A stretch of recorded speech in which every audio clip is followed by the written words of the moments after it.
I don't think, he's not planning on.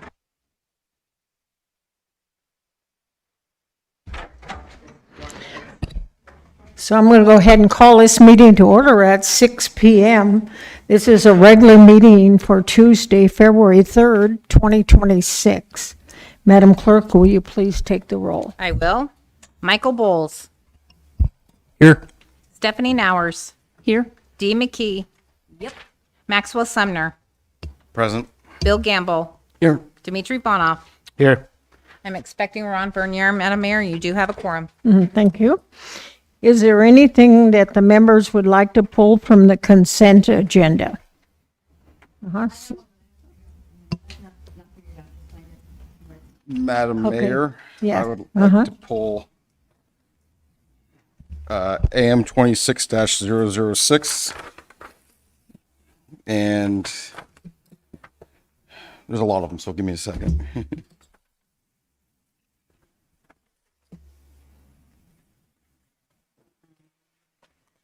Resolution 26-011.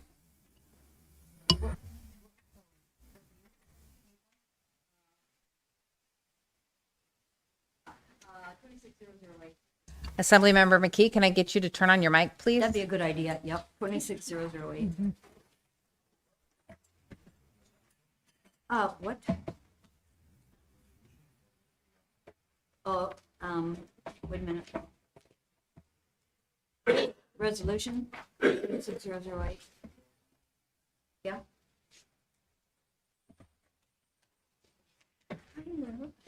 Do you have another one, Assemblyperson McKee? I'm sorry, Do you have another one also? No. Okay. Madam Mayor, I do believe Assemblymember Bernier has joined us, and I do believe he has a resolution to pull too. Okay. Righty. Let me check down here at the other end of the table. Sorry, Oh, that's okay. I don't know where he went. He was here. Yeah, He could pull it later, I guess. okay. And are there any changes to the agenda? Oh, there's Ron. Okay, Ron. Ron, we were on pulling things from the consent agenda. Do you have something? It's resolution 20012. Okay. Do you have anything else, Deputy Mayor? No.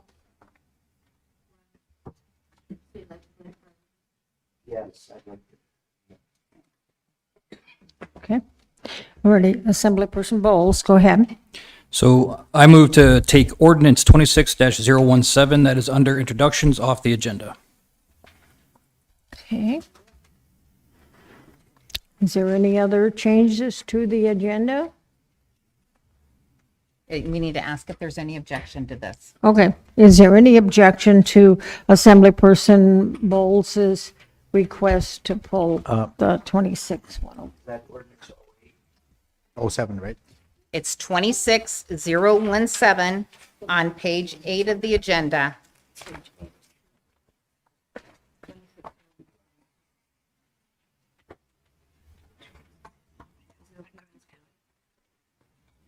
Assemblyperson why are we Fallon? pulling it?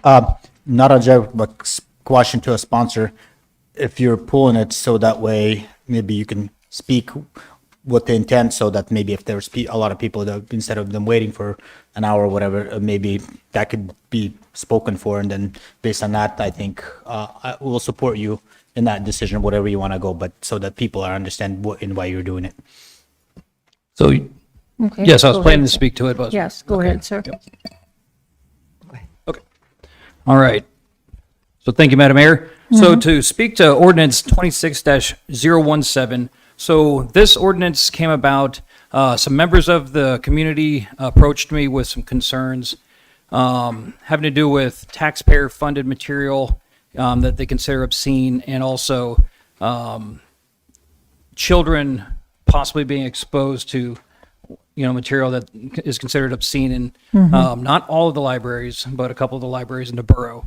So after quite a bit of response from fellow residents, both on both sides of this issue, The concurred, it's the idea of more regulation to approach this issue is not a good idea. So this is a bad bill.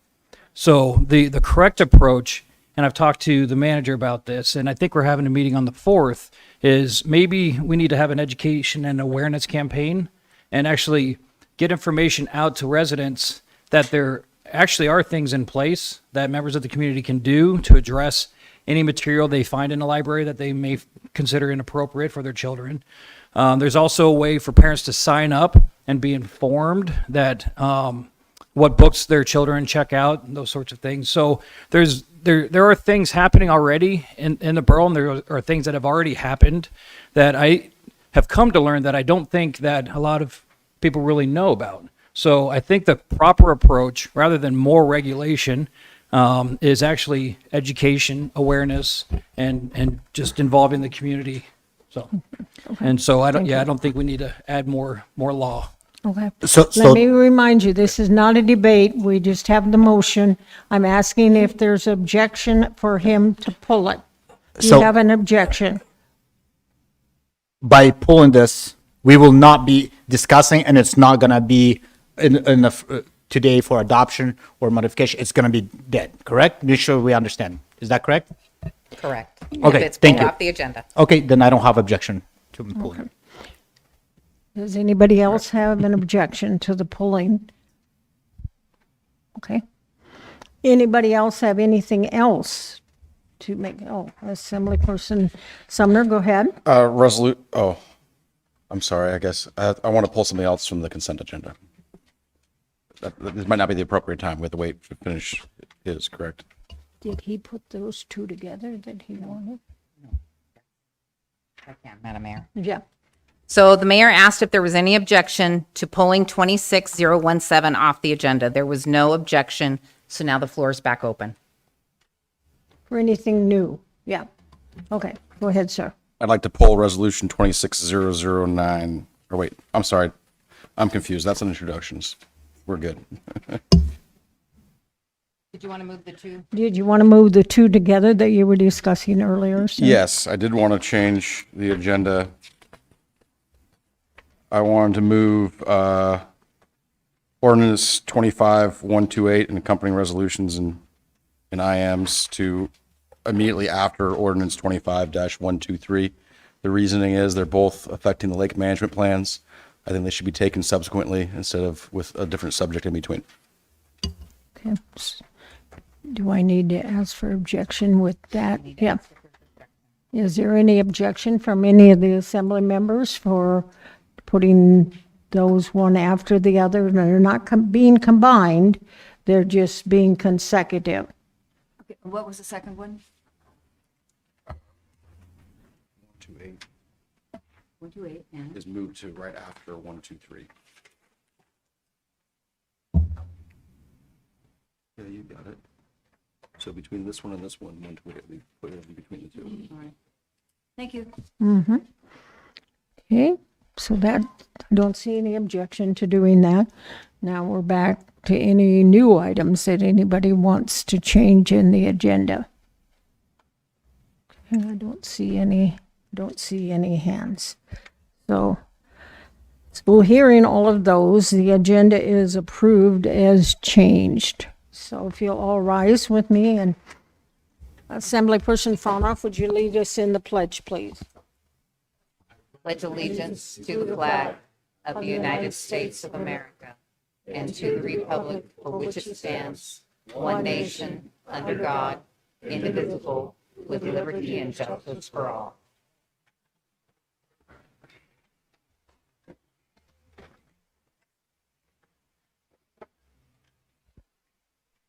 There are no meeting minutes that are being presented. The next item is reports and correspondence. We have agency reports. I see anybody from any of the cities to give a report? Okay, I don't see anybody there. School district. I don't see anybody. State of Alaska. Don't see anybody. but I see the next people. So we have a report from the Matsu Valley Planning and Transportation. The clicker is sitting right on top right there for you.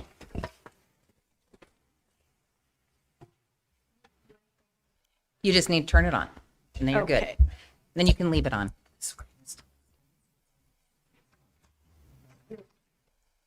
Give us a second. You win. No problem.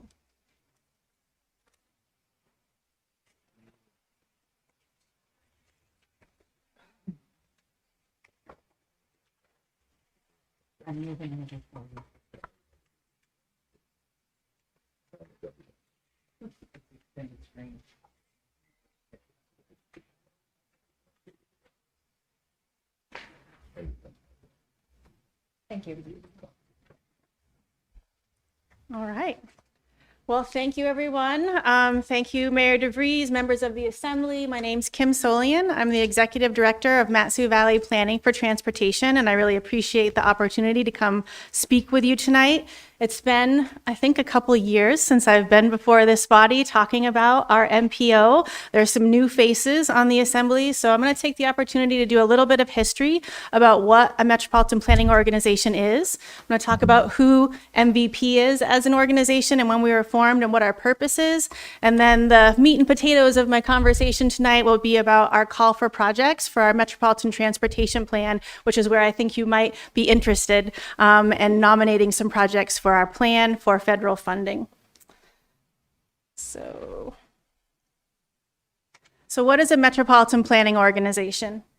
We're a federally funded transportation planning and policymaking organization. The origins of MPOs come out of the 1950s when Eisenhower was working on putting initiative forward to build the interstate system across the country, connecting all the major cities.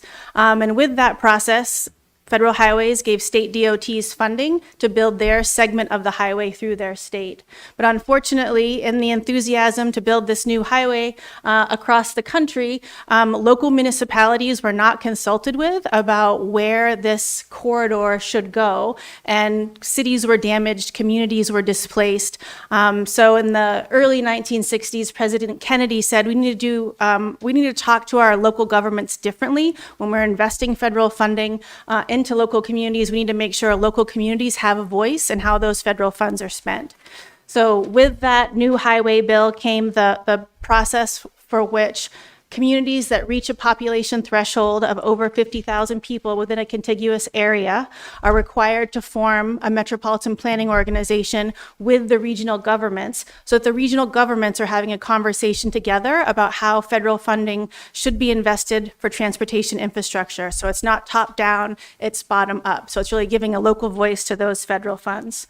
Again, our work is long-range planning, so we're looking at our current population, we're looking at our population into the future, and we're planning for how our community is going to grow and what we think our community is going to need for transportation infrastructure.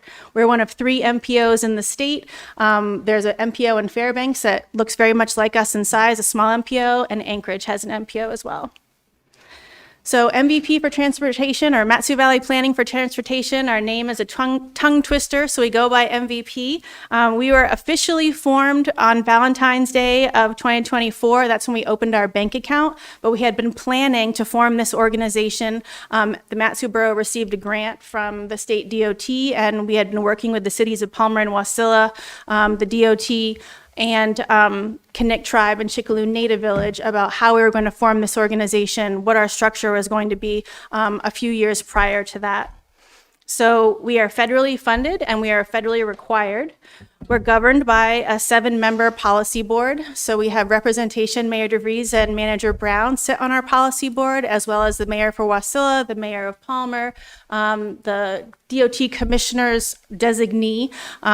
It was formerly Sean Holland, but he has since retired, so we'll get a new position. And then the 2 tribal organizations in our region, Kinnick Tribe and Chickaloo Native Village, both have seats on our policy committee. We are also supported by a 16-member technical committee that's made up of planning directors and public works directors from all the regional governments, plus transportation advocates.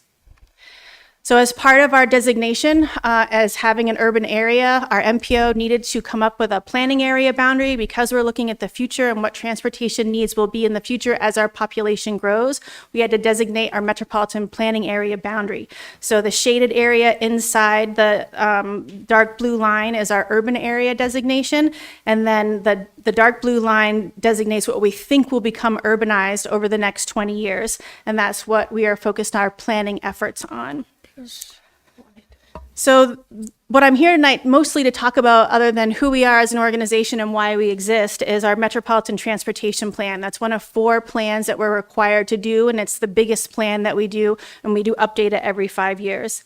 Basically, our Metropolitan Transportation Plan is a conversation about where do we think we want to invest federal funds throughout the region over the next 20 years, and we're looking at all modes of transportation. So not only traffic for cars, but we're looking at bike and pedestrian facilities, transit facilities, and infrastructure for freight and trucking.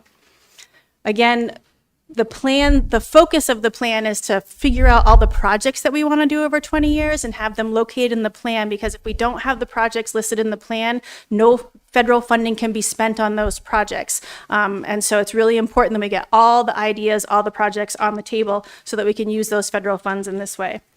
We will update the plan every 5 years because our population projections on where we think we're going to grow and where we're going to need infrastructure, our population might not grow the way we think it will, and we have the opportunity every 5 years to adjust that plan.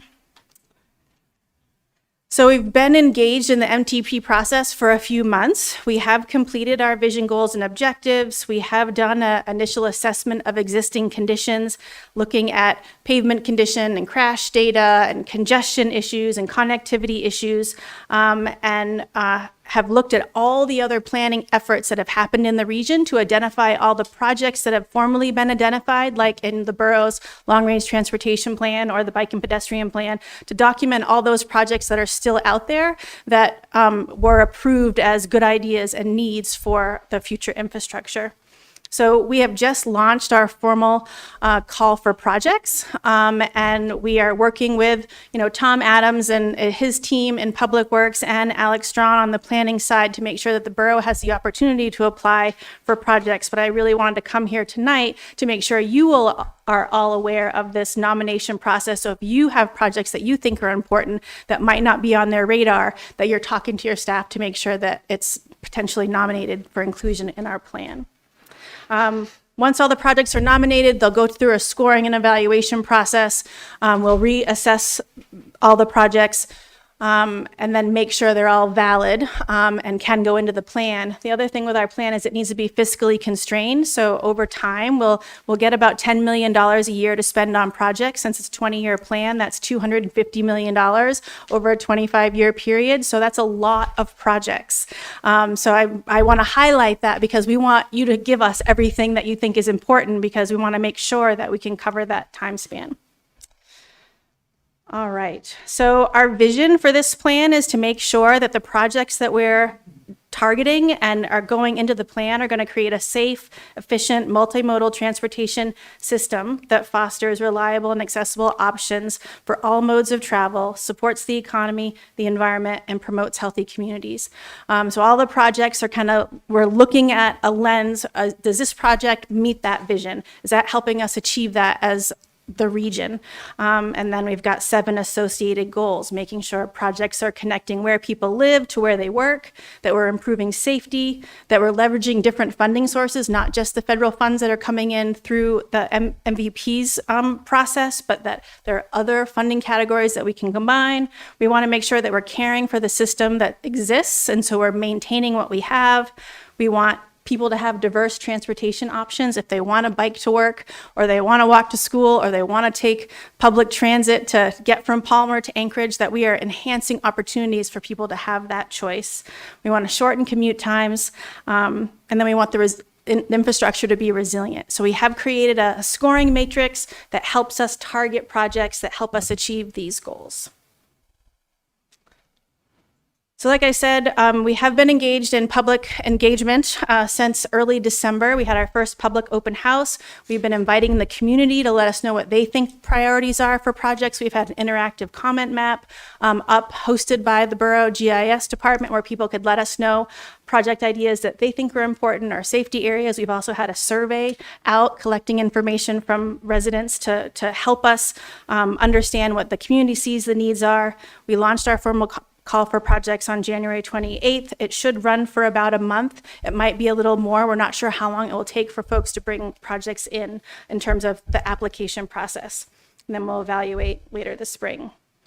Last slide, I'm almost done. I'm not watching the time, so I hope I haven't exceeded my 7 minutes. So as I mentioned, we will receive about $10 million a year to do infrastructure projects. And over the course of our 25-year plan, that's $250 million. That's a lot. That, like, if you think transportation projects, as you all know, are very expensive. But when you combine the funds over that 20-year horizon, I think we can do a lot together. So I'm really hoping that we'll receive a lot of good projects. And I know Tom and his team are working hard to make sure things get nominated into our system.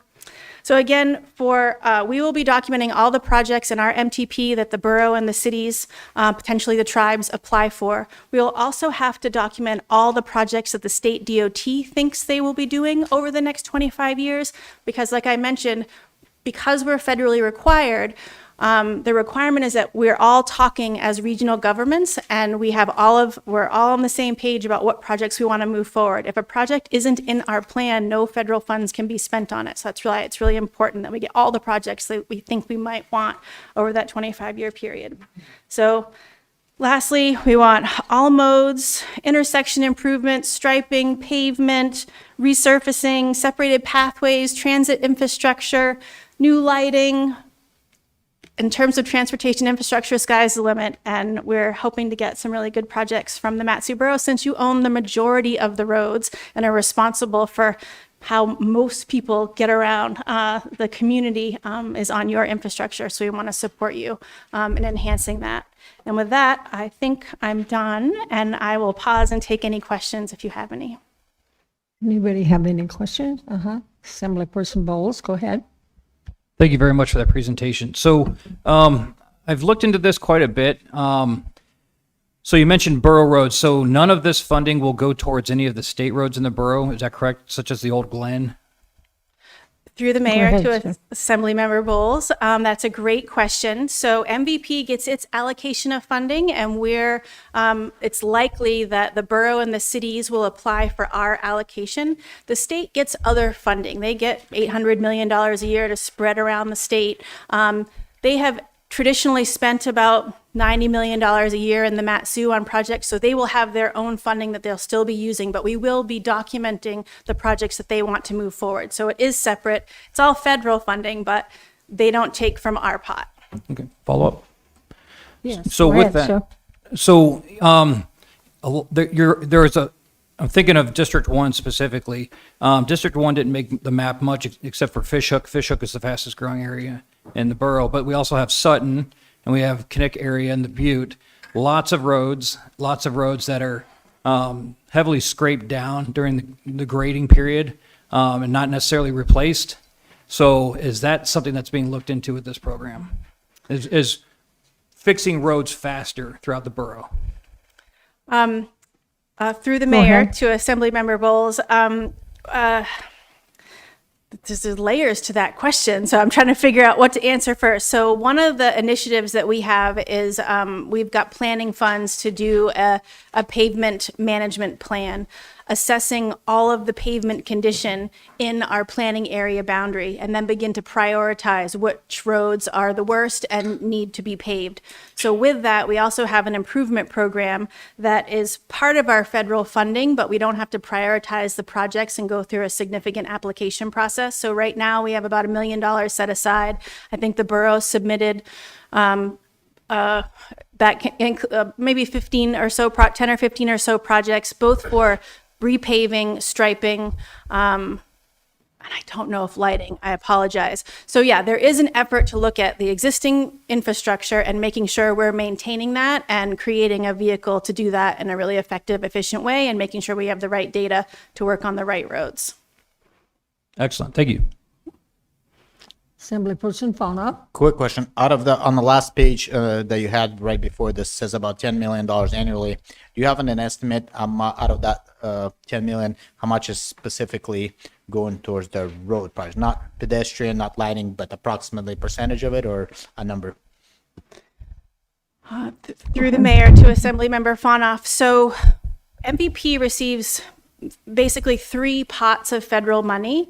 SDBG, Surface Transportation Block Grant Funds, are the most flexible funds, and that is the majority of our funding. About $7 million of that is STBG. Then we get Carbon Reduction Program funding that is supposed to be dedicated to projects like bike and pedestrian or things that will reduce carbon monoxide, dioxide in the environment and be more efficient. And so we can use that for bike and ped. And then we get another pot of funding for transportation alternatives program. It's a smaller amount, about $700,000 for that. And that is specific for pedestrian. So in terms of how the funding comes in, it is broken up into categories, but our policy board gets to decide what their priority is. So we haven't come up with our actual funding plan priorities for how we want to use all of those funds, but that is a conversation we probably will have in March. So the policy board could decide they want to take a slice of the STBG funds that are the most flexible, and they want to put bus shelters in all the regions of the borough to support more public transit, or they want to make sure that the bike and pedestrian paths that are along all the major corridors are connected, so they'll move funding over. So there is an opportunity to spend more in different ways, but that will be up to the policy board. And have you already got the first $10 million, or is that in the account yet or not yet? Or is it 20? Through the mayor to Assemblymember Fonoff, that's another great question. So we were eligible for funding starting October 1st, 2024. So because we didn't have our Metropolitan Transportation Plan, we got about $7 million in 2024, another $8 or so million in 2025, and then I think another 8 for 26. And Federal Highways instructed us to create something called a program of projects, where the policy board could vote to spend our funds on projects that were already in the state STIP. And so our policy board did do that. And so there are a number of projects that are using our 24 and 25 funding. Our 26 funding is being held and rolled over to combine with our 27 funding that will be eligible for October 1st, so that our first round of our TIP, which is like you all have a TIP, it will be our 4-year funding program where we program the projects that are submitted to the MTP, what we want to do first, second, and third in those few years. And so our first year of our TIP will have about $16 million in it to program.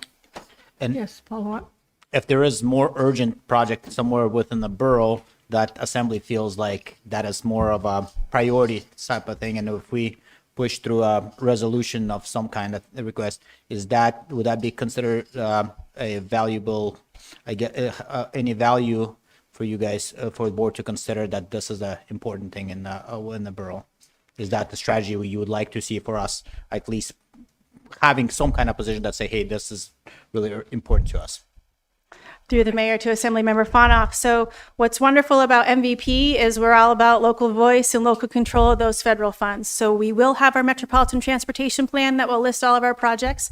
We'll also have our TIP, but both of those documents, if the policy board chooses, can be amended. So if there were an emergency or there was a crisis that the assembly felt passionate about, you would talk to your representatives, Mayor DeVries and Manager Brown, and they would bring something to our policy board for discussion. So it is certainly possible that we could change our TIP as long as the project was already listed in our MTP to support that emerging issue. Okay, thank you. Further questions? Okay. I guess not. Thank you very much. You did excellent. Thank you very much. Do we have any reports from any of the joint assembly school committee meetings? No? Okay. Are there any public relations reports from any of the assembly members? Okay, seeing and hearing none. Mr. Brown, do you have a report? I do, Madam Mayor, thank you. So we'll get started quickly here. So in an effort to help reduce the number of presentations under manager's comments, but still communicate with the assembly on direction that you have given me, you have a memo in your red folder regarding the direction I was given to go look at potential land suitable for a future YMCA. So the memo details all of that. It's in your red folder. Please review it. And if you have questions or would like to discuss further, we can do that at a later time, other than tonight. So with that said, I'm going to move on to the second part of the report. So this is also in your road folder. There's copies in the back for the public. There's also an 11 by 17 map, and I'm just going to introduce an individual so that you know that he's here. So if you want to formulate very tough questions while I'm talking, you can prepare them for him. That's Frank Richards. Frank, you just raise your hand. Frank's the president of the Alaska Gas Line Development Corporation, or AGDC, which has been carrying the Alaska LNG project for many years. So I appreciate Frank driving out from Anchorage to join us tonight in case there are any difficult project questions, because as it turns out, I'm actually not an oil and gas tax expert. But here we go. So what's called, and then I'm just going to quickly lay out the agenda. We'll talk a little bit about the project, just so you know how it affects the borough in terms of what assets are physically in the borough. So we'll drill down on that a little bit, talk about what we're trying to accomplish by opening this conversation tonight, give you a little bit of background on the existing tax structure for how things work in state law today. And then that will kind of reveal why we're having a conversation about other options to move forward. And so I'm going to present two of those options. I don't think it's a secret. The governor asked AGDC to get together the municipalities that are impacted or affected by pipeline infrastructure running through their jurisdictions. And so a group of, I'm the only manager, a group of mayors and then me are hanging out in this oil and gas tax working group with AGDC to talk about options for a new tax framework specific to AKLNG. So that's what we're going to talk about tonight. For you, Resolution 26009 is under introductions for tonight. You're not going to be taking action on it tonight, but it will be up for action at the next regular assembly meeting on the 17th. So this is to prime the pump, give you some time to think about it, and for us to have some dialogue if you have future questions about what you think that framework might look like. Resolution 26009 does propose option 2, which is the payment in lieu of taxes, or what is referred to as a PILT. So to give you a quick overview, there's really two key phases to this project. And Frank, if I happen to misstate something, please feel free to correct me, because I want to get this right. That's basically in-state gas. So that's build a pipeline from the North Slope down to and ending somewhere around Beluga, I think is correct. And that's your 806-mile, 42-inch main line to deliver gas in-state to Alaskans. As you've been hearing in the news, Glenn Farn's working quickly to try to get to a final investment decision. The governor's been has had some announcements here pretty recently in the State of the State address. The idea is to construct in 26 through 28 with gas, in-state gas in 29. I think that's the current dates that are still being projected. And then phase 2, just to differentiate, that's when you would build the infrastructure on both ends of the pipeline that would allow you to start exporting gas outside the state of Alaska. And those dates for target, final investment decision, and construction are listed on the slide. So as far as a couple of the key characteristics, there's a graphic to the right. That's the 11 by 17 map I was referring to, just so you can understand the route of the pipeline, because that has a lot of meaning for us. Right now, the total project with facilities and pipeline is about $44 billion in value. Okay, and so when we start talking about property taxes, you'll see how that has an impact on the project economics. Again, 806 miles of pipeline, which is about a third of the project value, just to kind of put it in context. 180 miles of the pipeline traverse the Matsu Borough, so that's about 22% of the total mileage of the pipeline. So if you look at that from a property valuation perspective, that's about $3.2 billion in value. It's very significant. Also, what's significant is when you see the pipeline, the route crosses the Susitna River along the Parks Highway, and that's where the pipeline goes west of the Susitna River. That's very significant because the pipeline is out in some fairly remote areas that don't have road or fire infrastructure, right? Or really any service areas for the borough. It does traverse through the Trapper Creek Road service area. That's what's depicted on that graphic there. And so that's outlined. Other than that, the pipeline is outside of all of our other defined service areas as they are today. The majority of the pipeline has no road access. And just for context, because this will come up in a little bit, when you look at our tax rate for property taxes for area-wide, non-area-wide, you're at about 8.8. So just, that'll come up here again in a minute. So just for context. So the question is, what are we trying to accomplish by starting this conversation tonight? So if you look at that $44 billion in value, if you apply the current tax structure, that would be approximately $760 million annually that the pipeline or that the AKLNG would pay in property taxes. So $750 million. That's why this conversation is being had. And so what we're looking at is options for an alternative structure. The reason this is relevant right now is because the Alaska State Legislature is in session, and there's the likelihood in the next couple of weeks that the governor will drop a bill for them to start talking about. And being one of the affected municipalities, we want to be in a position to have a voice in that conversation. So I need to start that conversation because I'm not a mayor. So I'm not going to share our opinion until you have given me what you're thinking or given me some insight into what you would like us to see or what you would like to see us accomplish. And so that's why we're going to have this conversation now so that you have some time to think about it and we're not late to the game. So the current tax structure, I already kind of talked about phases 1 and 2 in terms of what that looks like. But the other phase that you would want to consider is there's a construction phase. Because right now, as state statute exists today, all property taxes on the project during construction are exempted. Right? So we have to look at that and say, well, if there are significant impacts during construction that affect government services, how would we fund or pay for that? We don't have a good sense for what those impacts would be right now because we don't have a good sense for the schedule. So AGDC's talked to Glenn Farn and they're working on providing that detail and information to us so that we can share that and have a better sense for what that execution timeline is, because when we're really just focused on that 180 miles that's in the Mat-Su, not what's happening to the north or south of us necessarily. And so we do need some more information on the construction, and we'll share that as it becomes available. Phases 1 and 2 for us, from a property tax perspective, really yield the same outcome, right? Once you build the pipeline in phase 1, it's the same pipeline and value in phase 2. Phase 2 affects the North Slope Borough and the Kenai Peninsula Borough differently because that's when the facilities on each end of the pipeline would be constructed. So that's going to have a different impact on their communities than it would us. The current tax structure is a 20 mil property tax. So when you start doing the math, if you do that kind of math, on a $44 billion value at a 20 mil property tax rate, it adds up pretty quickly. And if that were done today, for us, that would be roughly $28 million a year annually. The word on the street is, because I'm not running the finances on this project, is that makes the project uneconomical.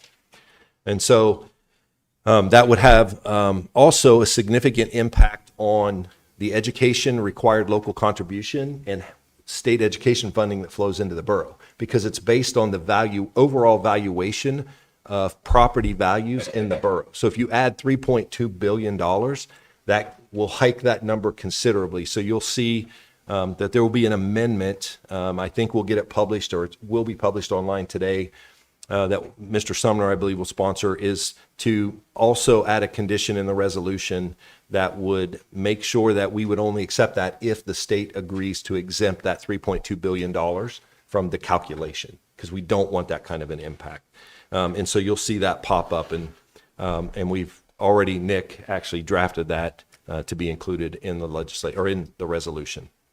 So option 1, and I think what was discussed in an ADN article about a month ago or so was, hey, what if we did a 2 mil instead of a 20 mil? You know, so generally speaking, about a tenth of the value, but you know, there are some other things that factor into that.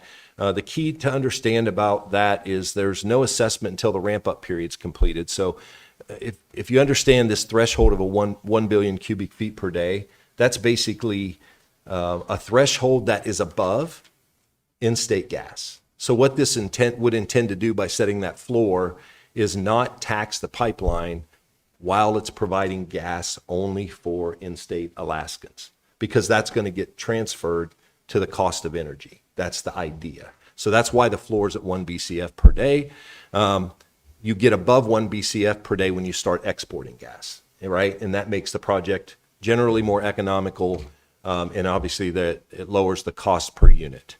And so there's some pros and cons that are listed there. The idea of a 2 mil was, hey, we're just going to amend existing kind of tax structure. And of course, the challenge there, and I think the biggest con to talk about, is there's always haggling over the valuation, right? So the state's going to say it's valued at X, and then we as a municipality will look at it and go, no, it's worth more, because that means more revenue. And so we litigate and we spend money hiring attorneys to fight it out in court. This happens for TAPs pretty regularly, is my understanding. And so that's something that might be a consideration in avoiding that kind of setup where we go into court every year to haggle over the value of the pipeline or the project. And so looking at that, if a 2 mil property tax were established using all the numbers that have been modeled by the Department of Revenue, it'd be about $4 million annually for the Mat-Su Borough based on the value of the project. So that's option one. Now we start talking about this other option, which is a payment in lieu of taxes, or a PILT. So PILT's really just an agreement that is in lieu of taxes, just like the title says, and allows us to have a different option. So there were 2 PILT options discussed during a working group. Number one was a throughput, which is just that. How much ever volume is moving through the pipeline, you put a number on that volume, and then you get paid based on the volume. A fixed PILT would just pick a number, and kind of like a fixed number, regardless of what the volume is. So the fundamental difference there is throughput's more of a shared risk. A fixed PILT would be a hard value, which would be very predictable for us, but it could also be challenging for the project when they have a lower volume throughput, if they're having to pay that out continuously. So those were the 2 PILT options. Option 2 focuses on the throughput. That's the shared risk. That's what's recommended in the resolution that's being introduced tonight. Now, I say all this because you can choose to change all of this. I just had to pick a starting point somewhere to start this conversation. So the PILT is based on the volume of gas flowing through the pipeline. That's what the throughput PILT does. Again, we're back to that threshold of 1 BCF per day. The one caveat to that is that if the project moves forward, because remember, there was a phase 1 and phase 2, it's possible to have one without the other.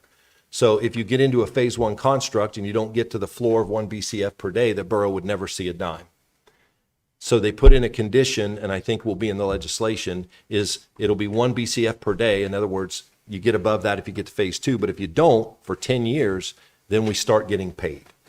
So it gives the pipeline time, or it gives the company time to advance that. But if they don't, at some point in the future, it stays in-state gas, the munis would start collecting some revenue based on that. So the example given is a 6 cents PILT per MCF, which would generate, the key takeaway for you is about $3 million a year. That's what the borough would receive under that model, and it would escalate 1% annually. So again, we want to stay outside the minimum local contribution for schools. So we'll keep an eye on that. That will be included in your resolution, assuming you adopt that amendment and the resolution. It does avoid the litigation related to assessments, which I just discussed. And of course, it's shared risk, so more volume equals more payments.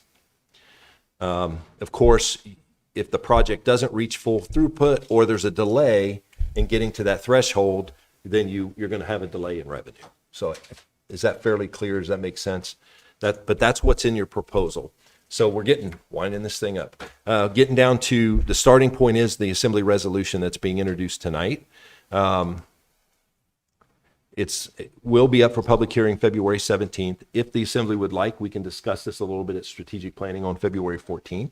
But this gives you a chance to start thinking about it, talking to people in the community about it, to see what you think that should look like and what type of revenue you think is fair for the borough to accept. And as I said, state legislation will likely be moving forward, and we want to be in a position to make sure our voice in Juneau is heard and understood. And we will learn more about the construction impacts. The other thing that I wanted to highlight really quick here, and I tried to summarize those revenue values for you, but what I want to make sure that you understand is that the current PILT and the 2 mil construct both assume a proportional share between the state and the borough. So remember, I shared the area-wide mill rate earlier. Let's just say it's 8.4. So they based that ratio of like 8.4 out of 20 mills. So 8/20ths of the revenue generated comes to the borough, the remainder goes to the state. That's what is currently in the model. You could look at that and decide that that's not what you want to see. We want to keep it all. And I think, right, because the state may or may not, I mean, they're going to have an opinion on that, but I think what I've heard from some of the other members in the working group is, well, if the state's wanting to lower the tax structure, then, and we, in the 8 mills would cut, like our 8 mil equivalent or proportion of that would cover the full amount, then it should come to the municipality and the state can do without. That's been one argument that's been presented. So you can consider that. What's in the resolution is the 8/20ths, right? So we get a share, the state gets a share. But that's not what it has to be. You can come back and say you want that to be different if that's how you see it. That's up to you. If you were to change that to 100%, it would be roughly $8 or $9 million a year. 8 million if you're talking throughput pilt, 9 million if you're talking 2 mills. So just to give you some context on what we're talking about there, it's 3 or 4 million under the proportional share. It could be 8 or 9 million if we kept the full amount. So I just wanted to give you those numbers so that you would have some sense for what's being discussed. And the last thing I want to have happen is Juneau starting a conversation about this and you're feeling left behind. So that's the presentation tonight. If you have project-specific questions or framework questions, Nick and I, when we sat down and talked through this, and I'll give most of the credit to Nick, he drafted the resolution. So if you hated it, it's his fault too. But no, the reason I say it's because we wrote it and we were trying to be considerate enough that we wrote it broadly enough where we can go and lobby. We did not put a 6 cents pilt in the resolution. We talked about a throughput pilt so that we had some latitude to kind of negotiate in discussions around this without pigeonholing it too specifically. What would be helpful for me is if you consider that, if you have questions, we go through that. If you want amendments, we get those crafted early so people can think about that, and that we get a resolution done here in the next couple of weeks.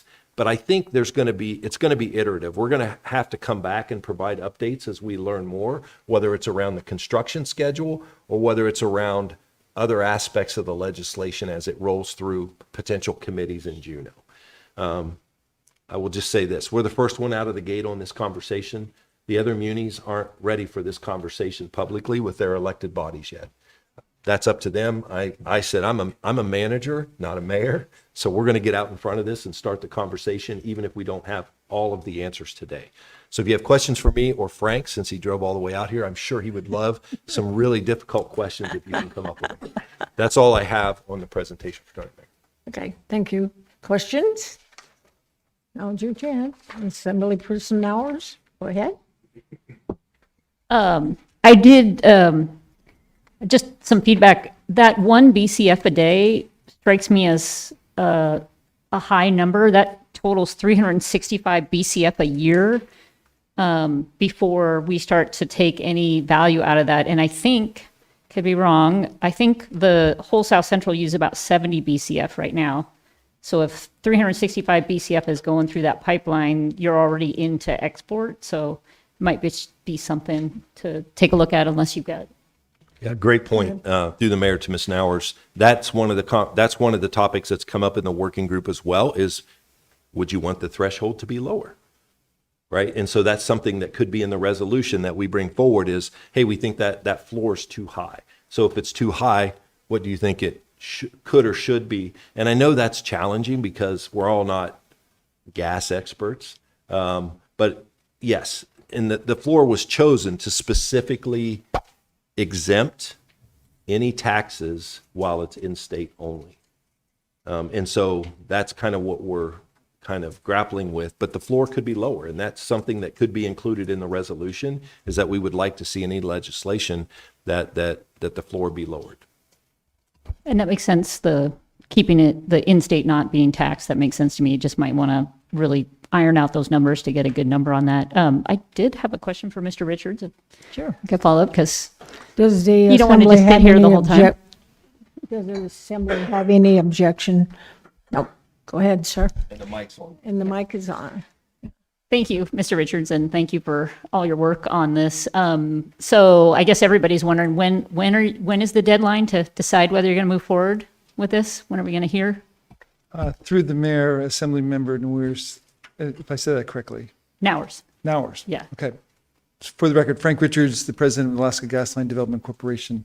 Our schedule, as defined by Glen Farm, who is a partner with AGDC. And I stress that because AGDC was previously the 100% owner of the project, and we knew that the state of Alaska was not going to take on this Herculean effort ourselves. So we went out and invited a private sector investor, developer, to come in, and we gave them 75% ownership rights with the commitment to take this project through to final investment decision at their expense. So no more additional expense for the state of Alaska. They have been working diligently over this last 9 months advancing this project to march towards a final investment decision this spring. They recently announced a conditional decision where they are actually putting in place orders for pipe, conditional orders for pipe. They have put in place provisional orders with contractors for the pipeline construction, for early works, for camps to come in, for transportation and logistics. And the goal right now then is to reach that full final investment decision in March of 2026. So that's an aggressive timeline, but they are actively engaged. One of the key pieces of taking final investment decision will be the payment in lieu of tax legislation that we're talking about here. And why this is important, and I just want to take 1 second, that our goal in providing for this payment in lieu of tax option is because in this initial phase 1, it's gas for Alaskans. So if there's more government take, then that means the ratepayers are going to pay more. And I think that initially we were looking at approximately $3 per million BTUs that would be added if the 20 mil rate was kept versus a payment in lieu of tax option. So we're trying to make sure that Alaskans get the value and benefit of the North Slope natural gas and hopefully keep it at a price initially that is equal to or about the price of imported LNG. And then as the volumes flow, and that's the key point, the next major final investment decision is on phase 2, and the target state is now a year from now, first quarter 2027. As those volume increases, the price of gas for Alaskans decrease, with a target initially of about $16, lowering to a target of about $5 per MMBTU. So the throughput discount is really where Alaskans will see the value and benefit of the project.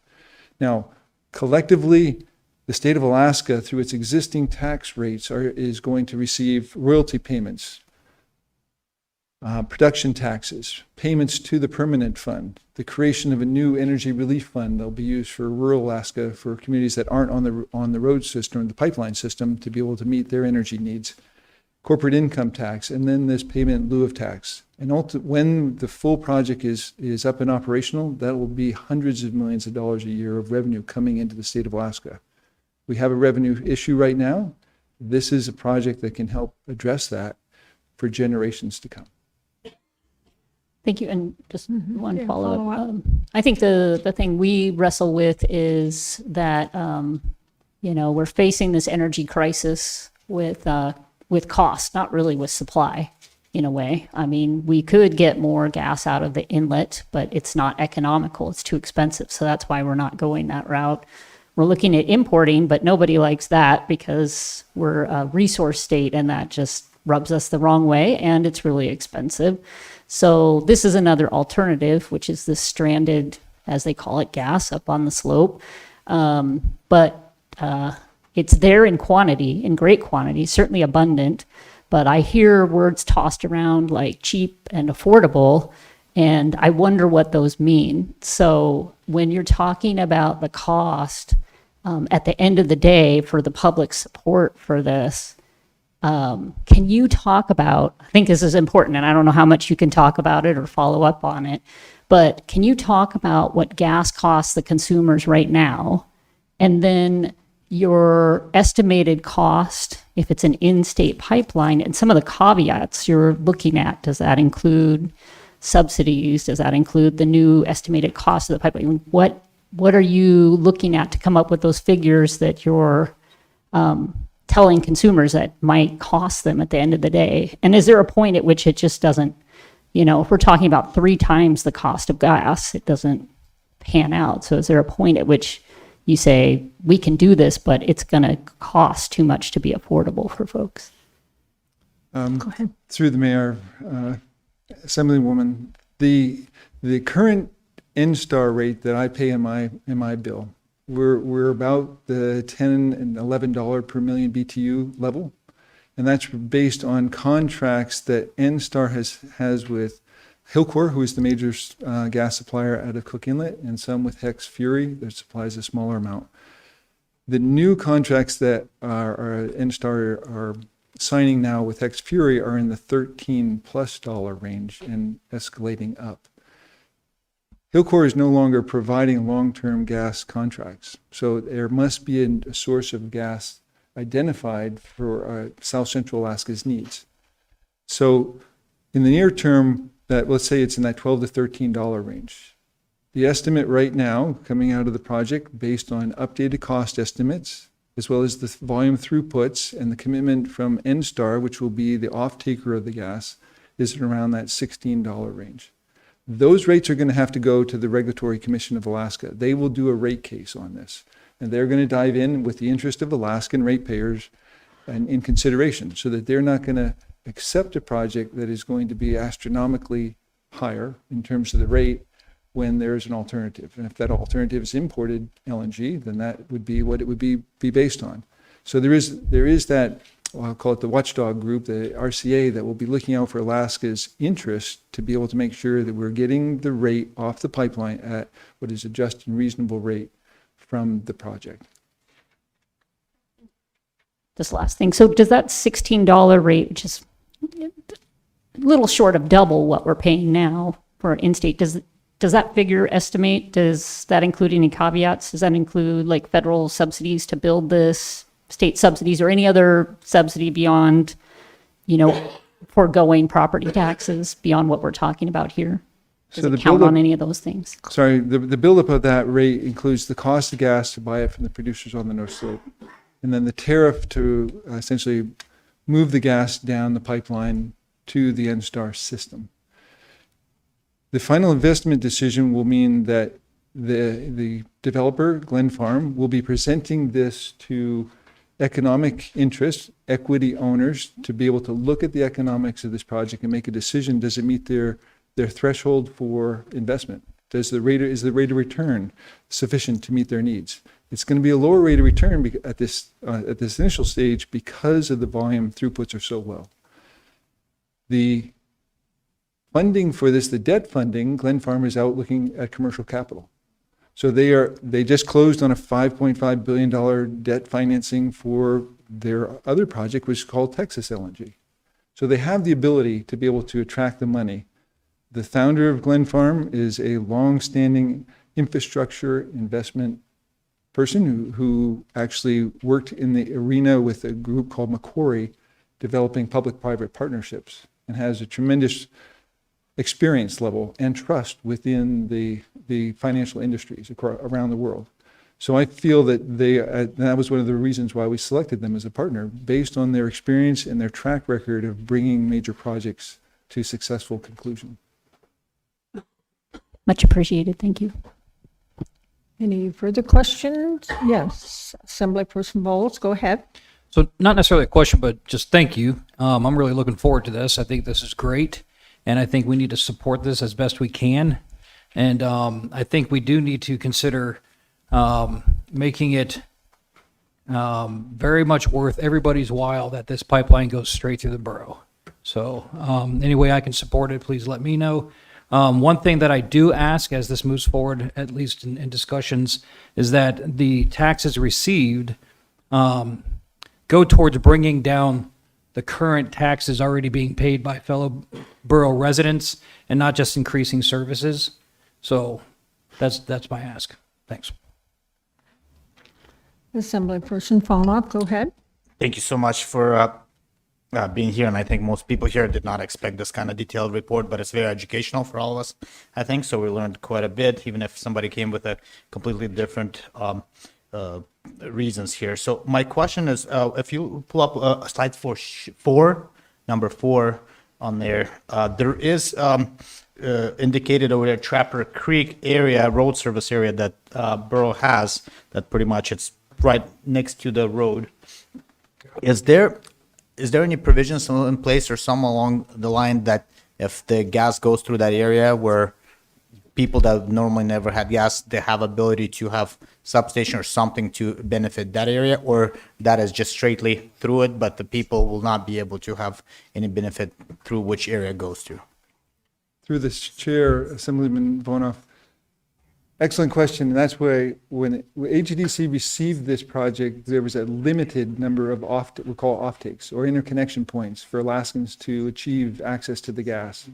And with our mission provided to us by the legislature, it was provide gas to Alaskans. So it really depends on, is there an interest in gas offtake, and is there a commercially viable entity to be able to receive the gas and distribute the gas?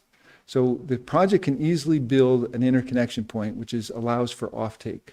But then downstream of that, then you need to build a distribution system and interconnections into the community, whether it be through businesses or into residential homes. And so that we would be looking for, is there, a commercial entity that is signing up to be able to undertake that and take those volumes.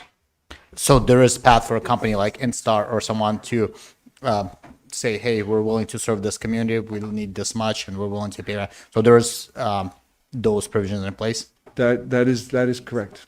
Okay. So we also have, again, within the Matsu Borough, we'll be connecting initially into the N-Star system through the Beluga pipeline, but there'll be potentially offtakes then if there are other mineral resources that would like to have gas and have that commercial entity commit to the gas offtake, they'll be able to access the gas. Okay, so there's not going to be another battle if at 10 years from now, or whatever, at later date, if there was a community and there's a benefit and there's a company that willing to distribute, put the infrastructure in place, it's not going to be a complicated process to tap in, so to speak.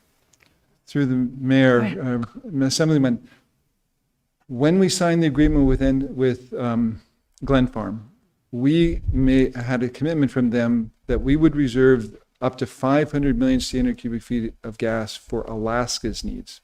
So currently we're consuming about 200 million standard cubic feet a day. So that's 2.5 times to allow for value-added economic growth in the state, whether it be through mines, whether it be through data centers, whether it be through the restart of a mothballed ammonia urea plant.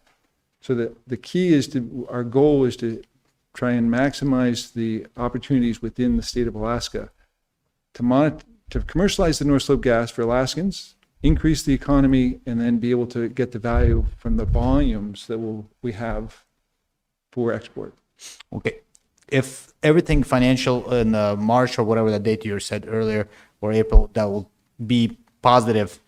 If everything goes as it kind of should, what kind of time frame is, I guess, in real life, we're talking about from the start to the completion of a project like this? So with final investment decision, you have your funding mechanisms lined up. You can place your purchase orders for your pipe, and you can sign your contracts to start executing the construction. That will mean that will be construction beginning in the summer of 2026. The initial works will be opening up the material sites, creating the access roads into the pipeline corridor, building the pipe laydown yards and the camp locations to be able to then have those camps be brought in for the nearly 7,500 workers that will be building the project, and the camps will be up and down the pipeline. So the goal is early works starting this summer, pipeline construction beginning in late 2026, early 27, and completion in late 2028. For the full project or just the section that's going through in the phase? The 742 miles of the phase 1 pipeline.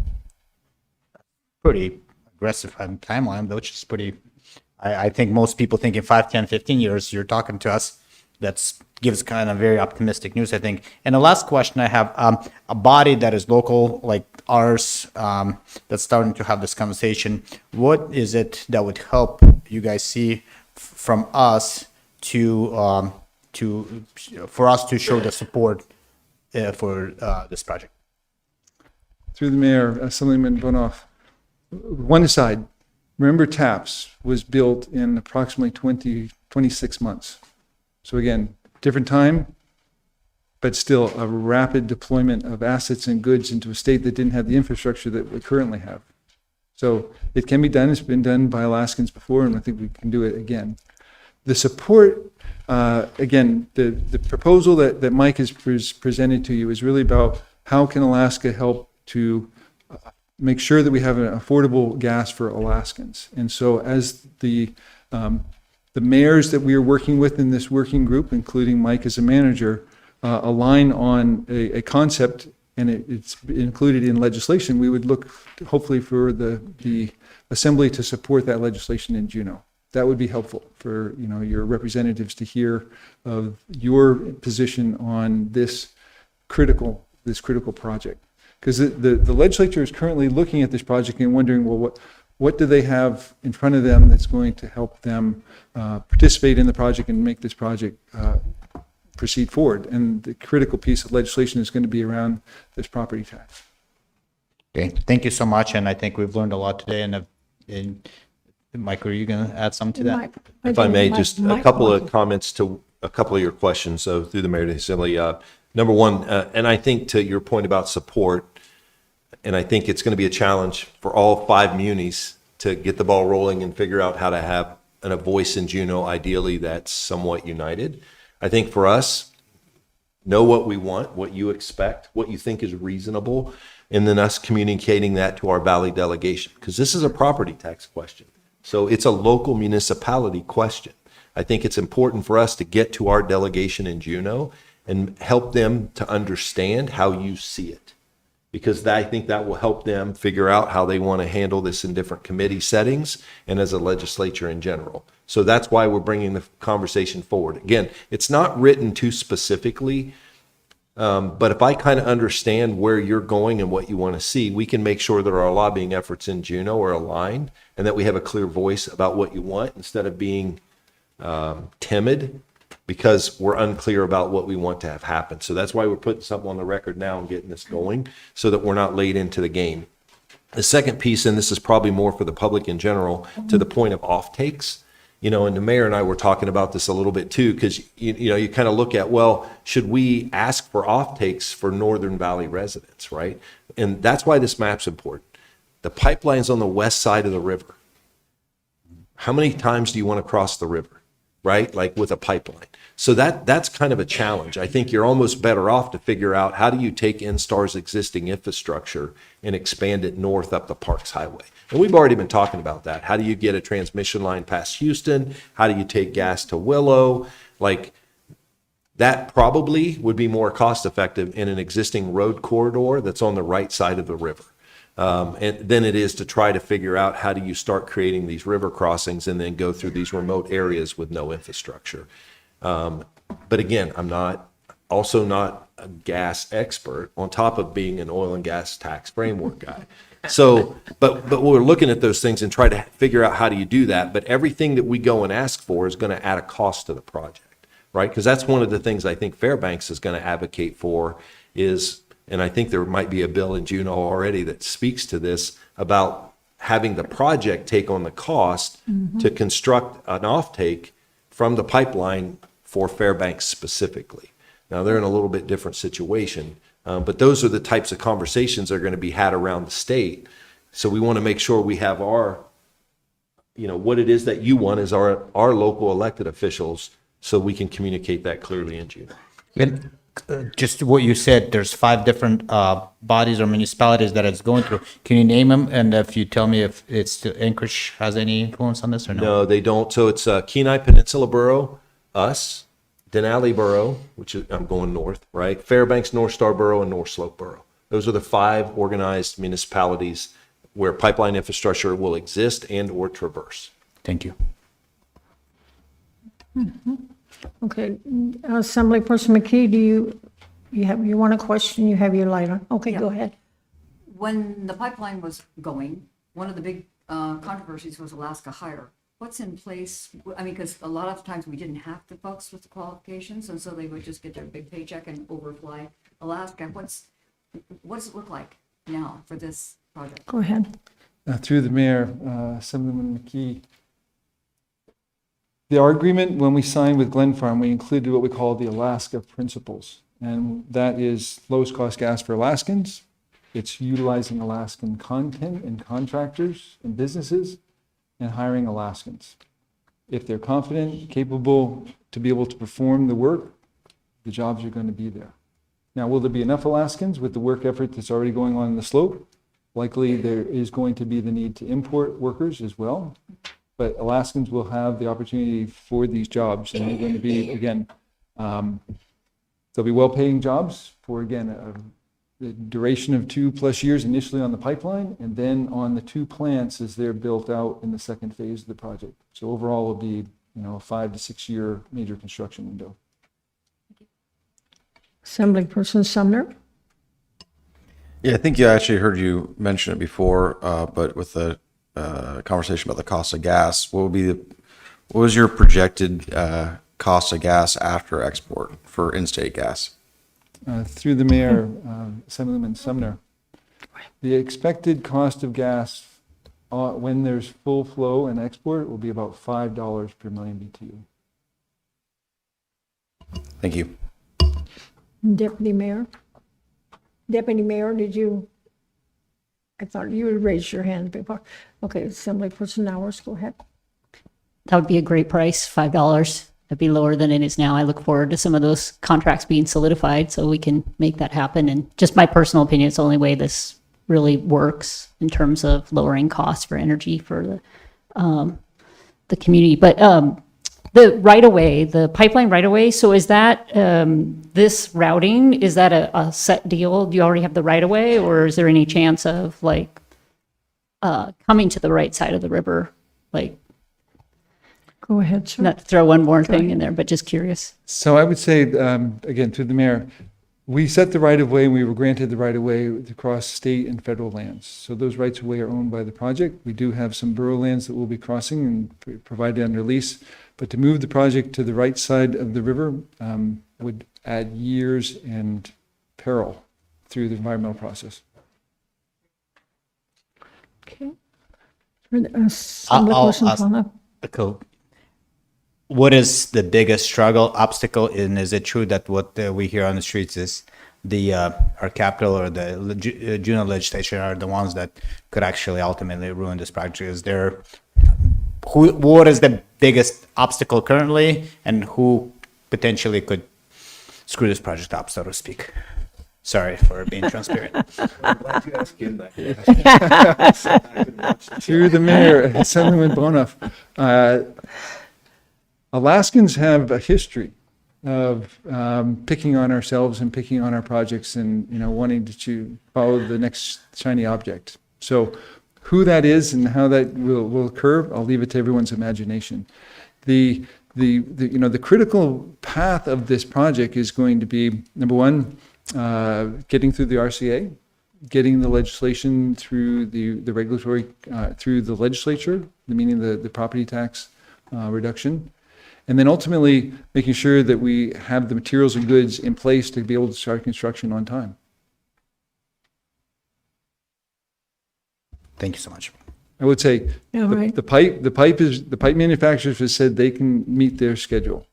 They can start rolling the pipe and have it delivered, towards the end of this year and be able to bring in the shipments that will be then transported by the rail up to Fairbanks and then by truck north for the northern sections. So they have said they can meet the schedule. The pipeline contractors need their notice to proceed to go forward, and then they'll be hard charging. Okay, oh yes, Assemblyperson McKee, go ahead. One last one, and I hope that you can address it shortly. I look at this thing and I think, Jiminy Christmas, all those mountains, and that's a lot of where the current route is. course, if you just moved it across the river and it's already been planned out, and we already been there, done that kind of thing, how come that would add years to, it would seem that would be just the opposite to me, who knows nothing about this kind of stuff. Can you make me understand that? Through the mayor, Assemblywoman McKee, are you talking about the route through the Matsu, or are you talking about the route in total from Prudhoe Bay South? I'm sorry, say again. Are you talking about the route just within the Matsu borough, or are you talking about the total pipeline route from Prudhoe Bay? I'm really talking about the whole thing, the whole Magilla. Okay. The reason we went, I mean, alternate routes have been studied. This project has been on the books in this Irish for 50 years. Yeah. Alternatives have been to ship it directly off the slope, to move it west or east into Canada and down the Mackenzie River. That was prohibited by law now. Turning to the west and taking to the port of, say, Red Dog. The pipeline corridor, though, that we have now from Prudhoe Bay South along the Dalton Highway, which is an industrial road built for construction of the Trans-Alaska Pipeline, is a transportation link for the state and is the lifeblood of our economy that provides us the energy and the revenues coming into the state. We looked at the pipeline route; it parallels TAPS, so we know it can be done. We then skirt south from Livengood and cross over to the alignment along the Parks Highway and the railroad. So you have transportation interconnection all along the route, except for the area across Minto Flats.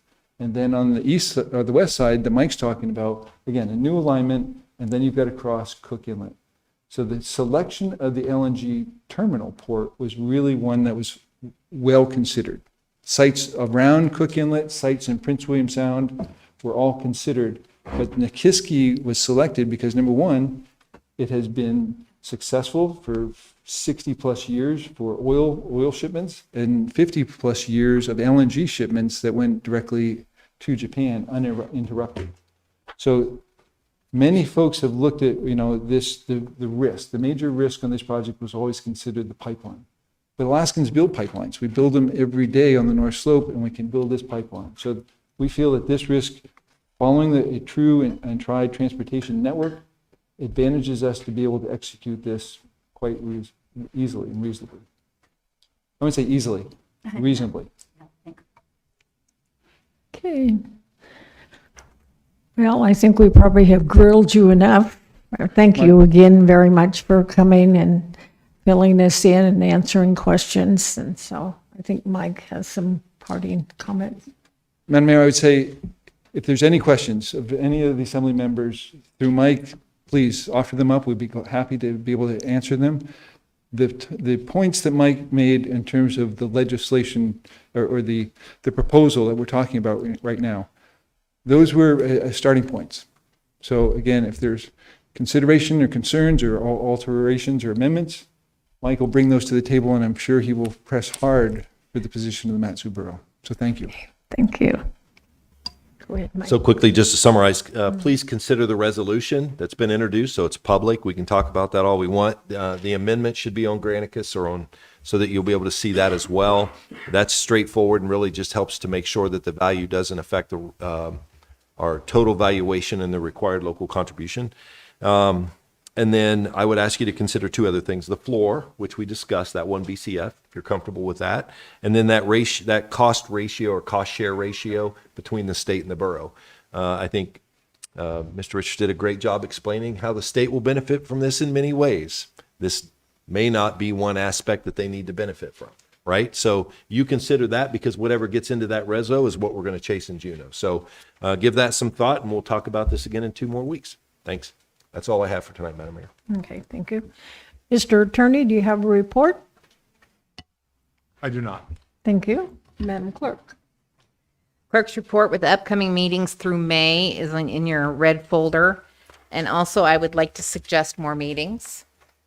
These are the evaluations of the manager, attorney, and clerk. I would like to suggest May 5th at 4 p.m. before the 6 p.m. meeting for the manager, June 2nd at 4 p.m. before the regular meeting for the attorney, and June 16th at 4 p.m. before the regular meeting for the clerk. You have that printout, so, okay. Is there any objection? Can I schedule the meetings, Madam Mayor?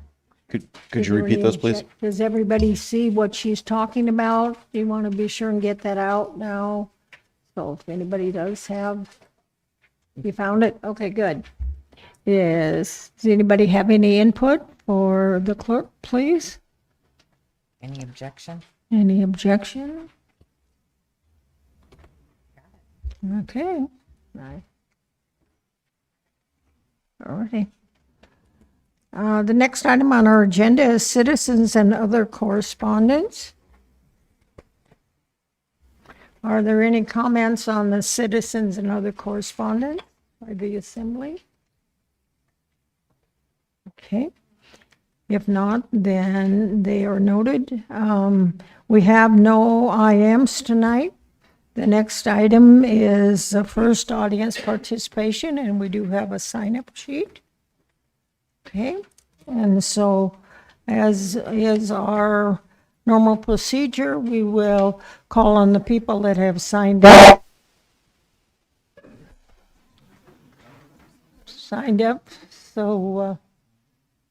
Have signed up, and then we will open it to anybody else that wants to testify.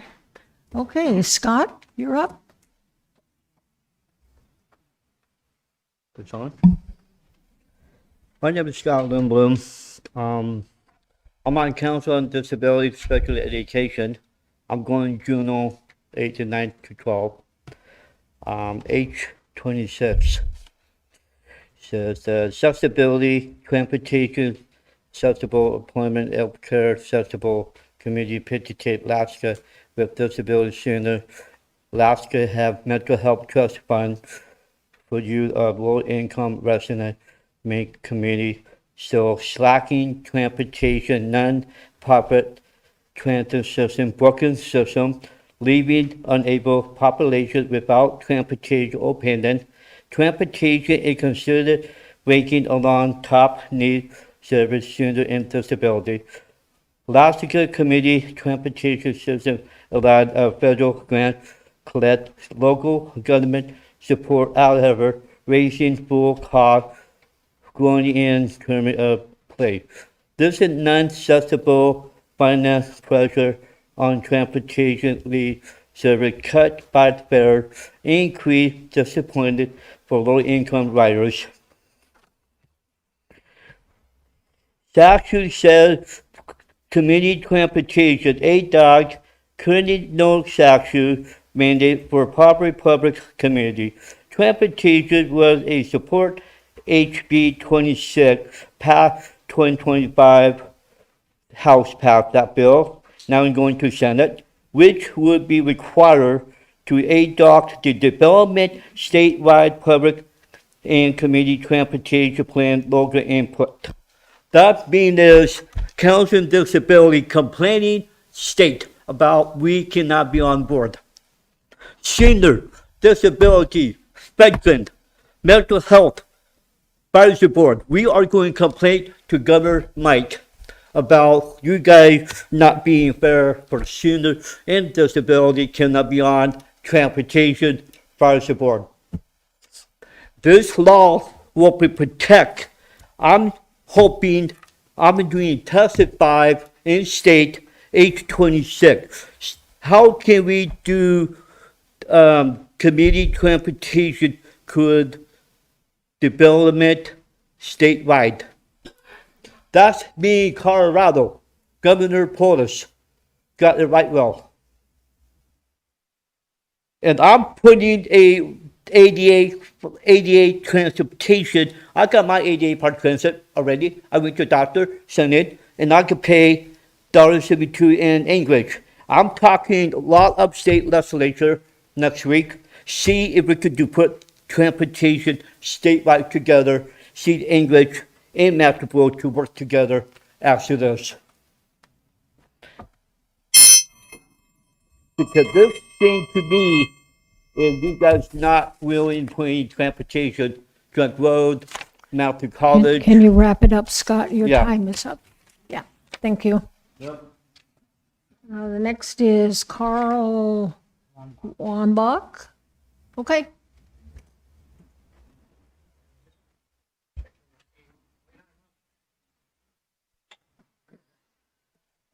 Madam Mayor, esteemed assembly members, my name is Carl Wambach. I am from the Sutton area, and I'm here within my 3 minutes to talk to you about something I think you've undoubtedly heard about many times before. That's the Sutton area, Jonesville Community Recreation Area, and the plans to put a shooting range in our backyard. I have been in this area, lived where I live right now, just off 58 Mile Road for almost 20 years, and I only recently heard that they're going to trying to put a shooting range in there. This is in our backyards. There's 2,500 people that live in this area. They're wanting to put a shooting range in a residential area, less than a mile from a school, next to a campground by the lake. What could possibly go wrong?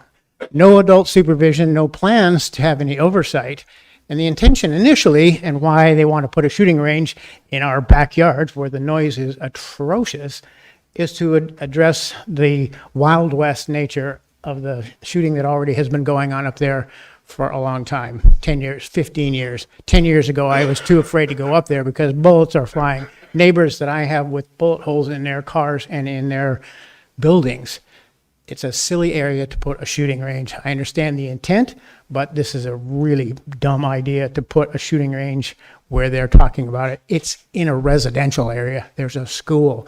It's silly. And I'm not here to try and make any persuasive arguments. I don't have enough time with my 3 minutes, but I want you to be aware that even as long as I've been there, I only recently became aware of these plans to build it. I talked to several of my neighbors. Not a one of them knew that this was coming down the pike, and soon, evidently. So there is a groundswell of public sentiment in our neighborhood to reject it. Nobody knew about it, and you need to know that we didn't know about it, and we are strongly against the idea. There's no doubt that there's a need for shooting ranges, but not in a residential area, near a school, near a lake. The other thing is our property values will plummet with a shooting range in our backyard. Those of you who are in the real estate business understand that. Nobody wants to live next to a shooting range, a nuclear waste site, a public refuse area next to a highway or an airport, and a shooting range is in that list. We don't want that in our backyard either. That being imposed on us directly affects the value of our houses. We're not, with all the shooting, which is going to get multiplied tenfold if they do in fact build a range there, it's untenable, and it's totally unfair to the people who have lived there like me for a long, long time. Did I exceed my 3 minutes? Hopefully not. I also, and I'll stop now. There it is. I applaud all of you for handling, this is my first visit to the assembly. You guys are amazing, to the breadth of stuff that you have to deal with. I am so not envious of you. Thank you so much for your time. Angie Franker? Okay.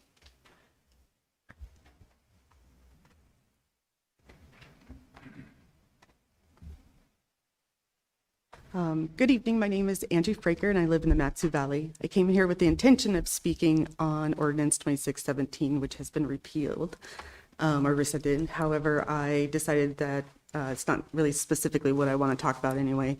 I wanted to talk to you about censorship and government overreach, about community, and about taxes. I'm quoting Kelly Armstrong, the governor of North Dakota, by saying that this or any proposal to censor books and materials at libraries represents a misguided attempt to legislate morality through overreach and censorship. This issue of government overreach is more far-reaching than the library, as certain people have been constantly attempting, and in many cases succeeding, to impose censorship in the name of morality, when in reality they want to impose uniformity and ignorance. These people and their so-called morality have been eroding our nation and what it should stand for, with their unwillingness to allow other people to have differing opinions and morals. And this is the crux of the issue before us today. It is said that in the ordinance that you believe that you are upholding some kind of community standard, but that standard doesn't actually exist. It's a false standard of a loud, belligerent, small group of people who are not the community of the Matsu or Alaska, and while they are part of the community, they are not the whole community. All of us who live here are the community standard. And as our community contains many different beliefs and groups of people, that standard is far more complex than you're making it out to be. Alaska is not some homogenous blob of a community. I mean, who would even want that? I've lived in the Mat-Su for a few years now after living in Anchorage for more than 20 years. And in that time, I have found a deep and rich community here, as I am sure many of us have in our own ways. In this ordinance, religious ideology is cloaked in the idea that tax money shouldn't be spent on certain materials. In reality, you are attempting to censor the public's ability to have access to materials just because you want to enforce the personal morality of a small bunch of small but extremely loud minority. I am part of this community. My friends and family are part of this community. The community standards that this ordinance would have purported to want to impose due to some made-up tax issue also does not exist. Tax dollars are spent on all kinds of materials that I find objectionable in the library, but I just don't check them out. The library is for all of us. I see my time's short, so I'll skip ahead. So my parents, who are deeply devout Christians, they work 2 jobs to make ends meet, would still take the time to go over reading materials and to have age-appropriate discussions with me regarding what may or may not be appropriate for me. And I think people, if they're worried about what teenagers are getting a hold of at the library, should go visit a high school. I'm sure it hasn't changed that much in the 25 years since I've graduated. Martha Grover. Martha?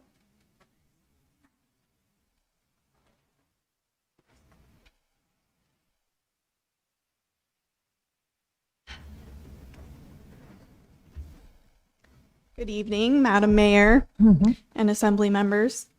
My name is Martha Grover, and I live in District 2. I was also here to speak out in opposition to Assemblymember Bowles' proposed ordinance regarding the removal of library materials.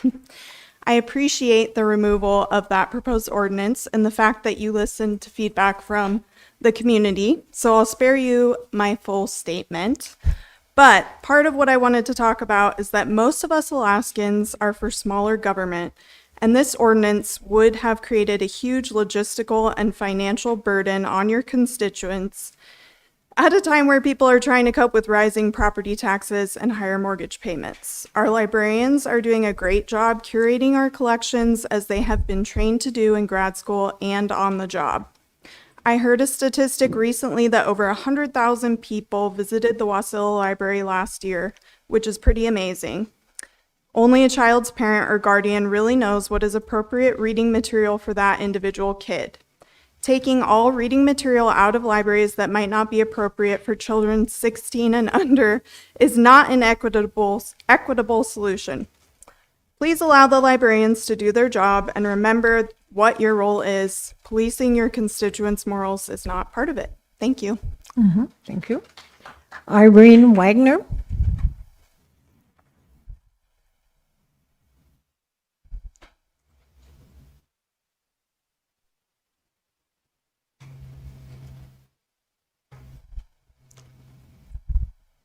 Madam Mayor, Assembly people, thank you for letting us speak tonight. I know things have changed. Pull but you the still- mic, Can will you you hear pull the me? mic close to you? Better? Thank you. Better, thank you. Thank you. Thank you for all you do. Somebody just said everything y'all are considering. Wow, what a job. But we're here to talk tonight about the library. So my name is Irene Wagner. I live in Palmer, and I am Borough District 2. I wanted to share a brief story from my childhood that shaped how I understand shared public space. I grew up on a small farm. Our farm and our neighbor's farm were separated by a 2-lane dirt road with large ditches on each side. That shared space allowed both families to pass safely with their trucks and their farm equipment. When a new neighbor bought the property, the first year was fine. The second year, he filled in the ditch on his side of the property. The following year, he plowed up his half of that 2-lane dirt road, leaving 1 lane. My father chose to share our side to keep the peace. The next year, the neighbor began plowing up our side of that road. I was 10 at the time. I have never seen my mother so frightened or my normally gentle father so enraged. Thankfully, the confrontation ended without violence, but trust was gone and the relationship was permanently damaged. Reflection on that experience taught me something important. When shared space is treated as something to be claimed rather than stewarded, conflict escalates quickly, and trust is very hard to restore. Public libraries are shared civic spaces. They do not belong to one group or one viewpoint. They are a public good, serving families with very different needs and values. I want to thank this body tonight for withdrawing Ordinance 26017. That choice signals a willingness to address real concerns without creating new ones. When facts are contested and emotions run high, wisdom in governance often shows up not as a decisive action, but as careful restraint.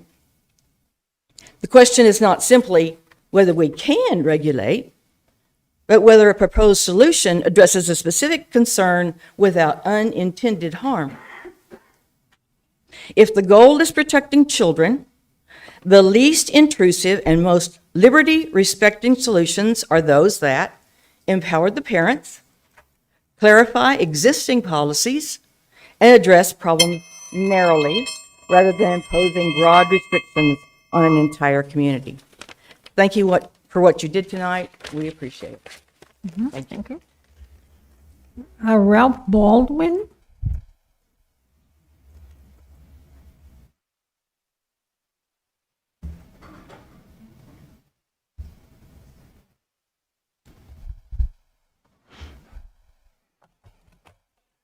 Madam Mayor, members of the Assembly, my name is Ralph Baldwin, and I'm a resident of District 3.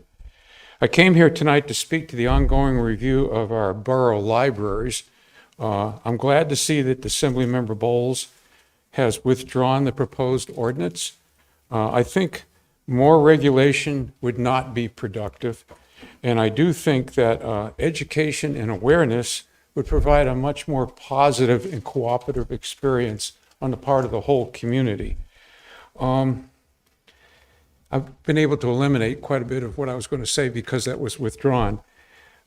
But I think there are, however, some points of concern that are still valid. One, does a community have the right to require community standards of decency in a public library collection, especially those items that youth might come across? Certainly, but to what degree is this really a current problem, or is it just sort of a reaction to perceived problem? Internet filters. Okay, to prohibit sexually explicit material from being accessed. Is this a good idea? Yeah, but this could be a very tricky thing. Banning certain words could prohibit legitimate access to worthwhile resources. For example, medical journals. And withdrawing from interlibrary loans, which was part of the memorandum, in pursuit of these goals, that would be a true hardship for Alaskans where desired resources may be obtainable only through interlibrary loans. I consider our public libraries one of America's greatest achievements, one that keeps democracy strong, a place where anyone, regardless of economic status, can go to make themselves more informed and to lead a better life. Consider the case of Eric Hoffer. He was born in 1902, passed in 1983. He was an immigrant, blue-collar worker, a longshoreman who self-educated himself in Northwest libraries and eventually published The True Believer, Thoughts on the Nature of Mass Movements in 1933. Near the end of his life, he was presented with the Presidential Medal of Freedom by by President Ronald Reagan. All this was possible because he had access to library collections of diverse thought where he could self-educate himself and articulate what he felt to be threats to our country during the McCarthy era of persecution, the so-called Red Scare. Our libraries are a sacred trust. Their directors, staff, and boards should be able to do their job without government regulation. Thank you. Nancy?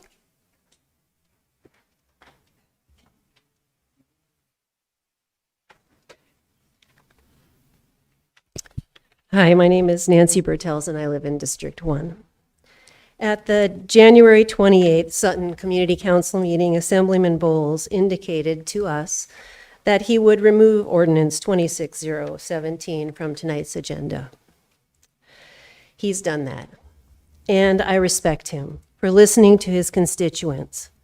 It's my hope that a review of borough policy will show that guardrails are already in place when the public has concerns over materials that reside in one of our libraries. The challenged materials policy allows anyone to challenge a title they object to. That policy, along with the Children's Internet Protection Act, which ensures the safety of library computers, and Alaska Statute 1161-128, the distribution of indecent material to minors, ensures that our children are safe. To further ensure that parents feel safe, the borough libraries will send a parent a list of material their child has checked out upon request. There's no need to rework this ordinance. It should die here tonight. Now, on to business. This assembly was largely elected to reduce government overreach, reduce borough taxes, and find ways to expand our tax base. It's my hope that you'll be able to accomplish all of that and more. As I get ready to write a check for the last half of my 2025 borough taxes, I'm not worrying about what libraries are doing or how much of my tax dollar they get. Libraries in the borough cost the average taxpayer $48 a year and provide services that well surpass this $48. I encourage you to visit with some of the over 100,000 people who used the borough libraries this year. I think you may find they also want you to move on to what you were elected to do. Thank you. Thank you.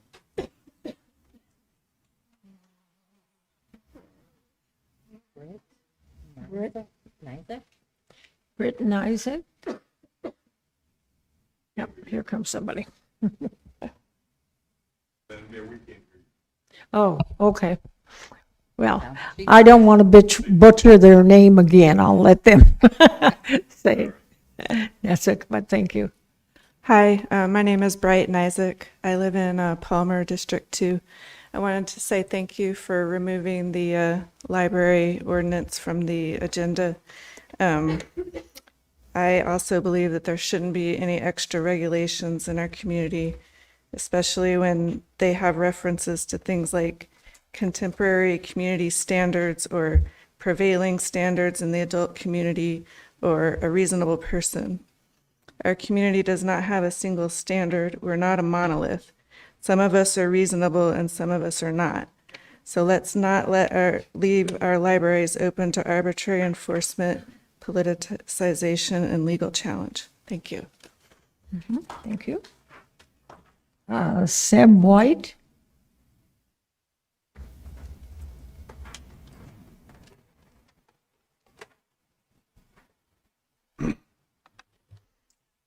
Good evening, Assembly. My name is Sebastian White. I live in Palmer. I am here tonight to express my full support for Ordinance 26-017.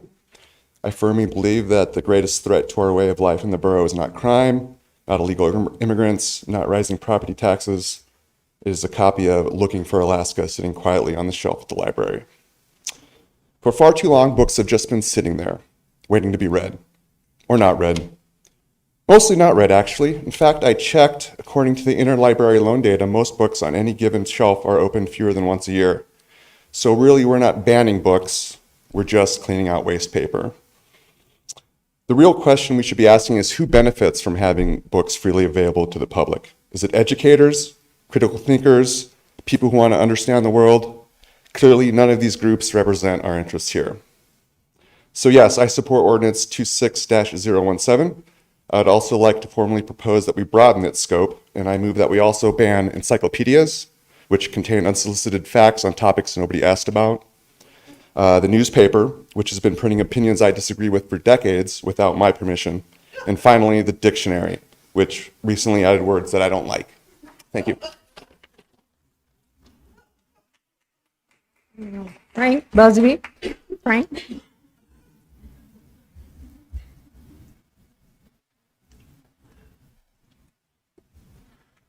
Madam Mayor, Mr. Brown, Assembly members, my name is Frank Busby. I'm from Sutton, Alaska. Mr. Bowles, you're a man of integrity. You did what you said you were going to do. Assembly agreed with you. Y'all deserve a thank you for that. You listened to the people, so thank you. I had a speech, but it's void. As far as Jonesville goes, since I have a minute, the borough stepped up when the state wouldn't. We've been 15 years on this issue, and noise and gunfire and bullets in people's homes and decks and cars and some deaths in the area. The borough stepped up, and they're the reason that we have the opportunity to have a shooting range now that controls that shooting.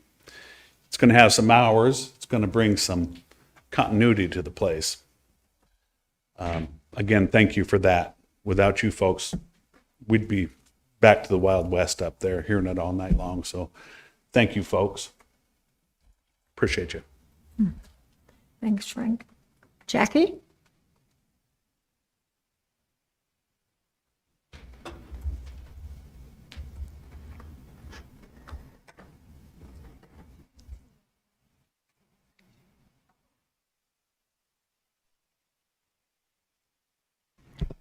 Good evening, Assembly. My name is Jackie Goforth.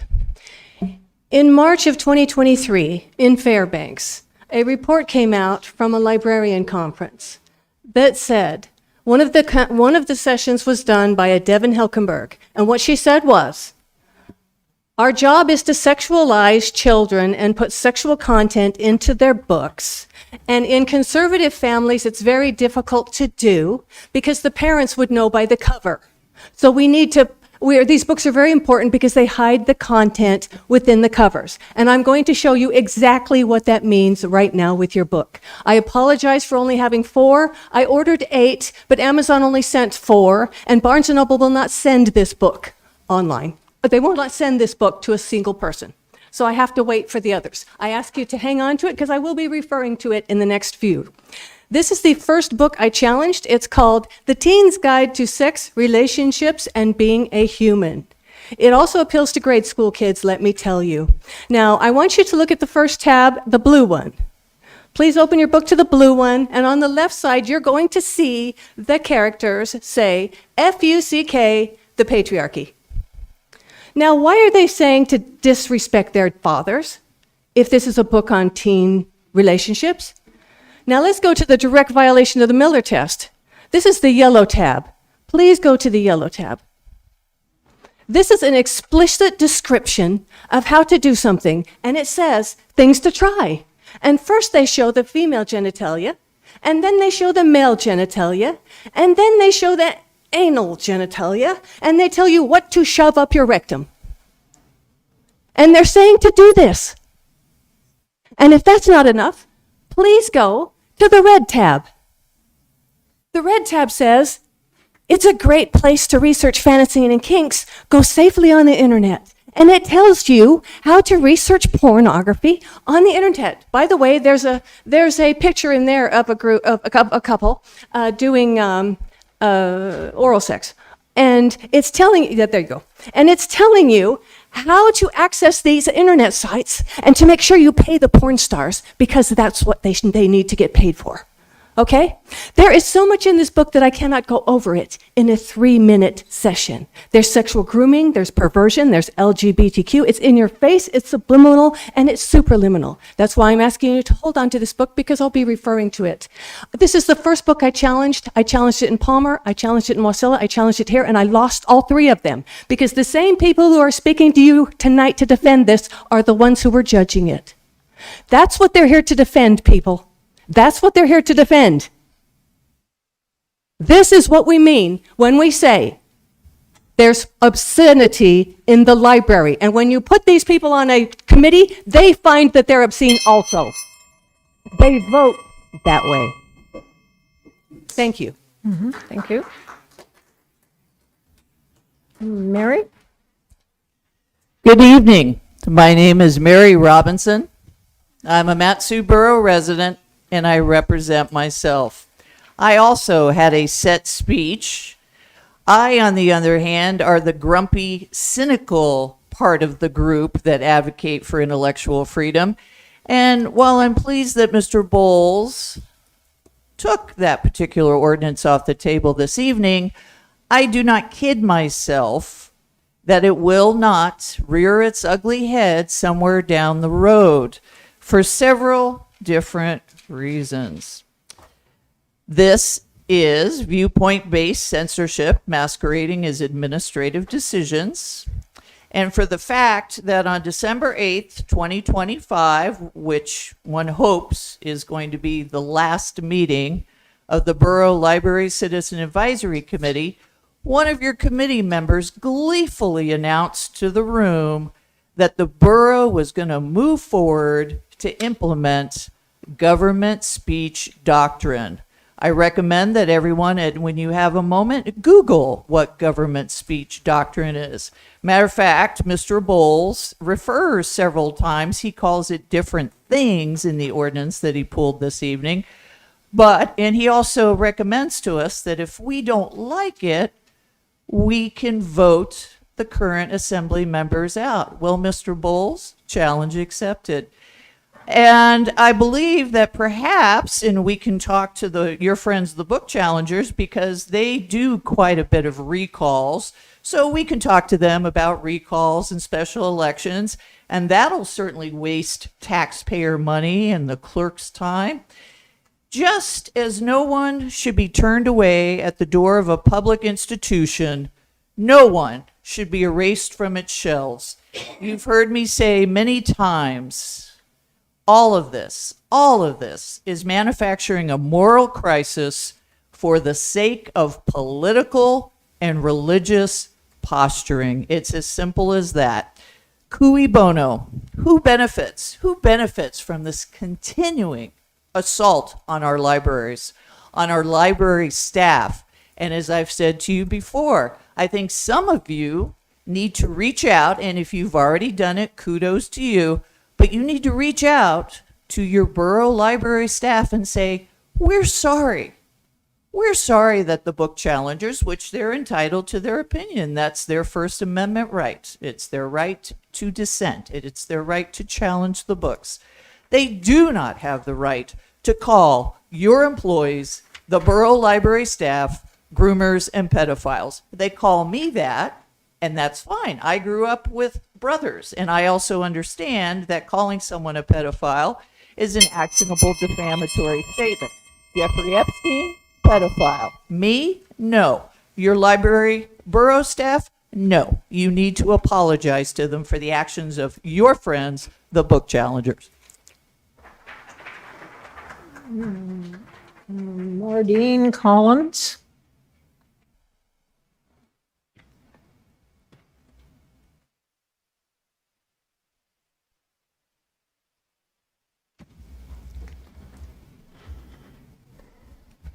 Mayor, Assembly, I appreciate the opportunity to share. First of all, what is a library? As I was going through some of these things, it's story times. Can you state your name, Mardine please? Collins. Thank you. Sorry. That's okay. Story times. Midweek meetups for elementary age students. Craft clubs for 18-year-olds. Quiet Company Book Club, Listening Post staff, weekly community outreach, summer reading programs, outdoor art classes, bike maintenance workshops, fun on the farm, beginner crochet classes, New Year's Eve, cupcake decorating, cardboard construction zone, free play.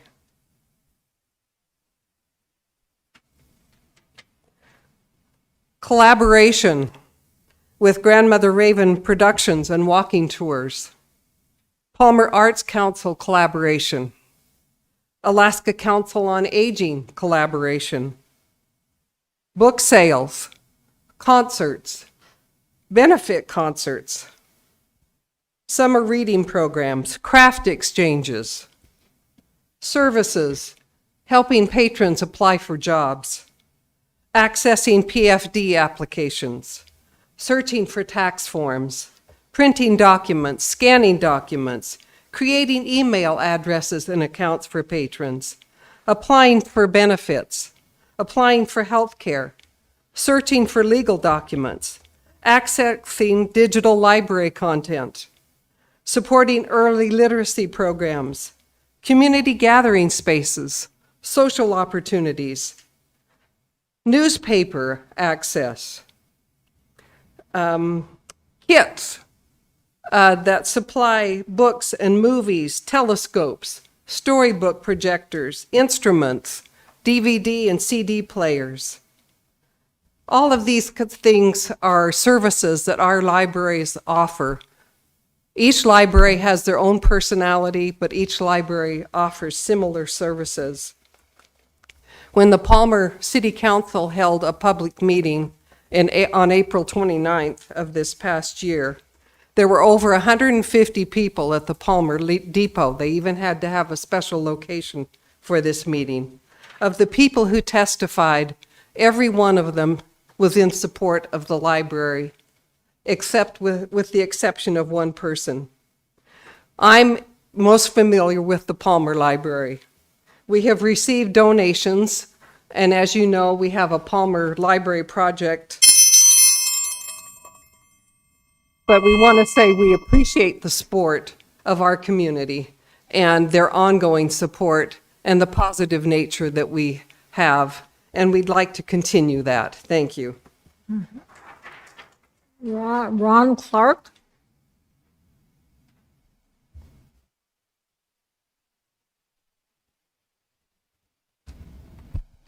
Thank you, Madam Mayor, members of the Assembly. My name is Ron Clark.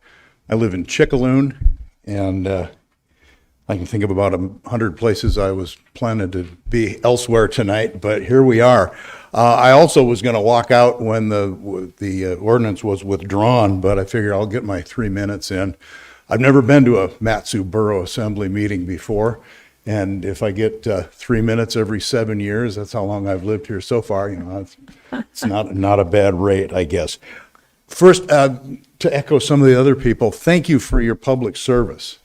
I've worked for local government, I've worked for state government, I've worked for the federal government, I've worked for the military, and I know what it's like to do jobs like you're doing. And sometimes you do things that make me crazy, but I'm really glad people are willing to step up and do those jobs. So thank you for that. It's kind of like my brother. My brother is a United States Marine. He's an inactive Marine, a former Marine, never an ex-Marine. Oh no, not an ex-Marine, but he's a Marine. And I don't understand what drives him to do what he does as a United States Marine, but I'm glad he does it. And I'm glad there are people like that do it. And I'm glad there are people like you that do this. I use the library regularly, Sutton Library primarily. I live out literally at the end of the road in Chickaloon, and you all are the first humans I've had face-to-face interaction with in 3 days. I often don't see people for a while, so thanks for bringing me out. It helps to not be so much of a hermit. But I went to the library. I learned how to roast my own coffee. I learned how to get bigger yields out of my garden. I learned how to be a better bird dog trainer. When I found out I had cancer, I was able to explore a whole bunch of options for treatment. This is important stuff to me. And to say, well, you can't have that anymore because some kid might see something that maybe his parents should have been keeping that kid from seeing in the first place, if it's even there. You're going to take that away from me. That's like going down to Fred Meyer and saying, gee, the kid might look at a magazine on the rack at the magazine rack at Fred Meyer. Let's shut Fred Meyer down. You know, are we so bereft of originality that we can't think of another solution? I'm glad you withdrew this ordinance tonight, and I appreciate that. But, you know, I appreciate a lot of the things that the borough does. Schools, I like having a society of people who aren't stupid. Elections run safely, you know, securely, transparently by my neighbors. I go vote at the Sutton Library, and all my neighbors are the ones there managing things. I use the trails. Thank you. Bonnie Kavanaugh?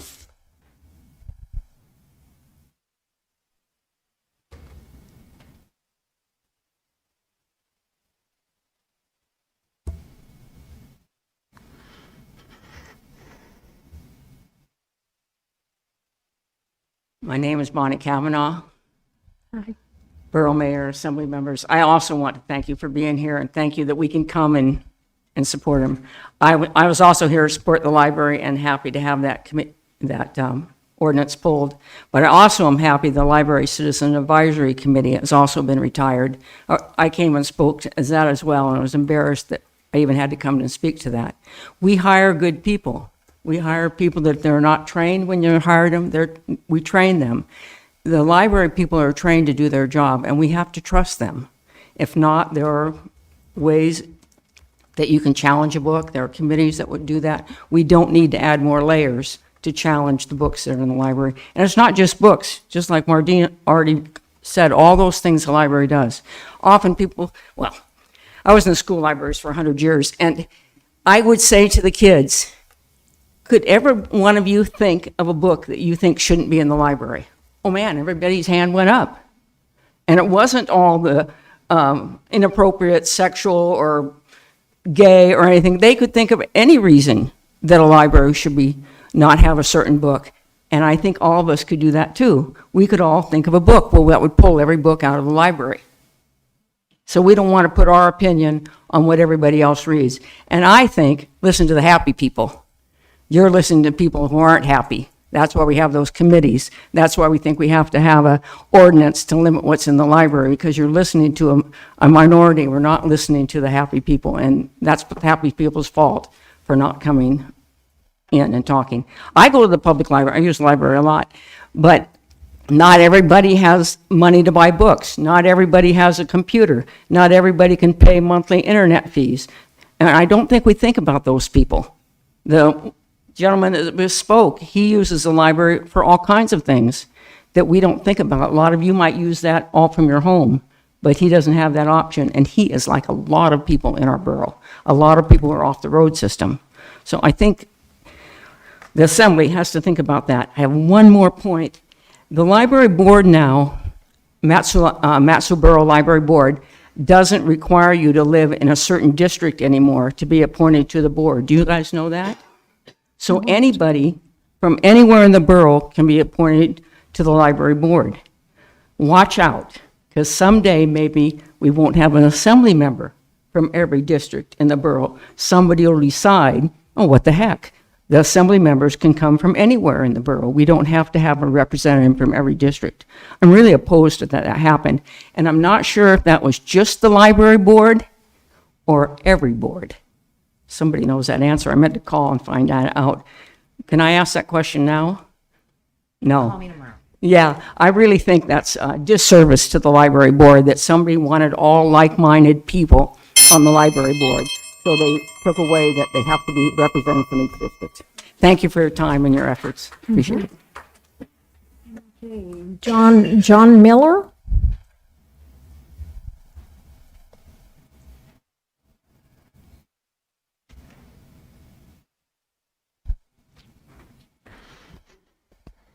Good evening, Madam Mayor and Assembly members, Borough staff, and guests. My name is John Miller. I'm the Executive Director of Camp Maranatha, which is the Alaska District Church of the Nazarene camp.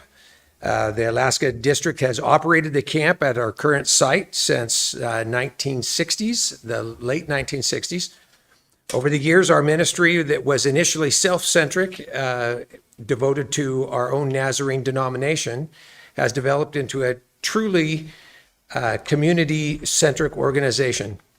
We serve many diverse groups from public, civic, the school systems, military, churches, and other nonprofits. My job for the last 8+ years and counting has been the management of the camp and the facilities, as well as attending to the guests' needs during their retreats and conferences and camps. And of course, cleaning up after them and preparing for the next group. Each year, we turn away more guest groups than the previous year due to a lack of space in our current facility. Our proposed purchase of the property, noted as Lot B6 to the north and the east of our current property, will allow us to develop additional areas and increase our guest usage. The property in question also poses a direct threat to the camp, as it is a thickly wooded area with many dead black spruce and birch trees and has thick underbrush. Our initial use for the property, following cleaning up of the organic debris, is to create a walking path for our guest use, and then future development would include the addition of staff housing and the expansion of our current small hotel. Our board of directors and master plan committee are currently working on direction, planning, and funding for these advancements. Our proposal to purchase the property at the current valuation of $35,000 we felt was more important than to offer an amount that was less than market value for the price. And then, of course, risk disapproval for that. I've been working through this process with Assemblyman Gamble, as well as Lisa Gray and Joe Metzger, who both graciously came out to the camp to meet with me and view the property, as well as to see our current operation. They took the time to explain the process to me and the entire process of purchasing the property. So I thank you for your attention and your interest and help in the growth of our ministry through the camp at the borough. Thank you. Thank you. Cassandra K.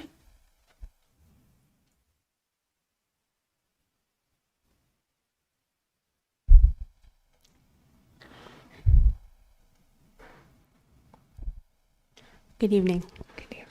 My name is Cassandra Kay. I've lived in Alaska my whole life and grew up in the Valley. I'm a member of District 2. I came to oppose Ordinance 26-17, and although it is off the agenda, I would like to make it very clear that I do oppose the ordinance and its reappearance or anything similar in the future. I support our libraries and trust our librarians to do their job. I think it's naive to try and censor or remove anything that even mentions sex. It's also a little bit elitist to assume people can buy whatever books they want if they can't get it from the library. Please leave the people to their right to choose what they read for themselves and their children. Thank you. Thank you. Tom?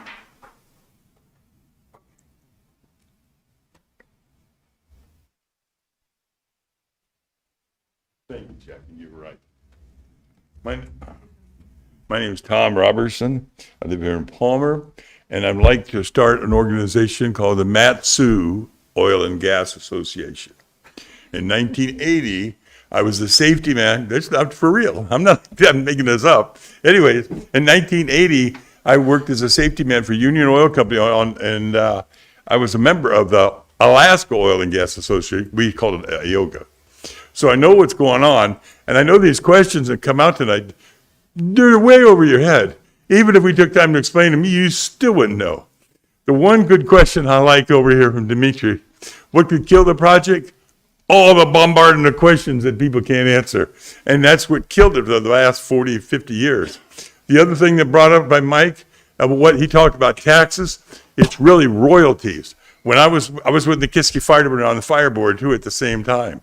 And we had to expand our boundaries for the fire service area to take in those royalties, because otherwise those royalties were going straight to the Juneau general fund. So we beat them to it. We took the money, and the fire department here needs to expand their borders so they get the service area gets those royalties, and same with the roads thing. That's the way you do it. There's a whole lot of other things I wanted to talk about that you really wouldn't know. It was mentioned about like Nikiski. What people don't understand, the cooking it down there, the tankers got to come in to where it's 60 feet water level, 60 feet at low mean tide. That's where you have to measure this stuff. And the tankers have to be double hull. There's a lot of things that go into play that people don't understand. I used to measure these pipelines. I used to keep gauges. I had to keep track of it. They have gauges on them with DC current, and put milliamps to it. And we have to measure and log in how much voltage is on these lines to keep them from rusting. It's called cathodic protection. I had to go around and check all these things. And if you go out the KGB road, you see there's a yellow sign along the road, and it's got a black number on it. That number was 67? I don't know what it is. I can't remember. Those are numbers for airplanes to spot the gas pipeline that goes all the way down to not only Drift River, but Granite Point, all the other ones. I can't even remember what they all are anymore. So I'd like to start an association where you can come to me and ask me some questions. I'll tell you some things that they won't tell you. One of them, there's so much gas stored down there, they could run it right now. They don't even need to up there. The oil companies have been waiting for the gas prices to go up. The other thing that you need to know, they need 2 lines, not 1. It's just like the highway out here. You have a main artery, and off the side you have a frontage road for the traffic going into each driveway. You need to do that. Same thing when I was a lineman for the power company. We had the transmission lines and we had the distribution lines for the small thing. You got to have 2. They're not talking about that. They're trying to save money. To feed the people that you're talking about in Chapel Creek, I'm over here. Anyways, you have to have 2. Okay. Don't let them lie to you. Thanks. Jeannie? I'll be here. Yeah. Okay.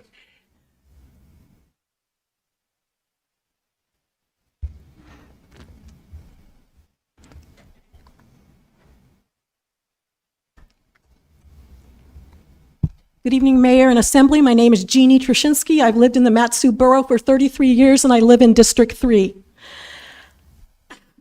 I am really happy to see that you pulled ordinance, whatever it is, 2617. I was so offended when I saw that. It was a bridge too far, or as we like to say in the Matsu, a port too shallow. Well, what starts off in that legislation is that people have been complaining about sexualized books in the libraries for years. Baloney. A small group of book banners who sexualize everything have been complaining about the library. They complained about baby lap sit time. They tried to make it be lap dancing. They complain about the adult section of the library, thinking that it's like Blockbuster where there was an adult section. It is not the same in a library. They might know that if they ever went to a library or read a book. When this started 3 years ago, the book banners threw a fit. It's on public record. They were at a public meeting. They found out they had to have a library card to challenge books. Do you know that the book banners didn't have library cards? They had to get library cards. They're not library users. They're not the people who come to our libraries. Our libraries are one of the best resources that we have. You were all carrying on not too long ago at a meeting. Oh, what can we do to bring people to the valley? We need to bring people to the valley. Guess what, folks? The number one thing that brings people to a valley or to anywhere to live is a good sense of living, and libraries are always listed as one of those things that people look for as a resource. So imagine this. Somebody comes to the Matsu, they come to check out the libraries, and there's only a kids section, and they find out that's because we don't trust adults in the Matsu. Wow, you're really going to draw in people. What is wrong I know it's painful to listen to these people. It's painful for me to listen to them carry on. Libraries are the best government resource there is. It is the most efficient use of resources and funds. Those books are shared over and over. We have a recycling center that we invest in the Valley, but a library has always been a recycling center where you can check out the same book multiple times.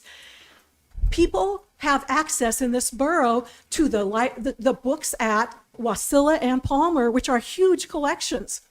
They have access to 1 million books in the Alaska catalog. But these guys, they want to cut us off at the knees and make it so that nobody can read any book anywhere that they don't want us to read. Really? Is that really what we're about, Matsu? We are Alaskans and we have rights.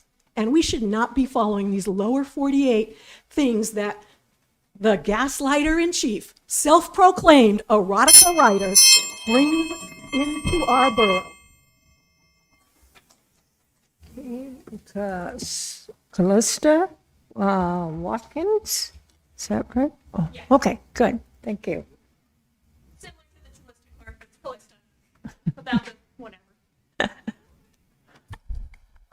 Thank you very much for having me. This is my first assembly meeting ever, and sounds like I'm not the only one. Clearly, thank you very much for withdrawing the ordinance. I emailed you personally last night, actually, Assemblymember Bowles, and you alluded that you might just reword the ordinance and then try to place it back up, and I ask you, please don't. Clearly, there are several different members here. Many, almost every single person who's come up tonight has talked about this library ordinance and how we are against it. There's one person I've heard talking positively about it. And I don't agree with pearl clutching. We, as the US, are ranked 36th in literacy right now around the world. We are not in a place where we should be making our children dumber. I was a child who grew up in these public libraries, Big Lake Library and Wasilla Library. My mom used to utilize the library so that way she could learn to become a journeyman electrician.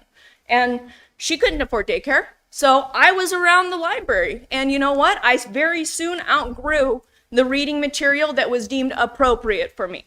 And thanks to that, I was able to open my mind and learn so much more than my parents were. God bless them, but they're blue collar folks. My mom I had questions from my mother that she could not answer. But you know what? Books could.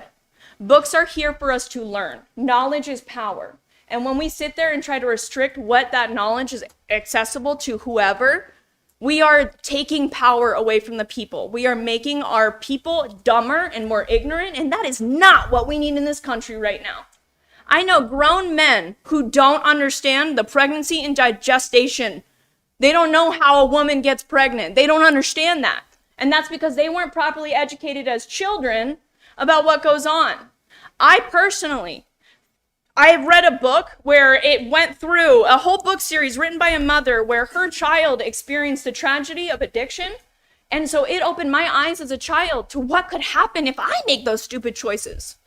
And people who are trying to say that children should not have access to that knowledge, well, people are going to learn. Kids are going to learn whether or not you let them. And honestly, kids need to read more. I know children personally who have a reading level, well, they're 11 years old, they don't know how to write their own names. And that is a damn shame. So right now is not the time. It is not the place. We should be asking for more support for the library. What more resources can we give them? Not things that we can take away. We as a country, as a state, as a union, all of us should be working towards educating and bettering our children and trying to make sure that they're smarter than us. I want my son to know more than me in the future. And you should want that too. Our children should be smarter than us. And if we sit there and deem that they're not appropriate enough to learn it, well then yeah, they're not gonna learn it. We cannot sit there and get in the future generation's way just because we think and pearl clutching is appropriate. I think it's inappropriate. And thank you very much for withdrawing it. And I ask that it not be brought up ever again. Clearly your constituents are not happy with it. And if the few people don't want it, then let them stay at home. Let them not read it. Let them talk to Can their I have you children. wrap it up, please? Thank you. Thank you. Okay, that takes care of everybody that was signed up. Yes, come on up and state your name and. I'm sorry. There Oh. was. That was me. I Okay, apologize. okay. Come on, Dwayne. Thank you for giving us the opportunity. I'm a little bit disturbed at this point after listening to the testimony. Number one, because I'm a grandfather, and my name is Dave Maxwell, and I live in Palmer. I am a grandfather, and I love those kids dearly. I would do anything for them. Biblically, I would lay down my life for them, literally. I want to stick in that biblical narrative for a minute. Romans 15 gives the explanation as to what government's purpose is as God designed it. I'm wondering if any of you can actually help me. Give me a nod that you actually have read it and understand what God's intention for your role is. Is there anybody up there? Thank you. I'll give you just an overview. Number one, verse 1, we are to submit to the government. That's a commandment from God for all people. So that should make your egos boosted because all the people are supposed to submit to you. But there's a purpose behind that submission because the purpose, as God designed government, was to put restraint on evil. Think about that. Now, there's been a lot of testimony here. I don't want you telling me what's good and bad. I don't want you being the arbiter of what's good and bad. The fact of the matter is, if there is no arbiter, we will end up in an utter chaotic condition. So the challenge is for all those that have testified and for you is to go back into your minds, think soberly, quietly, away from your echo chamber. Let your conscience speak to you. What is good and bad? What is truth? The fact of the matter is, if you don't have answers to that, if it's only your opinion, guess what? That's all it is. That is all it is, and it has no substance to it. So I'm going to use one example, and then I've got to go. And that is, just last week, we learned our legislators in Juneau. This is on social media. This has been broadcast in 3-4 different Must Read Alaska, Watchman, you name it, a number of places. That it's a frat town. So Friday nights, Thursday nights, Wednesday nights, they go to parties where there's cocaine lines, they get stoned, and then they just let it all hang out, if you know what I mean. The sexual appetite from our legislators is out of control. And Amy Domboski quote, everybody knows.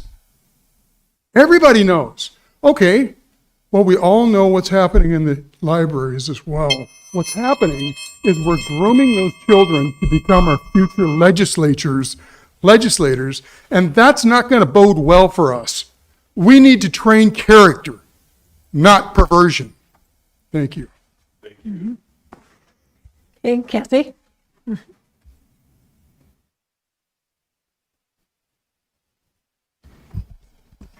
Good evening, Mayor and Assembly. My name is Kathy Kaiser. I acknowledge and honor that I live on the ancestral lands of the Dena'ina and Otna peoples. I also honor my own traditional territory of the Blackfoot Confederacy, of which I'm a descendant. I'd like to begin with a clear definition. Any action that limits access to materials because someone finds them harmful or offensive is censorship. That's just a fact. The First Amendment protects our freedom of expression, and the government cannot restrict access to books except in very narrow circumstances: legal obscenity, child pornography, defamation, and true threats. Obscenity, defined by the Miller test, is a strict standard. It is not the same as something an individual simply dislikes or finds inappropriate. In our borough, the Community Development Director is responsible for determining whether materials violate obscenity law. Guided by the borough attorney, so far, she has found nothing in our libraries that meets that definition. Yet these challenges have dragged on for years in our borough, costing taxpayers hundreds of thousands of dollars, far more than the cost of purchasing the books being targeted. Call this government or call this movement what you like: weeding, curating, reshelving. But let's be honest, it's censorship. Supporters of these efforts say they want to protect children, yet offer no evidence of a single child harmed by a book.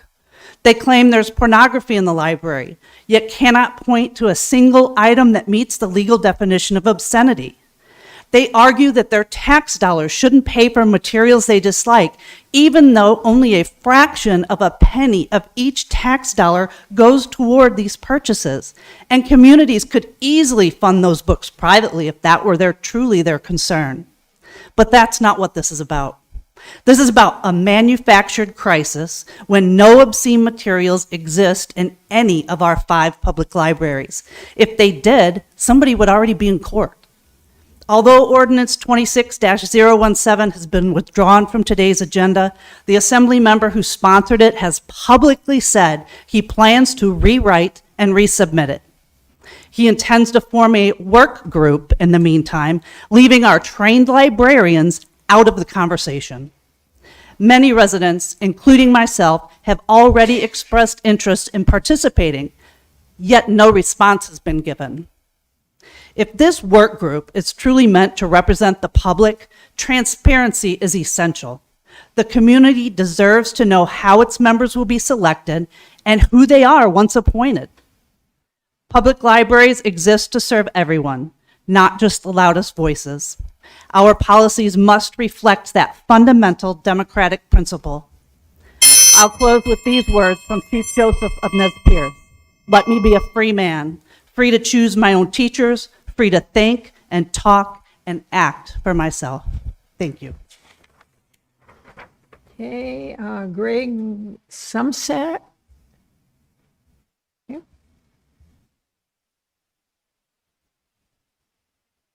Good evening, Mayor and Council. I'm Greg Sumstead. I live in Sutton. And I came here to congratulate you, Mayor, on your recent victory. I see you've managed to remove everybody who gives a shit about libraries from the library board and replaced them with people carefully chosen by you. People who don't necessarily live in the community they represent. They never bother going to the library that they represent. They don't even care enough to attend the board meetings that you've appointed them to. Now, each one of these libraries has a little group of supporters, people who live in the community, who go in and use the library. And whenever there's a fundraiser or a special event, they're the first ones there to volunteer their time and money to help out. These are the people who should decide who's on the library board representing them, not have somebody chosen by you. So these people, I forgot where I was at now, but excuse me a second.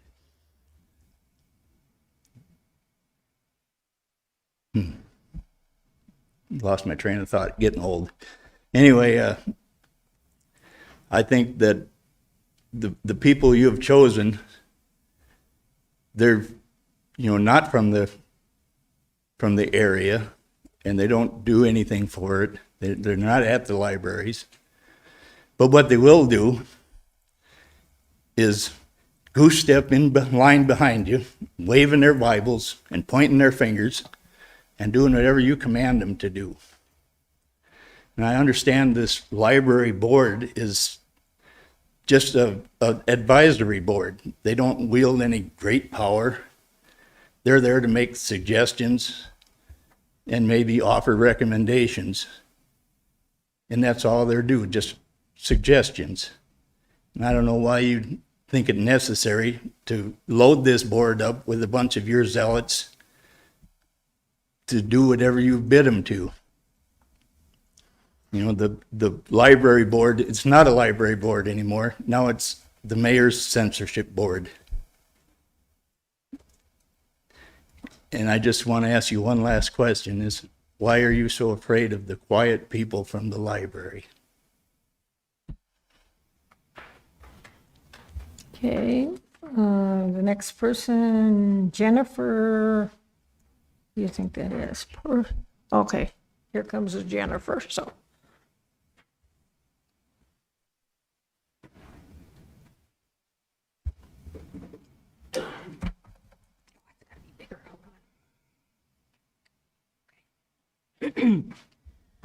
Hi, good evening, Mayor and members of the Assembly.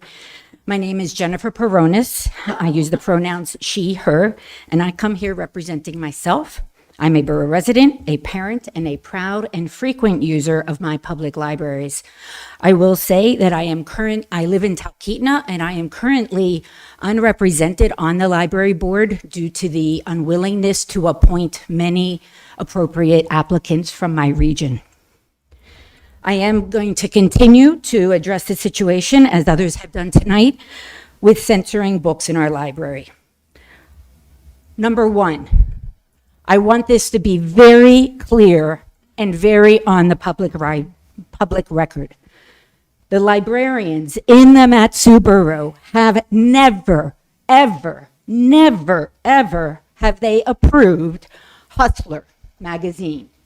They have never approved Playboy magazine to be on our shelves. And they have never approved Penthouse magazine to be on our shelf.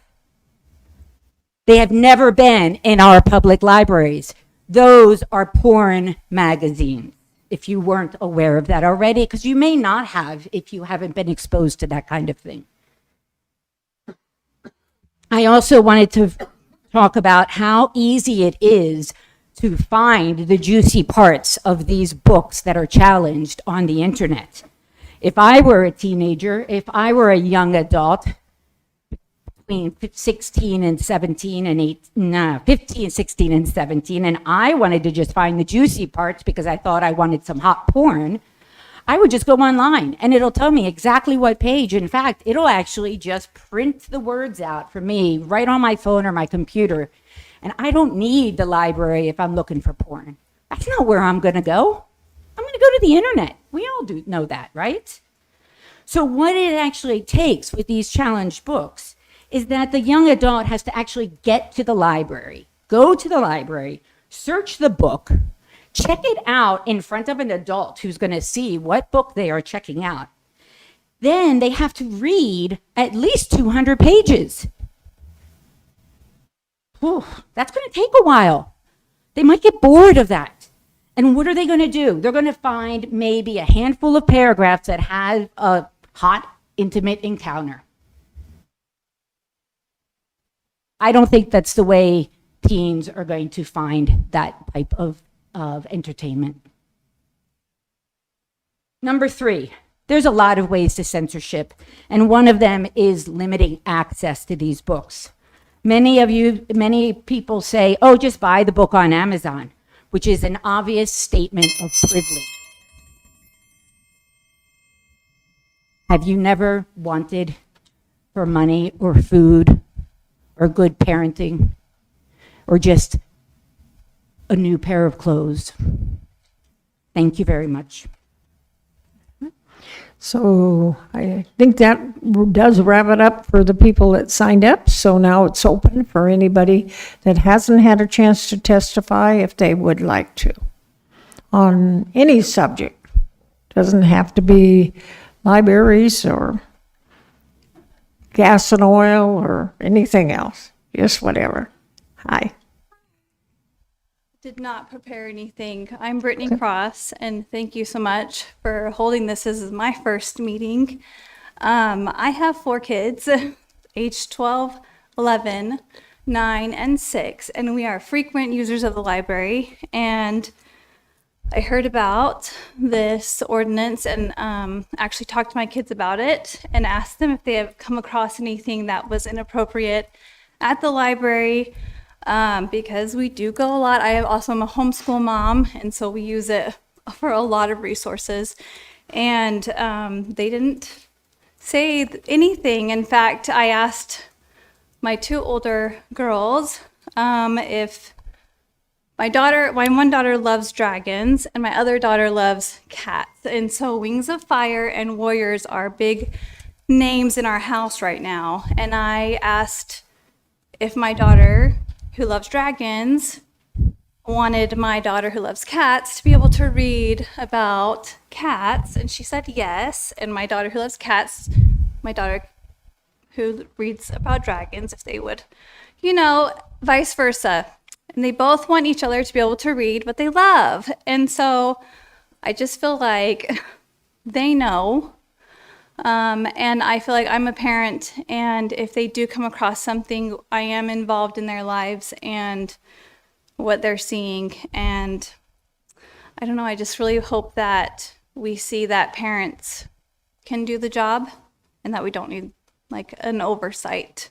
So yeah, I don't know, I love my community, and I love that we have the library to go to, because like I said, I have voracious readers, and now my 6-year-old is starting to pick up reading, and that is, we're on a whole nother level. So we've got trucks in our future. So I really appreciate all the time that has been taken for the libraries, and hope not to see something like this again. Thank you. Thank you. Anybody else that would like to address the assembly? Okay, do we have somebody online? Okay, go ahead, who's ever online, please. Hello, my name is Patty Fisher, resident of Meadow Lakes. I want to speak to you tonight about libraries and how important they are to life here in the Valley. I'm pleased that 26-017 was pulled. However, I am fearful that the ill-formed logic that caused 26-017 to be written is not dead, as evidenced by the comments of Ms. Goforth. I am strongly opposed to such an ordinance ever appearing again. So I am now speaking just to, but to show my support for libraries.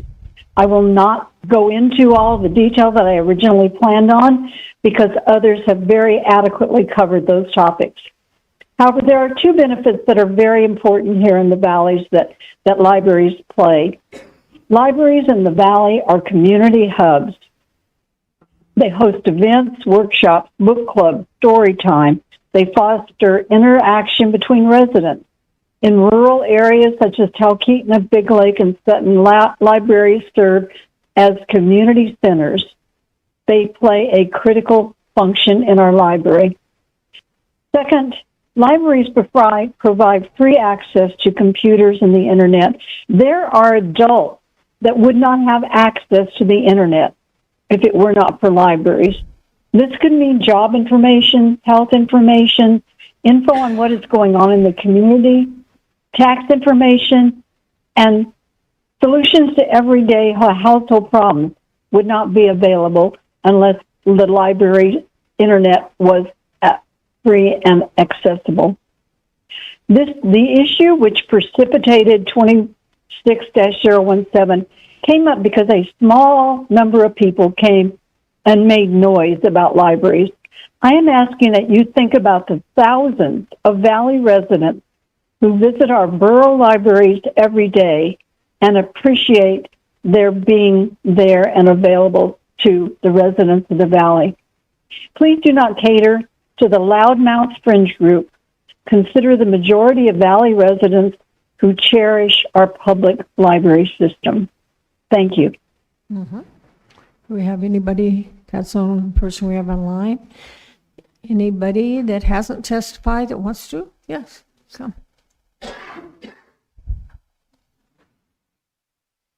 Evening, Madam Mayor, Assembly members. My name is Ellery Gibbs.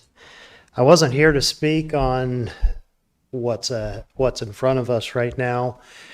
I just figured I would get up about Ordinance 26017. I hadn't read this before I came here tonight, so my apologies that I didn't do my homework before I came here. However, I've been here a number of times at Assembly meetings. I've heard Ms. Goforth come up multiple times talking about these issues in the libraries. I just grabbed the ordinance, because I hadn't read it in full, and I read through it, I personally don't see an issue with this. I am sorry to see that it's pulled for the sake of the idea that our tax dollars are going to fund books that are inappropriate to certain ages. If the books that are inappropriate to certain ages are placed in a position where the ages can't get to them, or an appropriate age could get to them, that's understandable. I grew up in the 80s. All of the magazines that we were not supposed to be seeing as children that were pornographic were kept in a section in bookstores, public bookstores or businesses, and you couldn't just immediately get to them. And you knew where they were. We knew that they weren't supposed to be for us as young adults. The problem was people got them, and you could get them at whatever age. My personal ideal and philosophy on this as a parent is that I'm the one to screen what my children see. It's not appropriate in a public library for them to be able to see something that is not appropriate for their age. And it's not appropriate for my tax dollars to pay for those things. That's where my argument would be. That's where I think the reasonable argument would be for this ordinance. And there's a lot of noise, there's a lot of sound coming from folks that are adamantly against this. Please understand, I'm not against public libraries. I've used them over the years. I love going to them. There is a lot of good knowledge in public libraries that is available for people, and it's a necessity. It's necessary. It's beneficial. You've heard a lot of people talking about how public libraries are beneficial.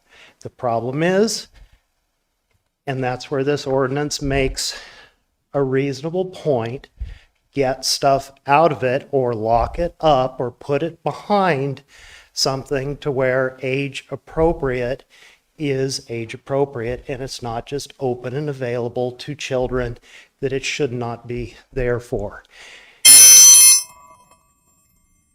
And the teaching and the training for biology, for sex education, for those things can be presented in a reasonable way, and I thank you for your time. Okay, anyone else? Okay, I don't see anybody moving. Oh, one person came online. Go ahead, who's ever online, please.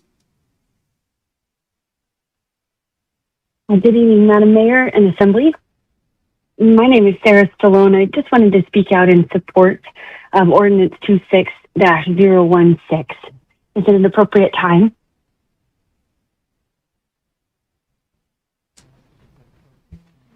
Yeah.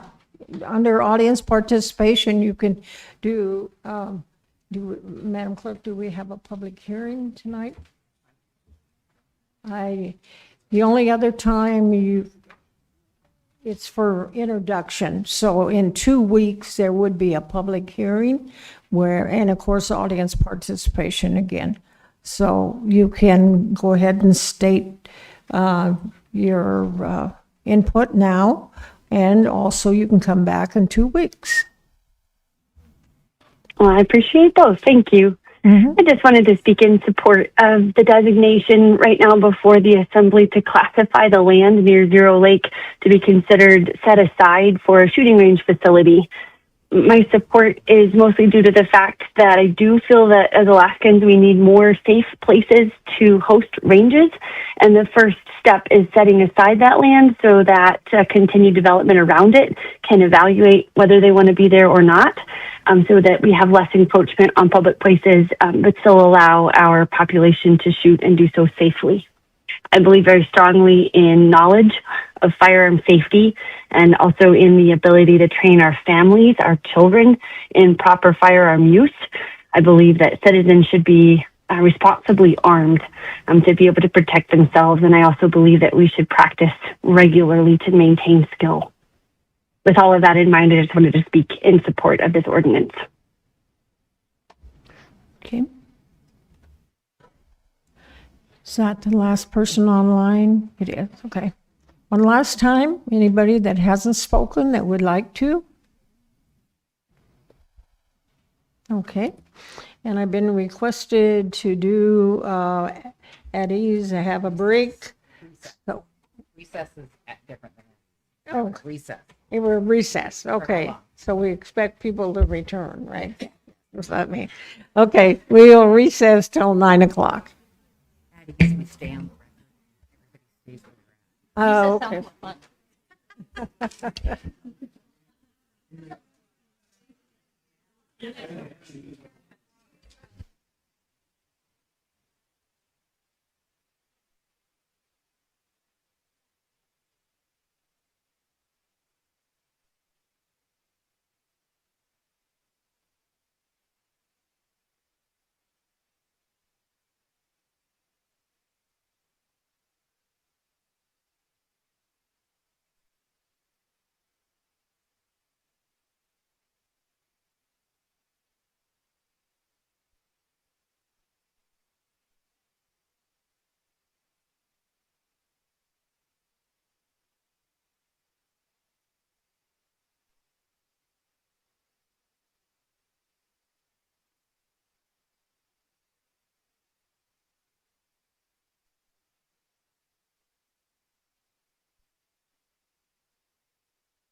If I can go ahead and have the assembly come back to order, please.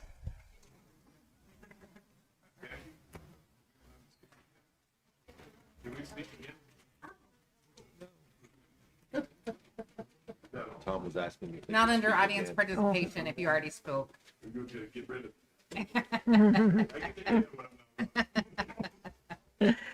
Alrighty, we are back to order, and Madam Clerk. Ordinance 25-123, an ordinance amending MSB 1759 Lake Management Plan implementation to update definitions related to motorized and personal watercraft. If you're on the phone and would like to speak to this, press star 3. Okay, I'm going to go ahead and open the public hearing on ordinance 25-123. We have a sign-up sheet. I guess we don't, so, okay.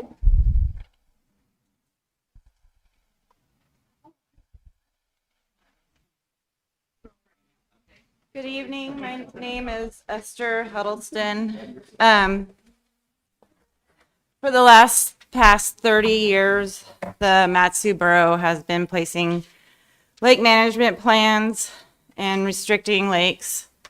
We have lakes restricted from Palmer to Talkeetna. And I think it's time to place an advisory vote to the public to see if this is what the public wants still. And my suggestion is for the next general election is to ask this question.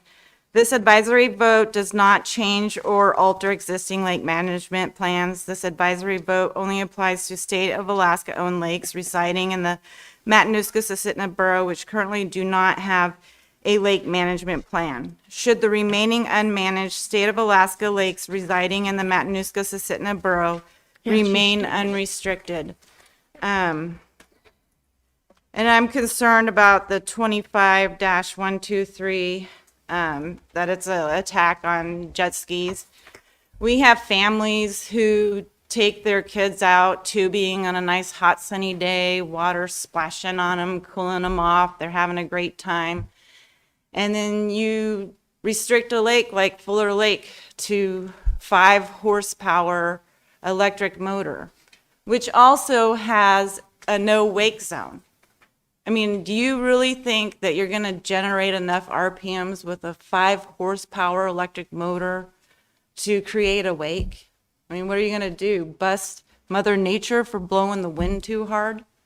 I mean, I'd be embarrassed about that one. And I'll speak soon again on this next, the resolution 20, I don't know if I have the right one, 25-27, or 25-128. But anyways, I'm hoping that you'll address this to the public for an advisory vote to see if this is what they still want, restricting lakes. Thank you, and I'll just comment on the next one. Thank you. Thank you. Anyone else that would like to address ordinance 25-123? The testimony at this time pertains just to the ordinance, not any other subject. Do we have anybody online? We do not. One last chance. Okay. I'm going to go ahead and close the public hearing, and Deputy Mayor. I move to adopt ordinance 25-123. Okay. Discussion by the assembly.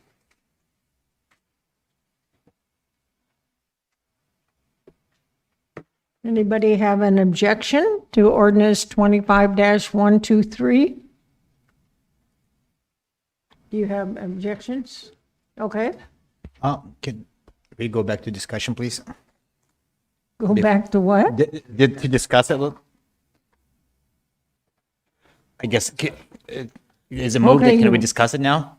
Yeah, I guess if you want to discuss I it guess- or have an objection, you can talk. I don't want to. Kind of wish we had a, I guess, staff report on that. I know should have You can addressed- request a staff report. We have it up. Can I request a staff report, please? Okay. Wade Long, Development Services Manager, Planning Division, Planning Department. Ordinance 25-123 stems from a 2021 code case where there was a personal watercraft used on a lake, and that case was closed, but then a resident asked for a written determination from the planning director to clarify whether a personal watercraft fell under the definition of motorized watercraft. In response, the planning director prepared an amazing, thorough 4-page determination and applied it to the lake in question, which was Morbro Lake. That determination was appealed in 2022 by the Board of Adjustment and Appeals, and they reached a different conclusion. Director Strawn's conclusion was that personal watercraft is a type of motorized watercraft, and the BOAA determined that personal watercraft are referred to as being separate and different than a motorized watercraft.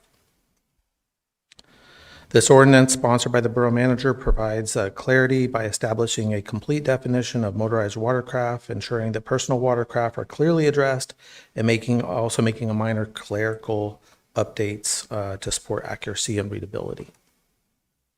I'm available for questions. Thank you. Questions of staff? Okay. It was referred to our planning commission, correct? And it was referred to the planning commission. And where was the? I'm trying to look through real quick. What was their conclusion? So the planning commission felled the ordinance just because they wanted, for the sole purpose of efficiency and consolidating it with the ordinance 25-128. Even though this is Title 17 and that's Title 15, they just wanted to make sure that it was all just, since it was coming along anyway for like a rewrite, that was the sole reason they didn't pass it.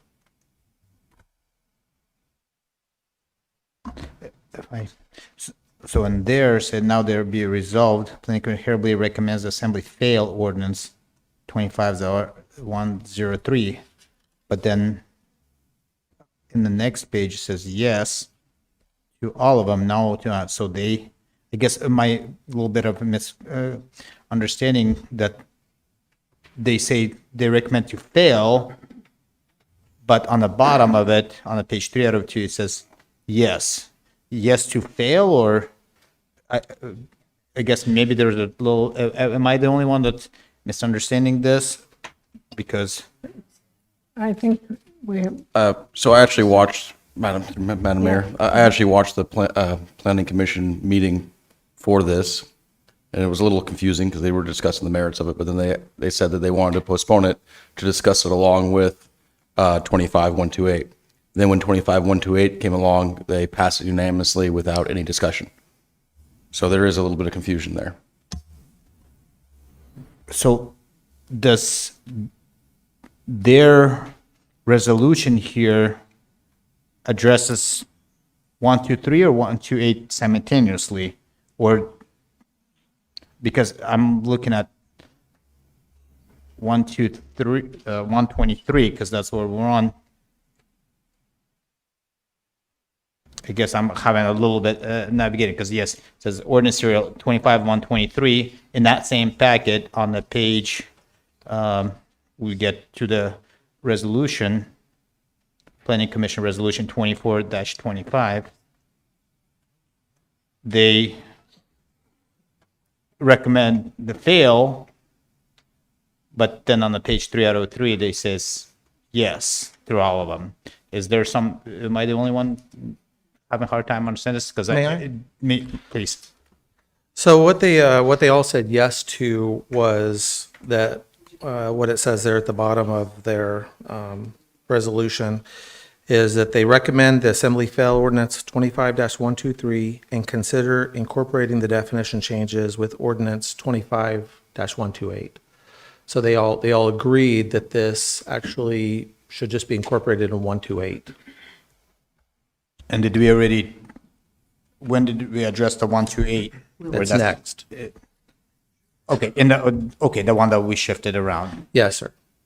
Okay, so based on their recommendation, we failed this one and we addressed it in 128. Is that my understanding correct? Yes, sir. They just wanted to be efficient. Madam Mayor, I would say if we address them both tonight, then we meet their recommendation. As long as they are two separate sections of code. So there's no reason why they need to be consolidated in one. So as long as we do address them both tonight individually, then we're meeting the recommendation of the Planning Commission. Assemblyperson McKee? So if we vote yes, because we like that they've defined what personal watercraft are, even though they recommended that it fail, it's okay, we should just say, yeah, we like this, and by the way, now we're gonna talk about the rest of the LMP thing. That's what if we vote yes, is that we're gonna, That's exactly right. okay. Yes, ma'am. Oh, Assemblyperson Bowles, go ahead. Thank you. Thank you, Madam Mayor. Do one of us need to, or should we make an amendment to incorporate this into? Okay, no? Okay, okay.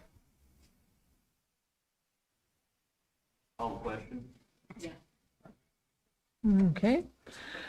We go ahead and vote on the call of the question then? Is there objection to calling the question? Is there an objection to calling the question? Okay, and no objection, then, Madam Clerk, Is there objection to the main motion? is there objection to the main motion?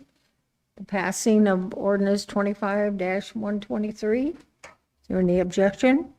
Based on my understanding of the planning report, I will object because I Okay. guess we're saying that, so yes. Okay, thank you. So we do have objection then? If I can get the members in the room to go ahead and vote on the main motion of ordinance 25-123.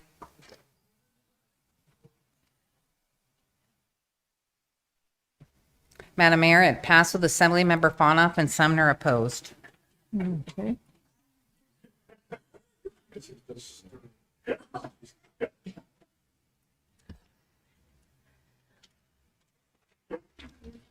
The next item is ordinance 26-128. Remember that we switched this around.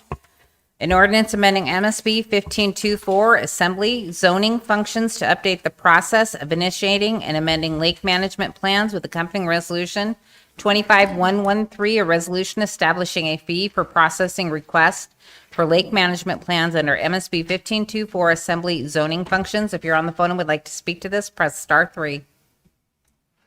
I'm going to go ahead and open the public hearing for ordinance 25-128 and resolution 25-113. Go ahead, Esther.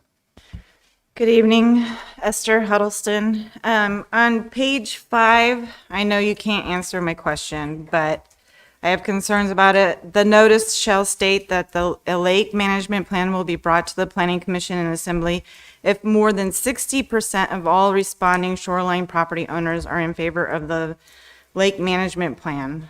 My concern is, why are you lowering the percentage to 51%? I do not support lake management plans. I think we have enough lakes restricted, and I think it's time to ask the public if we should continue restricting the remaining few lakes. I feel like Meadow Lakes is under attack right now because you guys restricted Beverly Lakes, which is in Meadow Lakes, and then you just restricted Fuller Lake, 100% restricted it to 5 horsepower electric motor. And any of you guys could have tried to turn it into at least a shared time lake management plan, but you didn't. I'm wondering what lake is next. I mean, we're losing recreational activities for families by restricting all these lakes to absolutely nothing. I mean, I've said this so many times, 200 million acres locked up in federal lands, all the lakes in Anchorage to Kootenai restricted. We have the Palmer Flats restricted. We have the Big Lake Conservation restricted. We have people who own cabins in the Big Lake Conservation. And under the Vern Halter administration, he didn't even give permits to those people who own cabins. So how do they get their water to their cabin? How do they get their supplies to their cabin? And we have a wildlife refuge in the Talkeetna Mountains in Willow. I mean, when are we going to draw the line and say no more land lockup? People who do not like motorized recreation has plenty of options. They need to take responsibility, tell that realtor, I do not like motorized recreation, and show them those lakes. People who own boats and jet skis are running out of places where to go. They invest money in those jet skis and those boats. And like I said, we've been locking up lakes for the last 30 years. I think it's time to address the public and ask them if they want to still restrict lakes. And I'm hoping my assembly member, Ron Bernier, will make an amendment to change the percentage to at least 75%, because it's skewed results, because you have less than a third restricting Florida lakes. Thank you. Further testimony on ordinance 25-128 and resolution 25-113. Do you have anybody online, sir? We do not. Okay. So let's see, who does this one? Sumner. Okay. Assemblyman Sumner, go ahead. I move to adopt ordinance 25-128 and resolution 25-113, if I could speak to it. Okay, yes, go ahead and speak. So this is, I had this drafted with the help of the planning department, obviously, in response to the last lake management plan that came before us. And what really stuck in my craw was that, well, a couple things really, but there was public access to that lake, and it's a public lake, which means it belongs to all of us, all the state residents. And we did not ask the opinion of any of the state residents what we were going to do with that lake. We only asked the opinion of people who abut the lake as property owners. And we didn't take into account the opinion of the public in general. We also, the threshold for starting a lake management plan process was over 50% of all lake property owners. But then subsequently, you can pass the lake management plan on to the assembly with only 51% or over 50% of responding property owners. So that's actually a lower threshold, or sorry, 60%, which is actually a lower threshold. So what we ended up with was we had a lake management plan that wasn't even approved by more than half of the people that lived on the lake, and we passed it. And I did not agree with that, and I thought that we should, the discussion was that, well, they jumped through all the hoops and they met all the requirements, so we should pass it. But, jumping through all the hoops is just getting it before the assembly. I don't think that we should necessarily pass something just because people tried really hard. Like I've had catalytic converters stolen from the bottom of my car. I'm sure that crackhead tried really hard. Doesn't mean he deserves to have that catalytic converter, right? So this ordinance does three things. It creates a process where if you start a lake management plan and there's public access, then we send it to the voters before it comes to the planning commission and the assembly. So the voters actually can tell us their opinion on whether we should lock up these lakes or not. And then the other things it does is it requires that people pay for the cost. I asked Planning Director Alex how much staff time is involved in these lake management plans. He told me, and we converted that into a dollar figure, which is why you see the fees of $1,500 and then the postage, because it costs postage, obviously. I think that if we were going to give away the rights of the citizens, then the people that are requesting that we give them away should probably pay for the cost of it. And then the last thing it does is it increases the threshold to at least 51% of all property owners, not just responding property owners. And I did that 51% across the board because I think we should have a further discussion about what that threshold should be. I didn't necessarily think that it should be 51%, but I think it should be at least 51% of all property owners, not just responding property owners.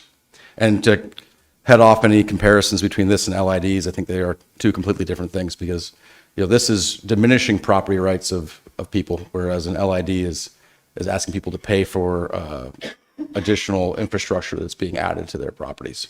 So with that, I'll open up to questions, I guess. Assemblyperson Bowles. So I appreciate that, and I agree completely, except with the number.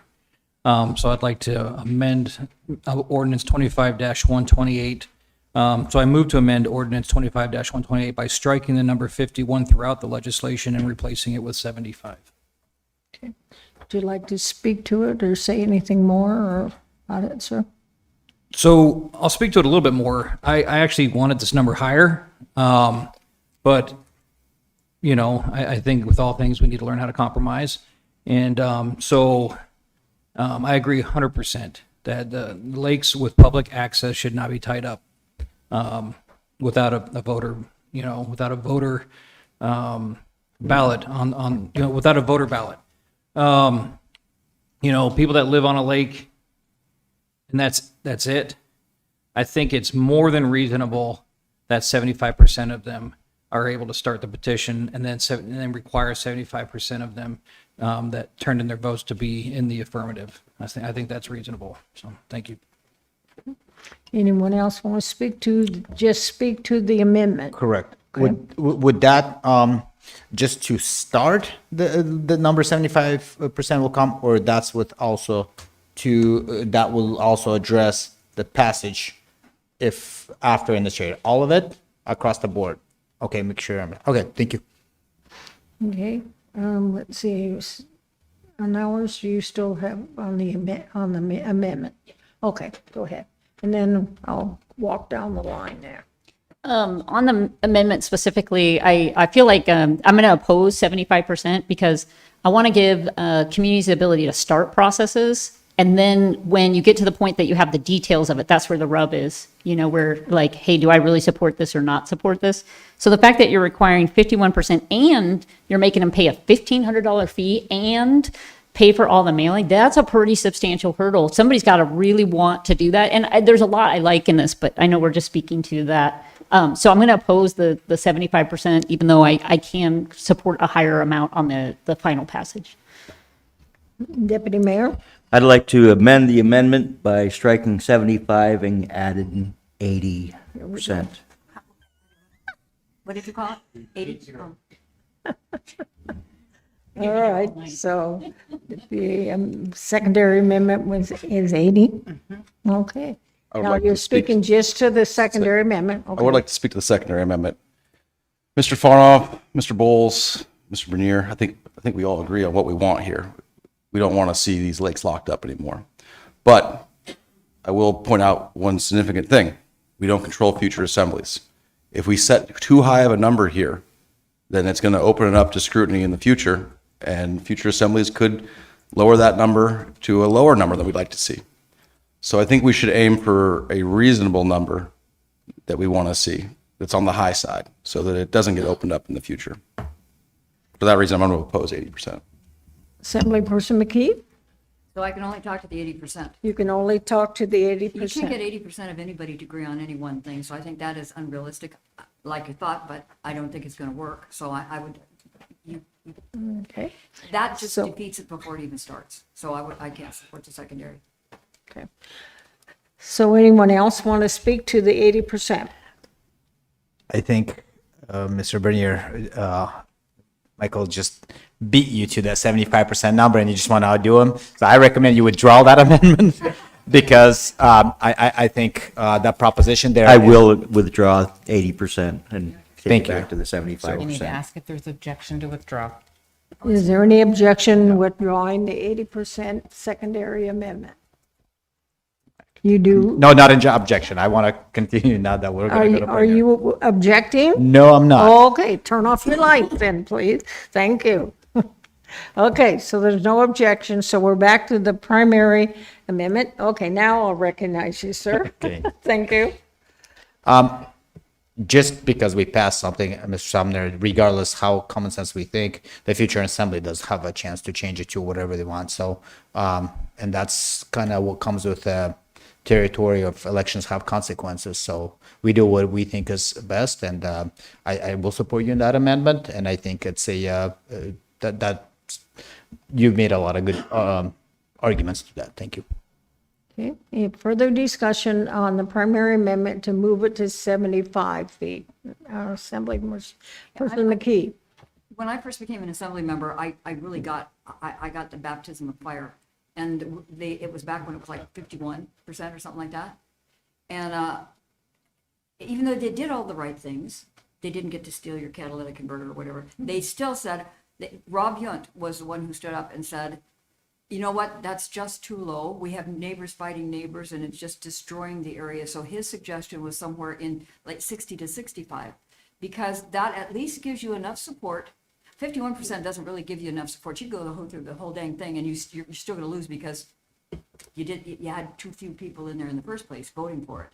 So if you cover it, I think 75 is excessive, but I think if you went 60 to 65, maybe 65, I'll go with that. That says the rest of the people who aren't voting for it, hey, you know what? All the rest of us, and there's a lot of us, there's 65% of us would like to go ahead with this. I think that's fair. So maybe I can amend that to be 65, if that would work. Can I do that at this point? You can move for a secondary amendment to Yeah, that's what I'd like 65. to do, 65, because that tells them everybody in this game is now serious. Okay. Any discussion on the secondary amendment to 65%? Yes, Assemblyperson Hours.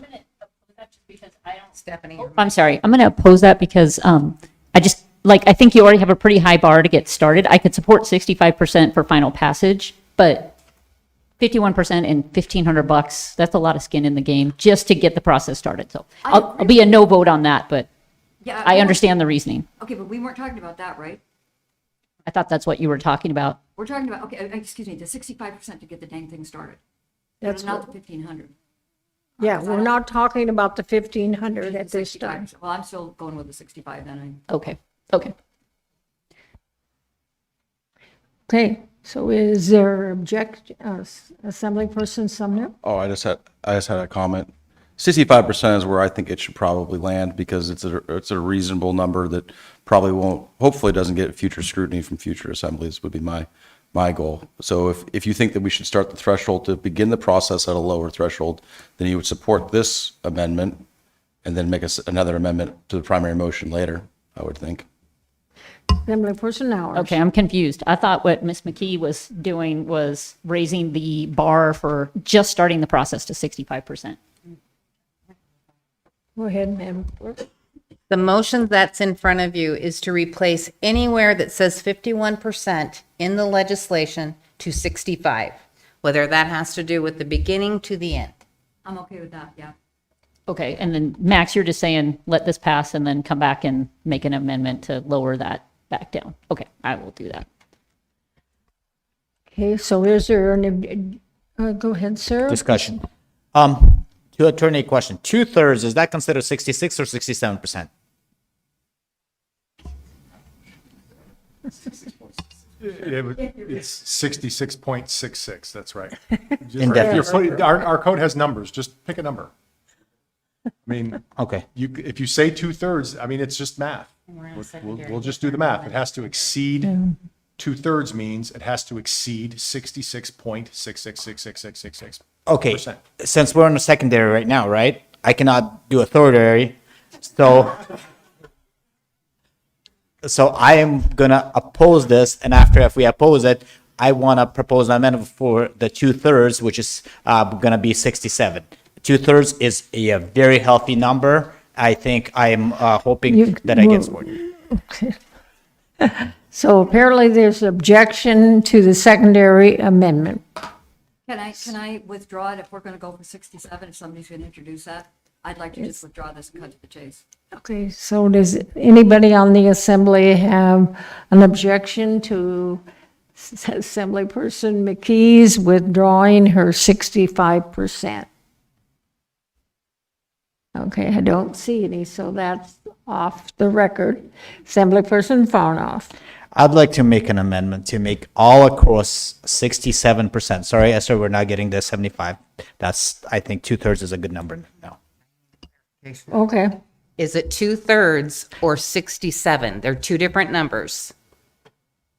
I'm gonna go with 67, so it's clear. Okay. Alrighty, so Assemblyperson Bowles, go ahead. So my thoughts on this, I could get behind two-thirds starting a petition, but I think that we need to have a minimum of 3/4 of the number of residents that are actually going to be affected by this, having a vote in the affirmative to support this. So that's So I can get behind that to start it, but I still feel pretty strongly that the end number should be 3/4 of the people that live there and 3/4 of the amount of votes received. Thank you. Okay. So any objection to the secondary amendment to make it 67%? Yes. Okay, do you have an objection? Okay, so Madam Clerk? If I can get the members in the room to vote on the 67%.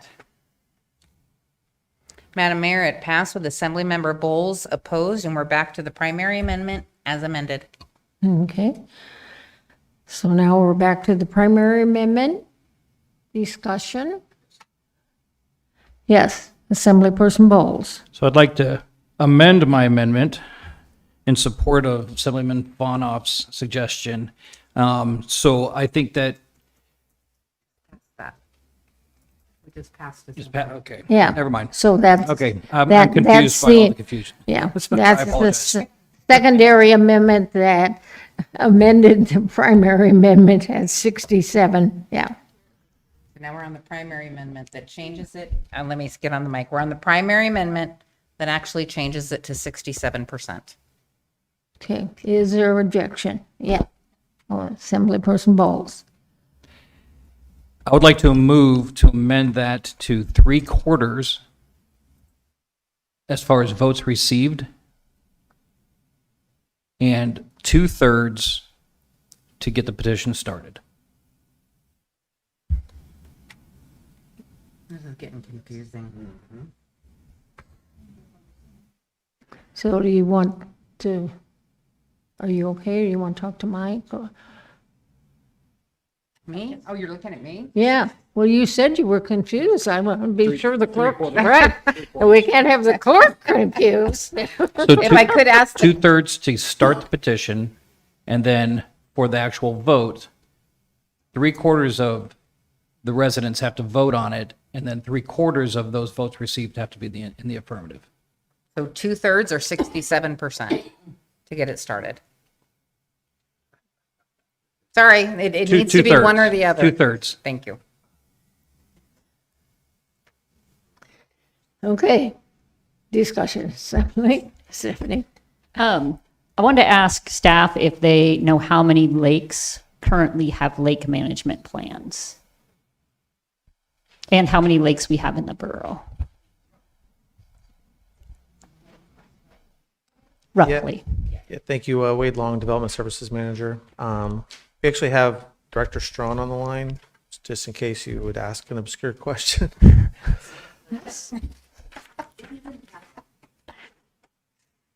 Hi there, can you hear me?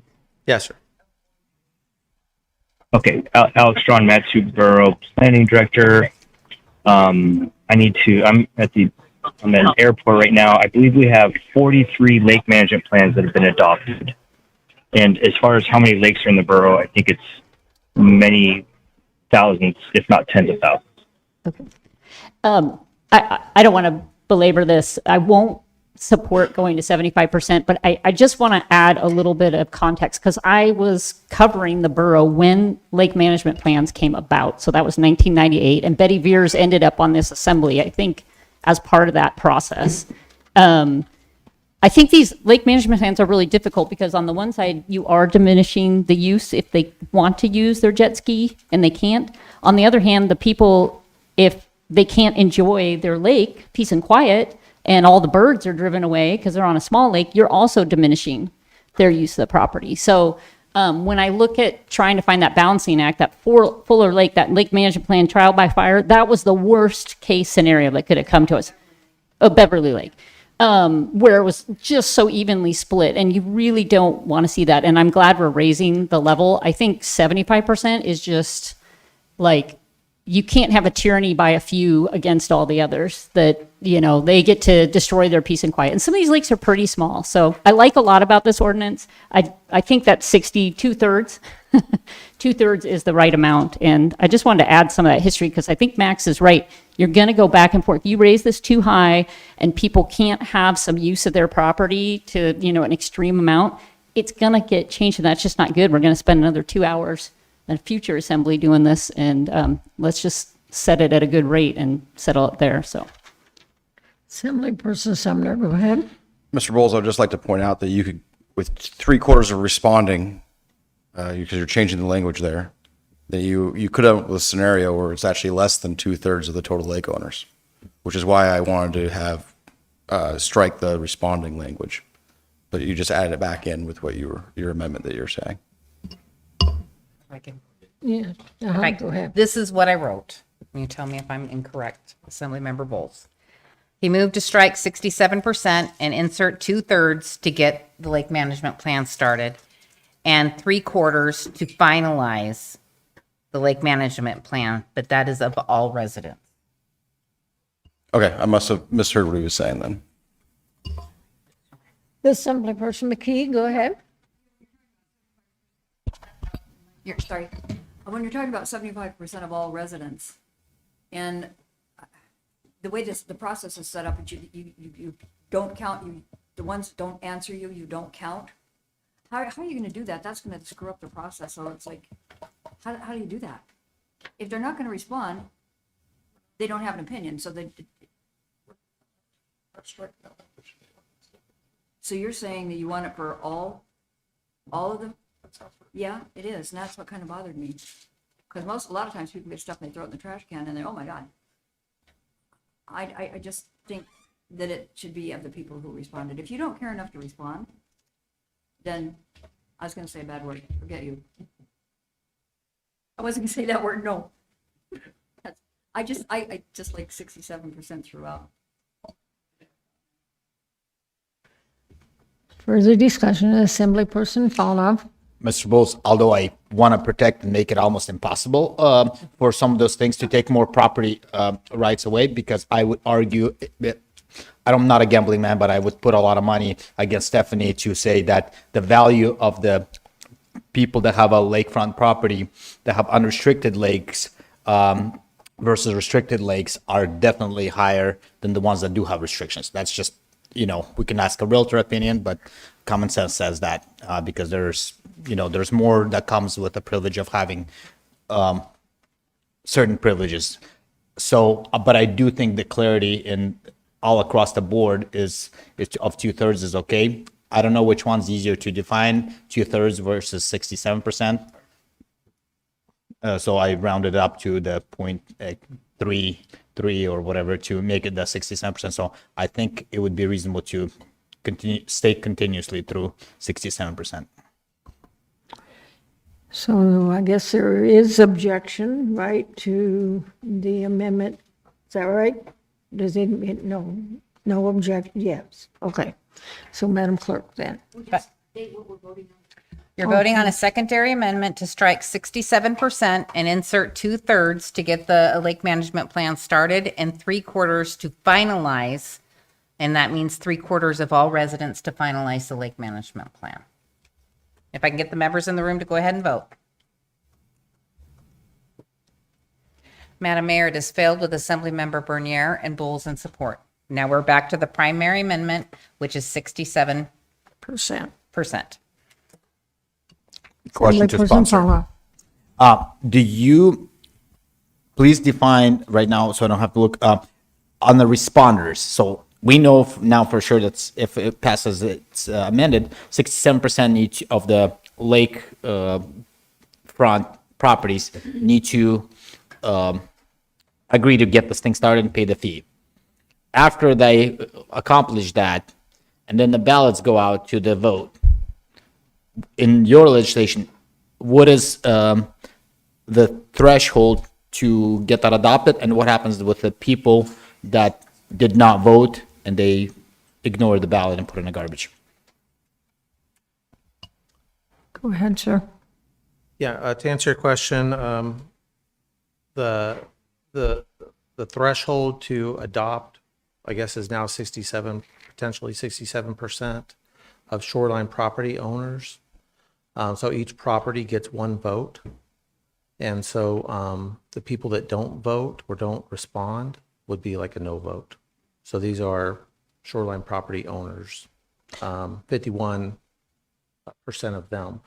So to put it in perspective, before, if it was just responding, it would be like if there was 100 shoreline property owners and you only had 2/3 responding, maybe three people responded and 2 people said yes, then that would enact a lake management plan. But in this case, it would require 51 property owners at least for a lake management plan to be approved. As amended at 67%, would this require 67% of the eligible voters to vote, or all those who voted 67%? Of the shoreline property owners. So you're talking about a couple of things. You're talking about initiating it. Not initiating, we passed Just initiate. accept it. The actual final adopting it. That would be 67% of the shoreline property owners. Okay, I think that's satisfies me. Thank you. But Councilmember Bowles, go ahead. okay. So just to clarify, and I'm sorry, I'm just making sure. So you've got 10 residents around a lake. 70 people initiate a petition. When it comes time to actually vote on making it happen, only 5 residents vote on it. Those 5 votes, the other 5 that did not vote, those are automatic no votes. Okay, thank you. Okay, for the deputy mayor. I have one question to staff. Out of those 10 or thousands or 10,000s of lakes in the borough, how many are public access and close to road system to where they're accessible? Come on, come up with a number. 9,900 Alex, or something. phoning a friend. I just don't think that's a. This is Alex Strawn, Planning Director. We do not have those numbers right now. We can get that to you. Thank you, Alex. Further discussion on the amendment. I almost want to say, I don't know, but I'll find out for you, but I don't want to find out for you. Yeah, don't make that commitment. Respectfully. You would retire before you'd come up with that figure. Madam Mayor, if I may, I think the Land Division may have done an assessment. I came across it on the website somehow of all the public access in the Matsu Borough 4 lakes and the quality of that access. So I think that maybe that does exist somewhere. Then I will look into it and get that for you, Mr. Bernier. I see Cheyenne sitting there in the back. I don't know, assessments under her jurisdiction. I don't know if. It was a land management assessment. Yeah, land management. Oh, It was an evaluation. He just- I thought he said assessments. Okay, no. I think you did. Okay, Assemblyperson McKee. I kind of like to revise my philosophy on that. It's like, I was thinking, well, if you just took the number of people who actually responded, they could make a decision for a whole heck of a lot of people who did. If you care, you're going to respond. So I would just say, like his thing says, 67% of the property owners, shoreline property owners. Is that what that means? Yeah, I'm for that. I'm if you don't care enough, That's the way it is, right? if you're just a trash can that comes from the borough and you don't care, then wake up call. Okay. The $1,500 figure, how was that arrived at? You could let Alex Strawn speak to that, but typically when we do those wage and burdens, it takes in the amount of time for receiving it, staff looking it over, processing. They do, like, even this adjustment here is similar to the last one where they do the visits with the meetings. It's a lot of. Okay, yeah, there's quite a bit of work that staff has to do. Okay, thank you. Yes, ma'am. Yeah. Okay. Yes, Assemblyperson. Not so Campbell. concerned. Thank you, Madam Mayor. I'm not so concerned with the $1,500 fee. I am a little bit more concerned with the mailings and the advertising. That could run into thousands and thousands of dollars. So, Yeah, right. Okay, speak on that. yeah, the clerk has said to me, it's supposed to be on the 67%. It's Gotcha. not putting Okay. a stamp on an envelope to okay. mail All out. right. Thank you. Okay, thank you. Question? Okay. Call the question. Is there objection to calling the Yeah, I question? have a question. The language. Yeah, are you a- Called the question. I Oh, called never the question, so now I'm asking you if you have an objection to him calling the because I question. have another And apparently you do, so you're going to have to vote. Please let me ask. If you can go vote on calling for the question, please. Calling the question just stops discussion. Stop debate on the primary amendment, correct? If we put no, we let Ms. McKee talk. Yes? Okay, then it's no. Okay, I'll give you that. Madam Mayor, it has failed with Assemblymember Sumner, Gamble, and Bowles in support. It takes 5 votes. Okay, so Assemblyperson McKee, what is your question? Yeah, because the language says the petitioner has to pay the $1,500, right? That's what it says. Who's the petitioner? If you are the one who has. We're still on the amendment for 67%. Oh, we are? Yeah, we have we not. just voted on We have whether not. the discussion had to stop. We didn't vote on the 67%. We voted on the question. Then I'll ask about the main motion. Yeah. Okay. Okay. So is there objection to the amendment of 67%? Okay, so I think then that's done. For those that are new on the assembly and for the audience, anytime we have a percentage, we end up spending hours. It's like a bidding war. And I think you all realize that now. But anyway, that's my editorial comment. Okay, so now, do you have an amendment or question? First I have a question. Can I just ask a question? Yeah. The language in Max's, whatever you call it, says petitioner. And one time in a previous meeting, I was asking, well, like the petitioner, the man or the woman who goes around and knocks on the doors and everything, who is the petitioner? Is it all, who's the petitioner that pays this money? Thank you. Rebecca Skahog, current planner, through the mayor to Assemblymember McKee. So the petitioner would be any person on the lake. It has to be a shoreline property owner that would initiate the ballot.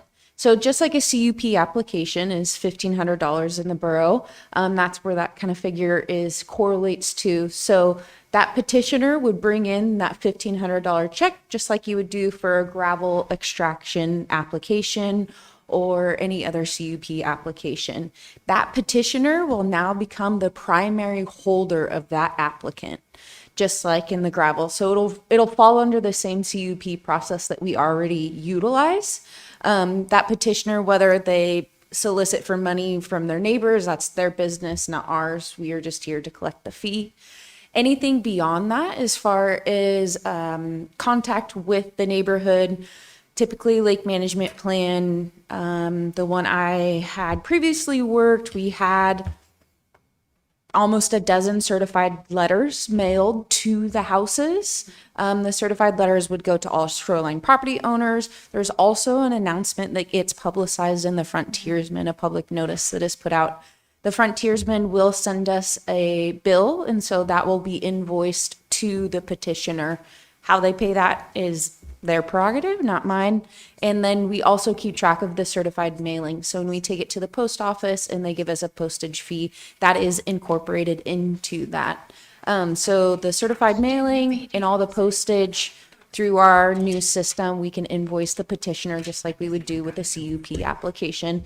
The public notice is a pretty straightforward process. A lot of departments use it. So that part is very familiar with the borough. So they could basically, let's say I'm going to do this petitioner thing. It kind of scares me because it's kind of chilling. It's like, oh dear God, I'm going to owe $1,500 to somebody. I know I can go around and trick or treat with my neighbors to get the complete pool of money. But if I'm on the hook, aren't I? That's kind of chilling. Is there any way you can expand that language? No. Absolutely not. You can't make someone pay the borough money that hasn't approached the borough to pay money unless it's a tax. The only way you can force money out of people's hands is a tax. So. Okay, Deputy Mayor, I need a motion to extend the meeting. I move to- That's just, before we do it, we still have 8 public hearings to go. And 4 items that were pulled from the consent agenda. No way. So, I move to extend the meeting till 11 o'clock. Okay. Is there objection to extending the meeting till 11 o'clock? Okay, I don't see it. Yeah, Are you objecting? I'm objecting. I think we ought to just cut to the chase and make it midnight, because we don't have to stay till midnight, but if we're gonna go through this conversation, we gotta 11 o'clock. Yeah. Sorry, Max, that's my heart is in. So, I object. All righty, so now we'll have to vote. I can get the members in the room to vote on extending the meeting until 11 p.m. Madam Mayor, passed with Assemblymember McKee opposed. Okay. Okay. Assemblyperson Sumner. Yeah, Ms. McKee, I would like to point out that if you look at Section D, nothing in this procedure outlined in MSB 15.24, blah, blah, blah, blah, impairs or is intended to impair the right of the individual assembly members, mayor, or manager to introduce an ordinance. So if you want to save the money, you just have to lobby the manager, mayor, or assembly member to introduce this lake management for you, lake management plan for you. Assemblyperson Nowers. I was listening to Mr. Gamble, and I think that's a fair point. So I'd just like to put a motion on the table to remove forcing the applicant to pay for mailing and advertising. Everything else would stay the same. Okay. Assemblyperson Gamble, since your name was mentioned, you want to talk? Thank you, Madam Mayor. Yeah, I was just talking to Assemblymember Bowles. So this says even if somebody wants to amend their existing lake management plan and initiate one, so for Big Lake, where there's thousands of properties out there, I mean, it could cost thousands and thousands of dollars for the advertising and mailings to these folks, and I think that's ridiculous. I can almost appreciate the $1,500 filing fee. That really commits somebody to the process. And I like the 67% also because they're going to have to go out and do the work. They're going to have to talk to their neighbors and communicate with them. So I'm good with that. But the mailing and the advertising, I think, is a little over the top. Thank you. So Assemblyperson Gamble, did you make a motion? Assemblymember Nowers. Yeah, I'm just agreeing with Assemblymember Nowers. Oh, I thought you said he was going to make the motion. Okay, all right. But the clerk needs clarification on the Could you motion. restate it for me, please, Assemblymember Nowers? The motion would remove the portion that would have the applicant pay for mailing and advertising costs.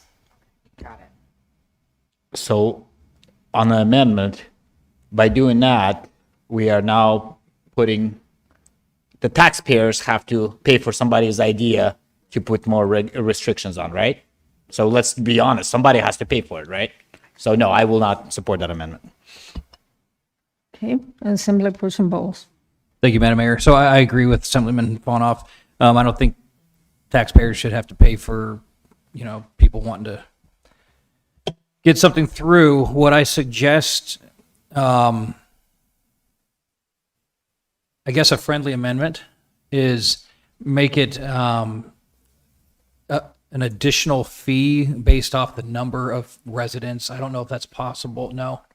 So you can't say Big Lake would be an additional fee of $500. We already have an amendment on the floor, sir, so it would have to pertain to that amendment. Okay, so Okay. I agree. I don't think all of us should have to pay the postage for this. So Okay, Assemblyperson Gamble. So let's remember that it's the borough assembly that started the whole comprehensive plans, lake management plans years and years ago. And so now all of a sudden, we don't want to pay for what a prior assembly or administration started. And I don't think that's fair to these people that have already have lake plans, lake management plans and comprehensive plans. They've gone through the process. They did what the borough asked them to do. And now we're going to go back and say, well, yeah, if you want to change it going forward, you're going to have to pay for everything yourself. I think that's just bad governance. Thank you.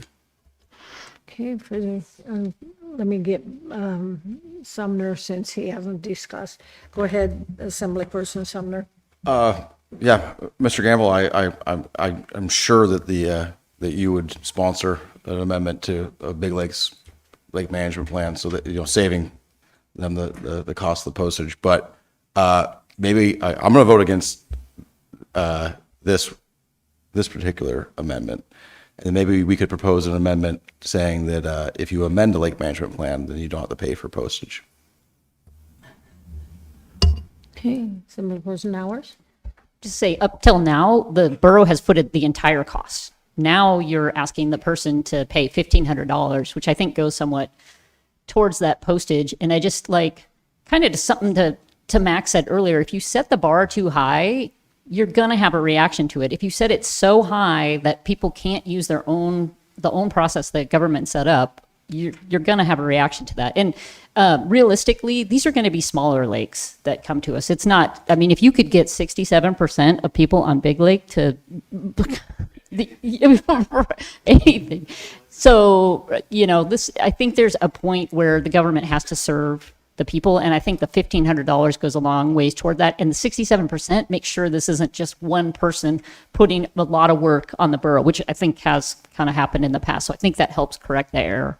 But I just think you're asking too much and putting far too much of the burden on the financial burden on the people. I think $1,500 is going to dissuade most people.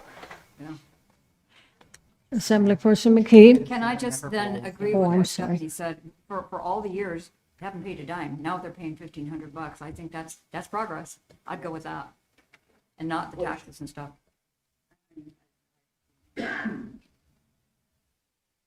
Well, let me remind you, we have the budget coming up in a few months, and every time that we say the borough's going to pay for it, then instead of the people that are asking for the service, then it's going to add to your mill levy. And it may only be $50 here, or $500 or $5,000 here, but it's going to add up. So the people that want the service, let them pay for it. Assemblyperson Bowles. So I agree. So, you know, in my day job, we process a lot of applications, and people that want to be licensed in our state, they have to pay a fee, but we don't charge them an additional fee for a mailer. I don't like that. I guess that's spread across the tax base, but I can wrap my head around that. And so you're right. I understand your point, and I agree that too. So there is we have to be able to collect fees, so that's not all on the taxpayer, especially if it's a small group of people that are trying to accomplish something. But Assemblywoman Nowers makes a very good point too. We're really mostly talking about small lakes. So how many residents? 20, 30 mostly. So I don't know how much that would be in certified mail every time, and how many are we getting a year? So that's worth considering, I think. Okay, further discussion? Is there objection to the amendment? We do have objection to the amendment. Okay, If I can get you to go ahead and vote on the amendment, please.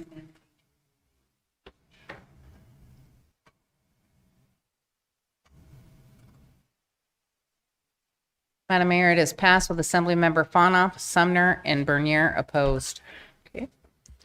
alrighty, further discussion. Now we're back to the main motion of the adoption. Assembly Bono. I'd like to make amendment for those things that we just waived the fees to make it 50%, so that the 50% of that advertisement and postage, the petitioner needs to pay, and the taxpayers will pick up the other half. Yeah, we just voted we didn't have to. I think they should have more skin in the game. 50% of that cost should be to those people that want to make that change. So that's my amendment. Excuse me, but skin in the game means walking your fanny off, getting this petition done, and spending a year and a half going to meetings and all that. There's people that have a lot of time, but they're not willing to put $1 behind it. And but on this side, it gives them a little bit of skin in the game to put about it. And it honestly, those I've done some stuff where I had to pay for that kind of stuff. It is a very reasonable number. If we're talking 30 to 40 people, it is not ridiculously high price. So it's, if they can afford $1,500, they can afford another $300. Madam Mayor, I call a question. Okay. Is there objection to calling the question? Yes. Okay, so go ahead and vote. Get the members in the room to go ahead and I just want to vote on calling the question. So we can keep going.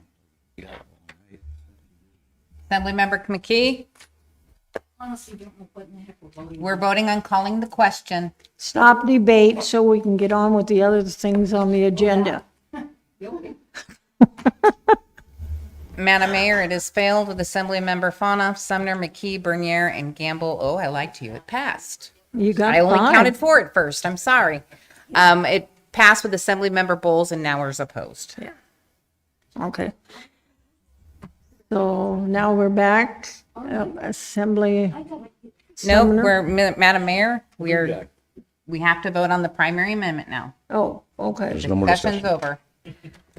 What is on Well, the floor right now is Assemblymember Fanoff moved that the He's got a applicant light pays, on there. I was trying to see if he wanted something.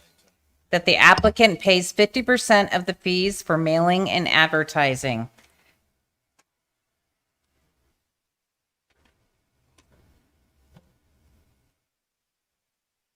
Madam Mayor, it has failed with Assemblymember Fanoff, Sumner, and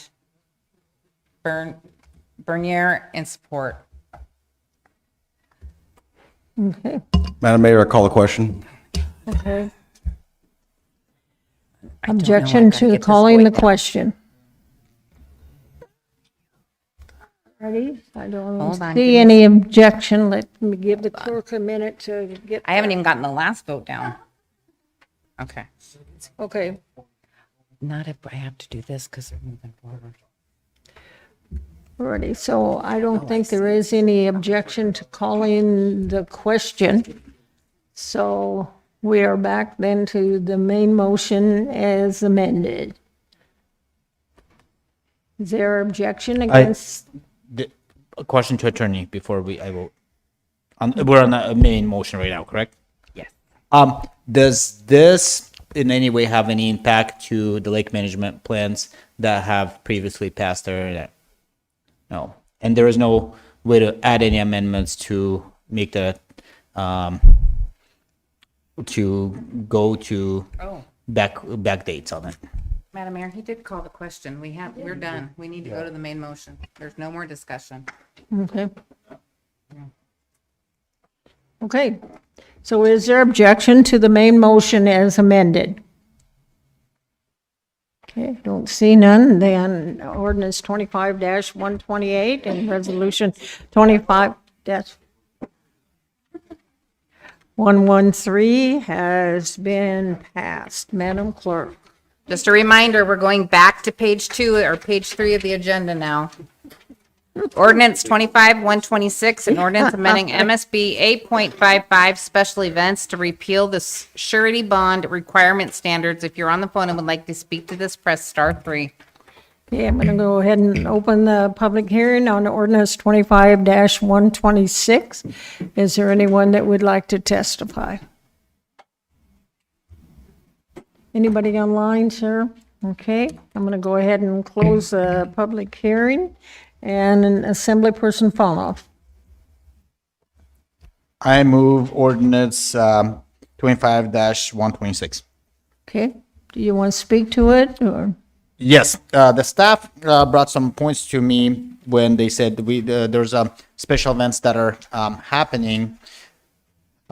We in the past currently we're requiring this the bond, surety bond. It is not easy to get oftentimes, and it prevents a lot of interesting events from happening. And on the flip side, I don't think ever took anybody's bond money, so it's almost like a obstacle for another government restriction to require something that we've never really implemented or took away. Staff could correct me on logistics of it. So we thought that this would be good to make that into a change. Further discussion on ordinance 25-126. Any objection? Okay, seeing here no objection, then the legislation passes. Madam Clerk. Ordinance 26001, an ordinance adopting MSB 1524-030H. The Matanuska-Susitna Borough 2026 Hazard Mitigation Plan update. If you're on the phone and would like to speak to this, press *3. Okay, I'm going to go ahead and open the public hearing on ordinance 26-0013. Anybody that would like to testify on this ordinance? Do we have anybody online? We do not. See anybody move? Okay. Close the public hearing. I move to adopt ordinance 26-001. Great. Discussion? Assemblyperson. I'd like to request a staff report and see what the benefits and risks with adopting this thing.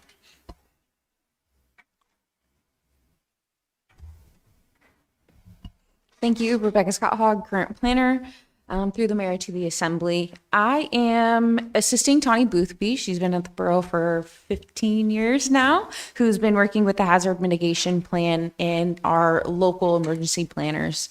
The hazard mitigation plan is a 5-year plan, and it identifies all natural hazards within the borough. As you understand, the borough is about the size of West Virginia, which means that we have many natural hazards. And what this plan does is allows us to access federal money through FEMA programs, federal money through the hazard mitigation grant, block grants, and then federal money also for HUD housing grants. This plan does a full risk assessment of natural disasters and hazards within the borough. It comes up with ideas and implementations to mitigate those hazards, and then also educational outreach programs. This plan also allows us to work with other organizations. For instance, we've worked with the Alaska earthquake and different places to be able to identify a greater number of hazards to keep our communities safe. I guess probably though at the bottom line of this is this gets us money. So the more that we can work on this grant and maintain, or work on this plan and maintain it and keep it published every 5 years, we have access to federal funding that we would not have access to otherwise. Since 2004, there's about $36 million that we've been able to access by utilizing the hazard mitigation plan. There's there's 244 pages, and my question is, now it's completed, is there gonna be a cost associated with us, like keeping this plan or a lot of staff hours, or now once we adopt it, there is no staff time and cost required? Through the mayor to Assemblymember Fanoff, there's always going to be staff time for this. This is a 5-year plan. So this hazard mitigation plan will go through you guys as a governing body. It'll also go to the state, and then it'll go to the federal FEMA, who oversees this plan. The reason that it's 5 years is because new hazards become identified. Since our last publication of the plan in 2020, there has been the identification of 2 new hazards in the Mat-Su Borough. We do have a tsunami hazard that's over if we have high tide in the Palmer Hay Flats, and then also East Kinnick River Road. And there has been a realization that we do have a permafrost landslide hazard up in Glacier View. So this helps us identify those hazards, helps us mitigate and prepare and educate our community. Because this is a 5-year plan, and because we do utilize other organizations, emergency services, a local emergency planning commission, so there will be staff time that's going to be dedicated to this plan to maintain it. And then there's also going to be contracts set in place. We do have the ability to access grant funds that have been tied up. And that those grant funds help pay for the staff time and also help pay for the collaboration with other working bodies. Did our planning commission make a recommendation? Yes, the planning commission accepted this plan unanimously. So on the page 2 of the 3, it says, now therefore be resolved, the Mat-Su Borough Planning Commission does not heavily recommend adoption of the Matanuska-Susitna Borough Hazardous Mitigation Plan 2026 update. Did you not see that, or is this? And then at the same time, if you look on the page of 3, it says yes on all of the names and no nobody. So which are they just constantly making this mistake? They say they do not recommend, but then they say yes on the voting side. Do you know where you put in a meeting? Because it seems like this one was in December 15th of 2025. Through the mayor to Dmitry Hanoff. Yes, I was present at the meeting, and they did accept it unanimously. It could just be that there was a clerical error made.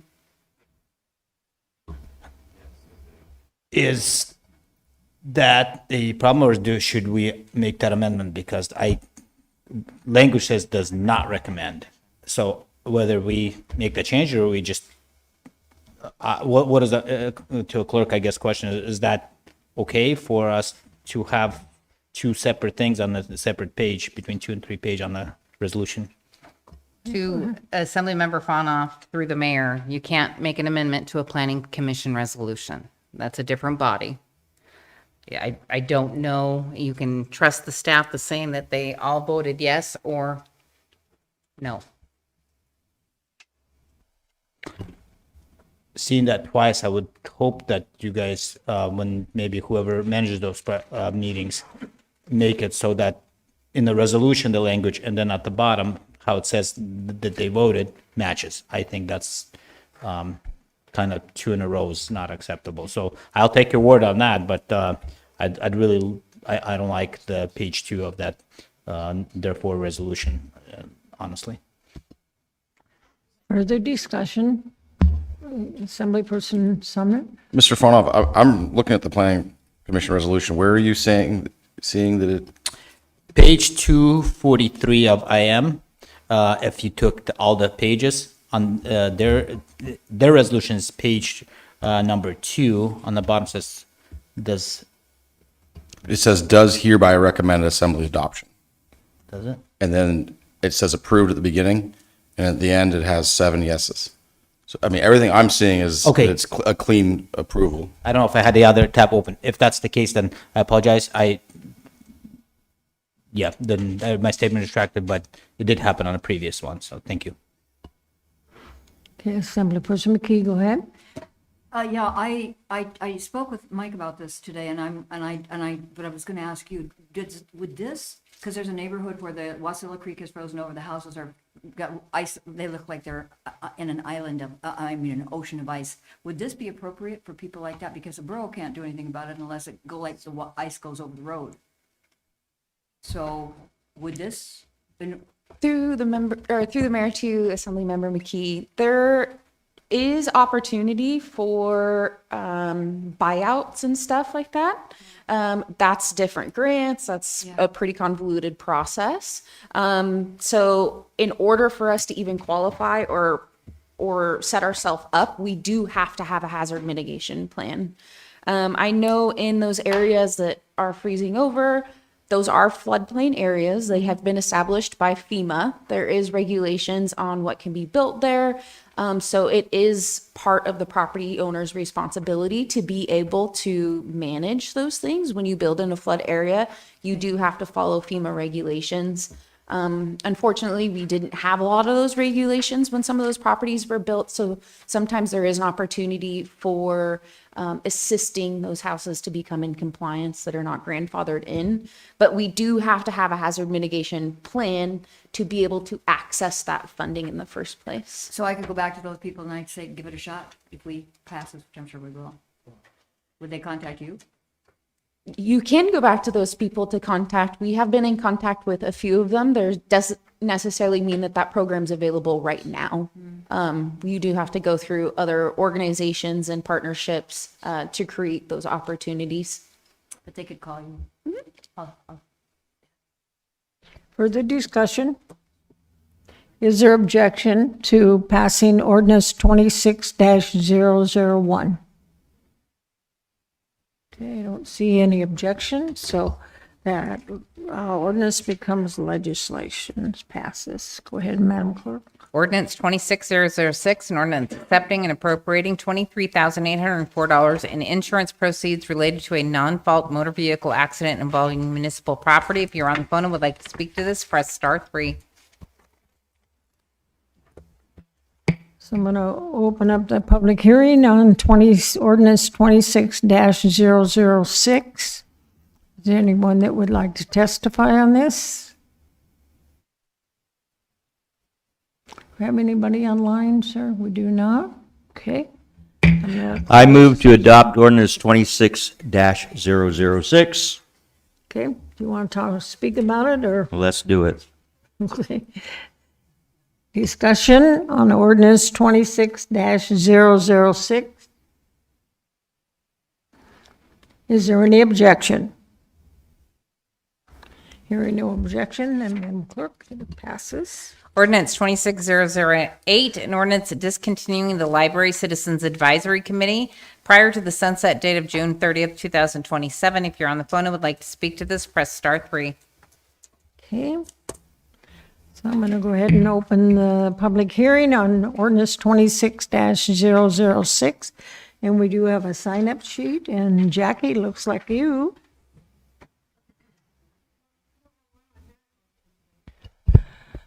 Good evening. My name is Jackie Goforth. Thank you so much, Mayor and Assembly, for the work you're doing for staying this late.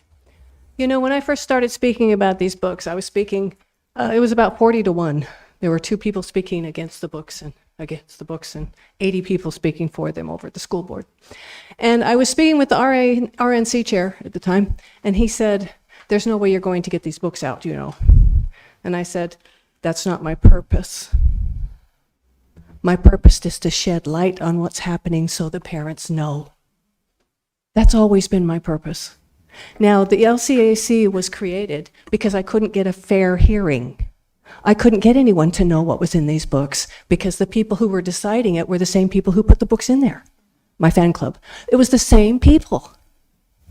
And they all said, they're fine. Every single one of them, they're fine. They're fine for kids. We don't know why you're upset. So the LCAC was founded in order to make the Miller-Ginsburg test, the Miller test, make sense. The Miller-Ginsburg test requires the community input. And when the school board set theirs up, they put 11 people on that, and 5 of them were liberals. They came from the school district. 5. One was about 3 of them were librarians, okay? And there were 7 books that they voted unanimously were obscene. So for them to sit there and say there's no obscene books is a gaslighting incident, okay? They found that there were 7 of them that were unanimously. Now, the same thing happened with the borough LCAC. When you made the board up, one of those people on that LCAC was a librarian, and she voted that everything was fine. Everything was absolutely fine, everything was fine, until one book. It was Verity, and she also voted that it was obscene. So for them to sit there and say the books are not found to be obscene is not true. They found them to be obscene when they're on a committee to find them obscene. And that was the whole point. That's the whole point. The whole point is to get it into the public arena, and so people can see what these books are so that parents will know. I'm trying to stop Davin Hilgenberg's plan to ruin children's innocence without the parents' knowledge. And the only way to do that is to make sure that these books are seen. And the reason I'm bringing up the book that I gave you tonight is because I failed in the borough, I failed in Palmer, and I failed in Wasilla, and they had a rule that said you had to wait 3 years before you could redo your challenge. Well, guess what? It's been 3 years. So I will be challenging that book again so that parents can see what's in these books. And the people who are up here defending them already voted that they were obscene. Several of them did. I can name them for you. And yet they'll stand here and say that there's no obscene books. It defies. Thank you for your time. Thank you for listening. I tried to be short. I'm sorry. I'm all for this amendment and for the LCAC to, because if it becomes a problem again, trust me, I will be in the arena again. Thank you. Anyone else that would like to testify?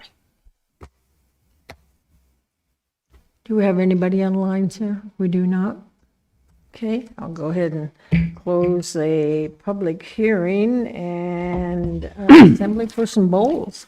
So I move to adopt ordinance 26-008, and I'd like to speak to it. Sure, go ahead, sir. Thank you, Madam Mayor. So, the LCAC voted unanimously to sunset, and they've done a great job. And the duties that they had have passed to the library boards. The duties still remain.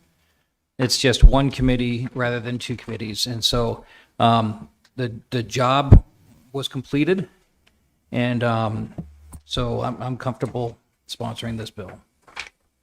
Okay, further discussion by the Assembly? I just, very briefly, I was in on this in the beginning as well. I think this all went as it should have. It's folded now into a board that has some people who really, I'm gonna say who really care, that they look at these things. And I'm also gonna point at this woman here, she has been tireless and taken a lot of hits and a lot of stuff from a lot of people, and she doesn't give up. Thank God for that. So Jackie, good on you. Deputy Mayor. I'm not going to support this. I think this needs to continue. Further discussion by the Assembly. So we do have, Before, Assemblyperson Pollock. I guess normally we don't ask Mayor. What I did not participate in the meeting. I guess, well, can you give us a little bit of history of how that board decided that they don't longer need because the other board is now gonna take the purpose? I guess, is there like almost like a staff report, but maybe you can tell us the reasoning for closing this, because we put a lot of effort and we took a lot of heat to establishing it, but I guess they feel like the other board actually has authority to do things and sound people in mind there. I guess, am I missing something or no? Do you have staff here or no? Or you want to talk to it? Through the mayor to Mr. Ponoff. So what we're suggesting here is consolidating, just like Mr. Bowles said, from 2 committees to 1, where the challenge material process will exist with the Library Advisory Board instead of having 2 separate committees. By the way, where a couple of people were on both, the same people. So it makes sense, I think, from a staff support and just a process to have 1 Library Advisory Board meeting on a monthly basis. And if you have challenge materials, take it up. Because they're going to be reviewing procuring materials as well. So it consolidates all that into 1 board instead of having a one-off that's simply focused on challenge materials. Are they both advisory boards or they actually have, Every board we have is advisory board to the Assembly. None of our boards and commissions have the authority that the Assembly. That's why you had the questions regarding the Planning Commission, because they can't make law, they can only advise us. So these are just all the boards are, right? Mr. Attorney? Except for quasi-judicial boards. There are certain boards by state law are granted. Planning Commission, when they do their permits, Board of Equalization, when they do assessments, things like that, Animal Care Board. But for all of the other boards, yes, these boards are advisory. You cannot give them the power to decide which books come out. so who ultimately gets to decide? Manager. And they advise and manager implements it? Or is it a different department? I guess you work for us, so I guess I could ask you. The way the policy is written today, the community development director makes the final decision. There's a reason that we selected that position to do that. So community development person could reject, and so the point of, That was the case with the LCAC as well. That's not a new policy. That's been the policy from the beginning. That's not new, and it's not changing. Who has that determination? yeah, I know, sounds killing this ACLC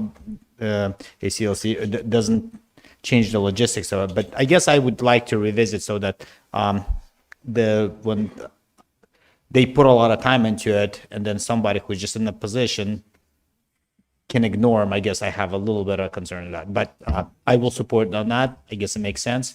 But I do want to discuss that maybe with you or somebody, that make sure that if regular people who are donated and put a lot of effort into time and recommending that and establishing that something like this shouldn't be there, and I can read titles, but Ms. Mayor will stop me if I were to start reading this. So, and I don't want to do that anyways, but so that we do take account of people's voice there. So thank you. Go ahead, sir. So through the mayor to the assembly, I would caution against giving any advisory board too much authority, because they can then take on liability for the borough, commit the borough to committing resources. You control that by managing me. And then I'm responsible for managing that. If I don't manage that, you take that up with me.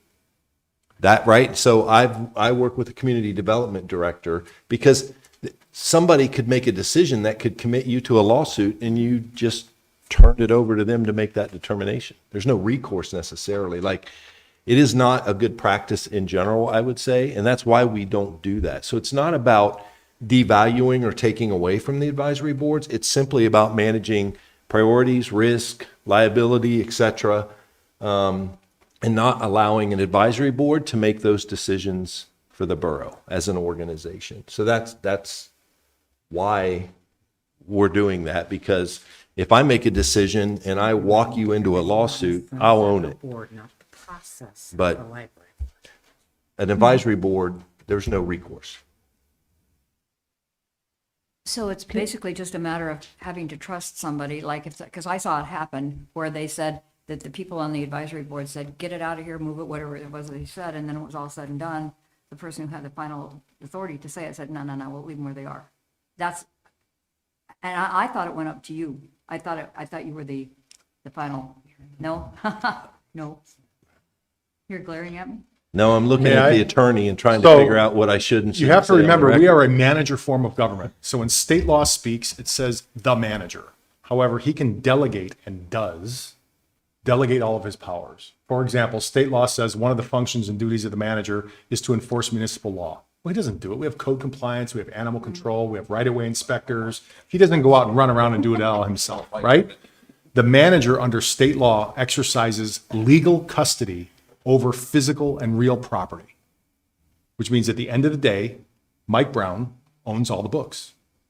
Now, obviously, it's through the community development department, They'll make you sleep. right? He tonight. exercises custody.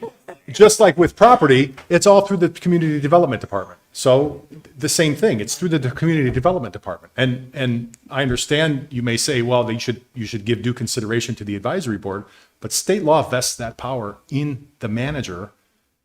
That is then, delegated down to the department manager. It cannot be taken away by the assembly. You cannot say this board has the power to decide what comes in and what goes out.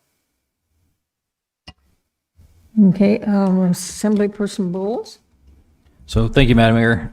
So I don't know if it helps, but I'm very comfortable with this ordinance. I think members of the community that were highly involved in LCAC are very comfortable with this and that share our same opinion on things. So if I was not comfortable in this, I would not move this forward.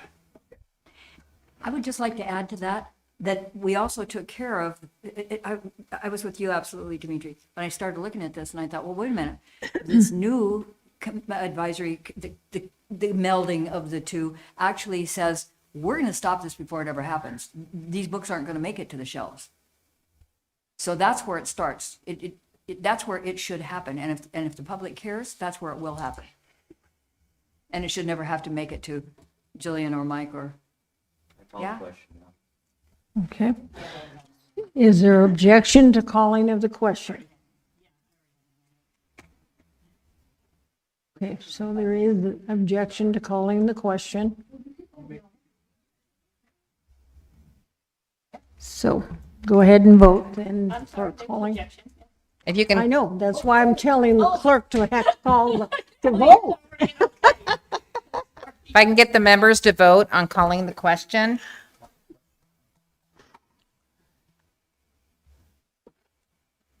Madam Mayor, it is passed with Assembly Member Nowers opposed. Now we are at the main motion and there's no more discussion. Okay, so is there objection to passing ordinance 26-008? Okay, I don't see any objection, then the legislation becomes passed law. Okay. Ordinance 26009, an ordinance approving the sale of borough-owned land located in the Big Lake area to the adjacent property owner, Alaska District Church of the Nazarene, in the amount of $35,000. If you're on the phone and would like to speak to this, press *3. Okay, I'm gonna go ahead and open the public hearing, and we do have a sign-up sheet. Mr. Miller, come. Just here for questions, if anybody has questions. We can't do that under the Okay. department, so, So you can say something more if you want to, I or, don't need to say anything. I thank you for your time and I appreciate you guys. You guys be blessed. You go through a lot. Oh my gosh.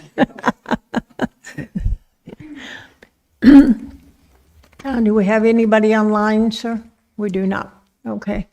I'll close the public hearing, and then, let's see, Assemblyperson Gamble? Thank you, Madam Mayor. I move to adopt ordinance 26-009, and I'd like to speak to it. Sure. Okay. Mr. Miller came to me a few months ago and stated his desire to purchase this piece of property. And I've been out to Camp Maranatha on many occasions as the fire chief in Big Lake for years and years. It's just a wonderful facility. And the Church of Nazarene and Camp Maranatha provide such a great service, not just to the Big Lake community, but to organizations all over South Central and in the state of Alaska. And I can't think of a better use of this property. And when he came to me, he didn't ask that it be given to them. I mean, right away, he said, we're willing, to pay for this property. And I commend him for that. And I commend you, Mr. Miller, for all the work that you're doing out there at Camp Maranatha. It's a year-round facility. It's not just a summer facility, and you just do amazing things out there. So thank you, and I urge the Assembly to approve this ordinance. Thank you. Further discussion on Assemblyperson McKee? Yeah, and I'm sure when I say what I'm going to say, people are going to stand up and throw rocks at me, but I did have some questions. When I first saw it, it was, I had just assumed it was an acre, and I was kind of saying, geez, $35,000 for an acre on a lake? I'll do that, but it wouldn't be available to me. But then I found out it was 10 acres for $35,000 on a lake.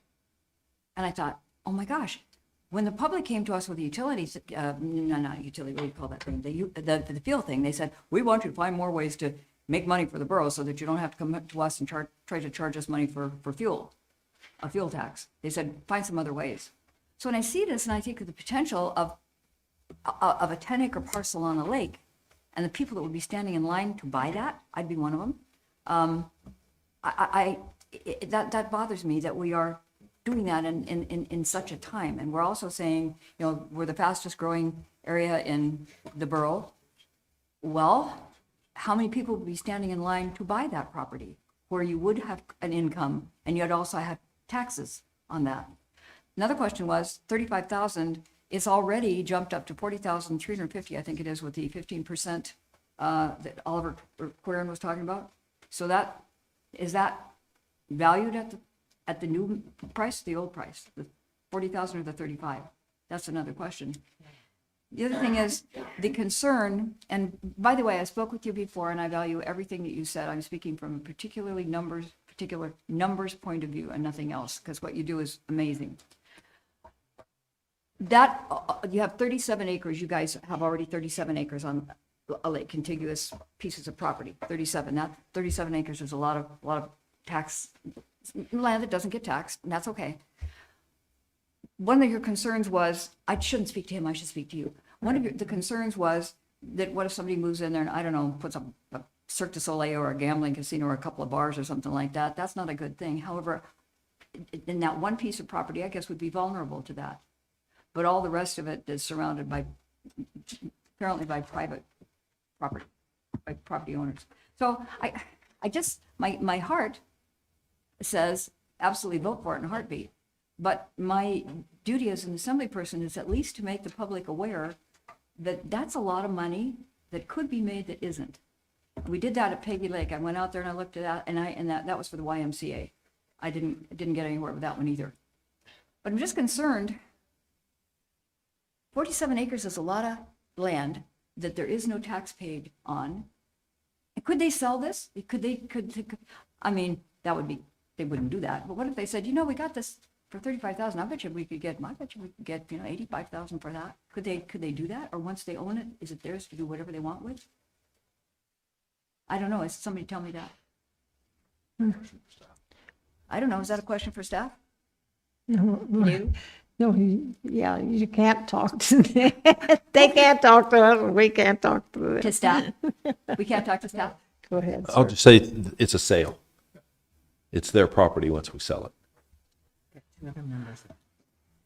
Yeah, and so is Max. So Assemblyperson Bowles, did you, or Gamble first? Okay, whichever. Yeah, first of all, Ms. McKee, I appreciate what you said, but this property is not on the lake.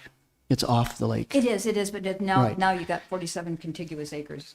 Right. Yeah, Right. I do know that. And then what this map doesn't show also is the portion of it that's not usable because, I mean, there's a lot of wetlands out there, lots of black spruce scrub, fire hazard type stuff. And so even though it says there's 40 acres there, or yeah, it'd be 40 acres, whatever, we're selling there, 10 acres. 10. Some of it is actually not usable. And also, the Church of Nazarene in Camp Meriden, I mean, they've been there since the 60s. They're not going anywhere. They have a plan, and it's in the letter that they submitted in their package of how they're going to develop the land and, their intention to expand the services that they already provide. And also, there's some borough right-of-ways that have been included in the plan.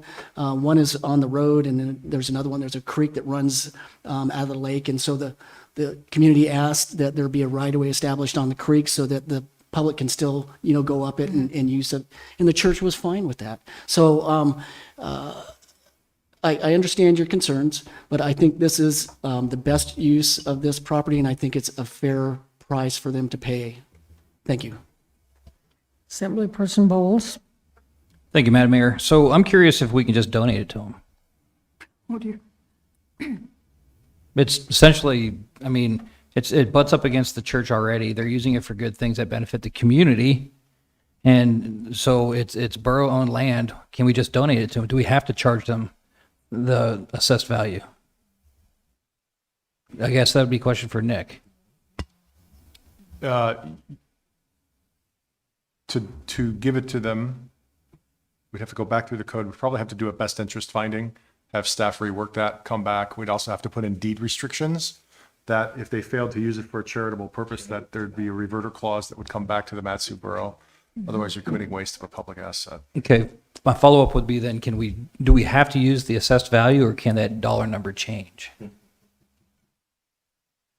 Well, by all indications, the dollar number that's already there is on the lower end of the reasonable value. Sure. So if you're saying, can we just lower it?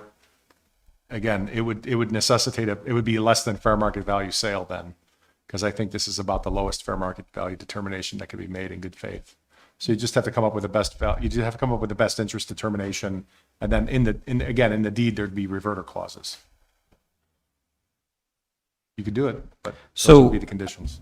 I think I'd like to do a friendly amendment then and lower that to $1.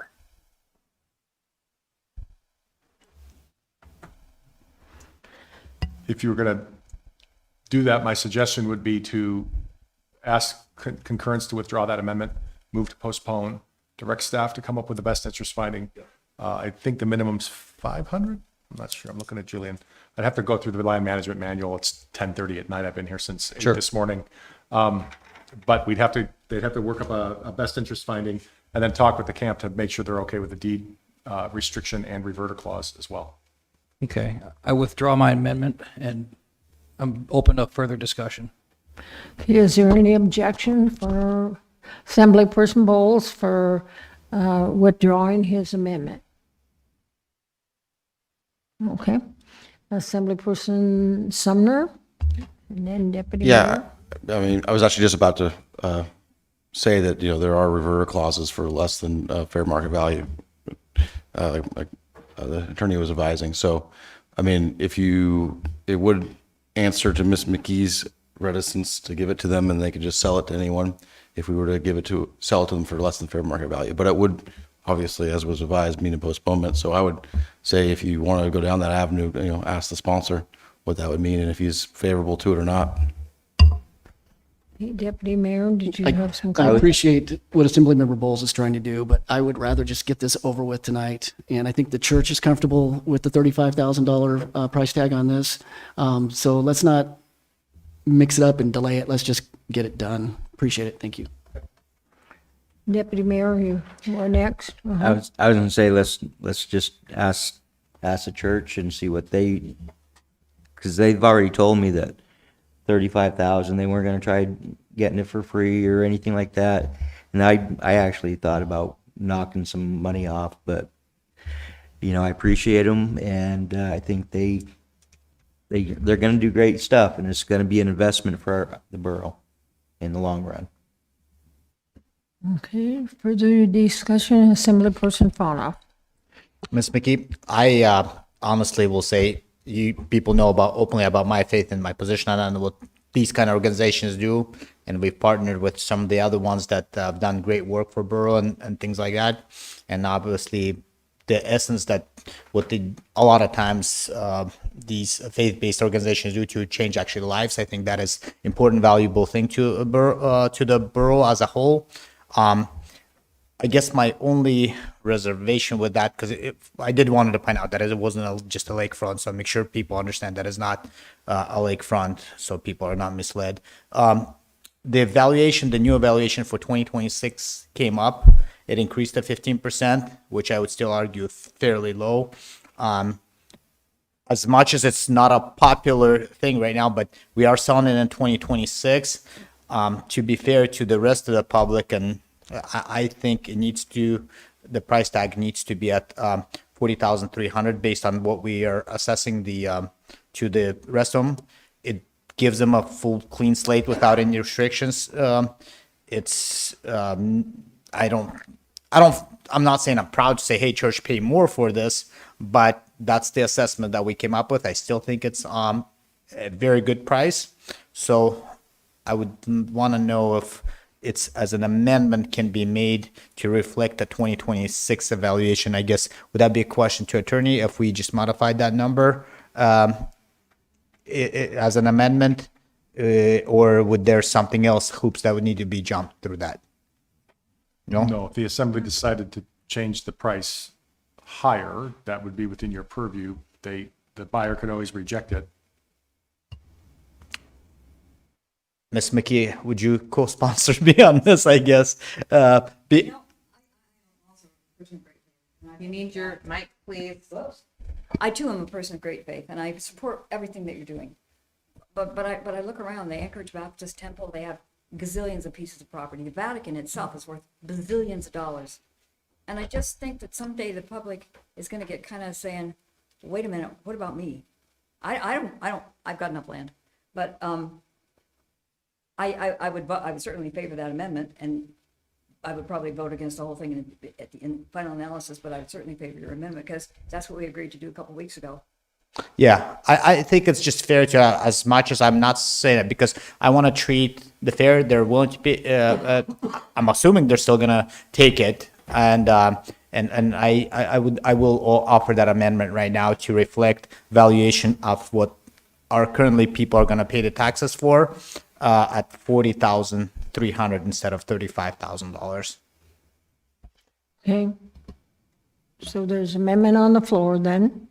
Does everybody understand their figure and that kind of stuff? Okay. Is there objection? Oh, we do have an objection. Okay. If I can get the members in the room to go ahead and vote. No, there is not Assemblymember Sumner. That's what I'd like to do.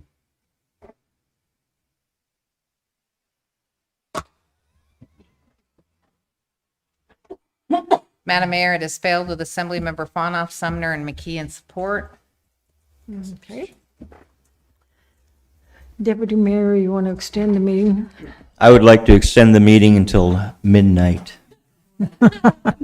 Is there any objection to extending the meeting till midnight? I guess if we need it, right? We're gonna push, but anyway, okay. So now we just have the motion on the floor to adopt. Yeah.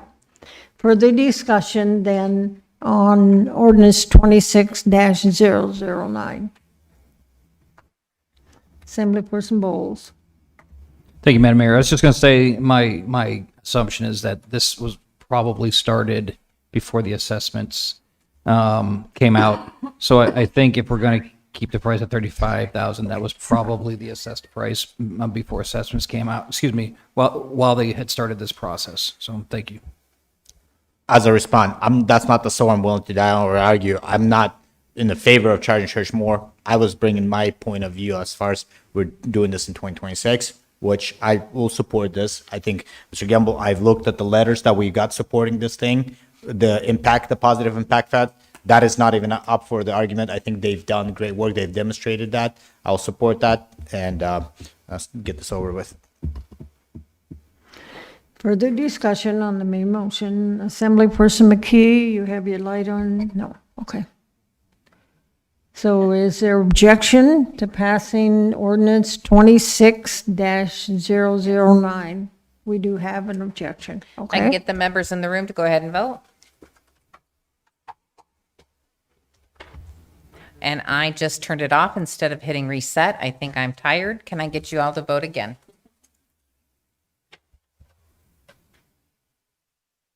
One more time. I'm so sorry, ladies and gentlemen. One more time, Assemblymember McKee. Could you do it one more time? You know what? Maybe that's Providence speaking. Madam Mayor, it passed unanimously. So ordinance 26-009 has been approved. Madam Mayor, can I make a quick comment to people that waited a long time? Hope you guys do well with it. Will you promise? And me, a lot of people use this for many good reasons. Thank you. Okay, Madam Clerk? Ordinance 2610, an ordinance accepting and appropriating January 2022 Matsu windstorm disaster relief funds in the amount of $227,355.69 from the Federal Emergency Management Agency and $75,785.23 from the Alaska State Division of Homeland Security and Emergency Management, with accompanying resolution 26.5, resolution approving the scope of work and budget for the MSB school district facilities as a result of the January 22 Matsu windstorm disaster project number 55030. If you're on the phone and would like to speak to this, press *3. I'm going to go ahead and open the public hearing on ordinance 26-010 and resolution 26-005. We do not have a sign-up sheet.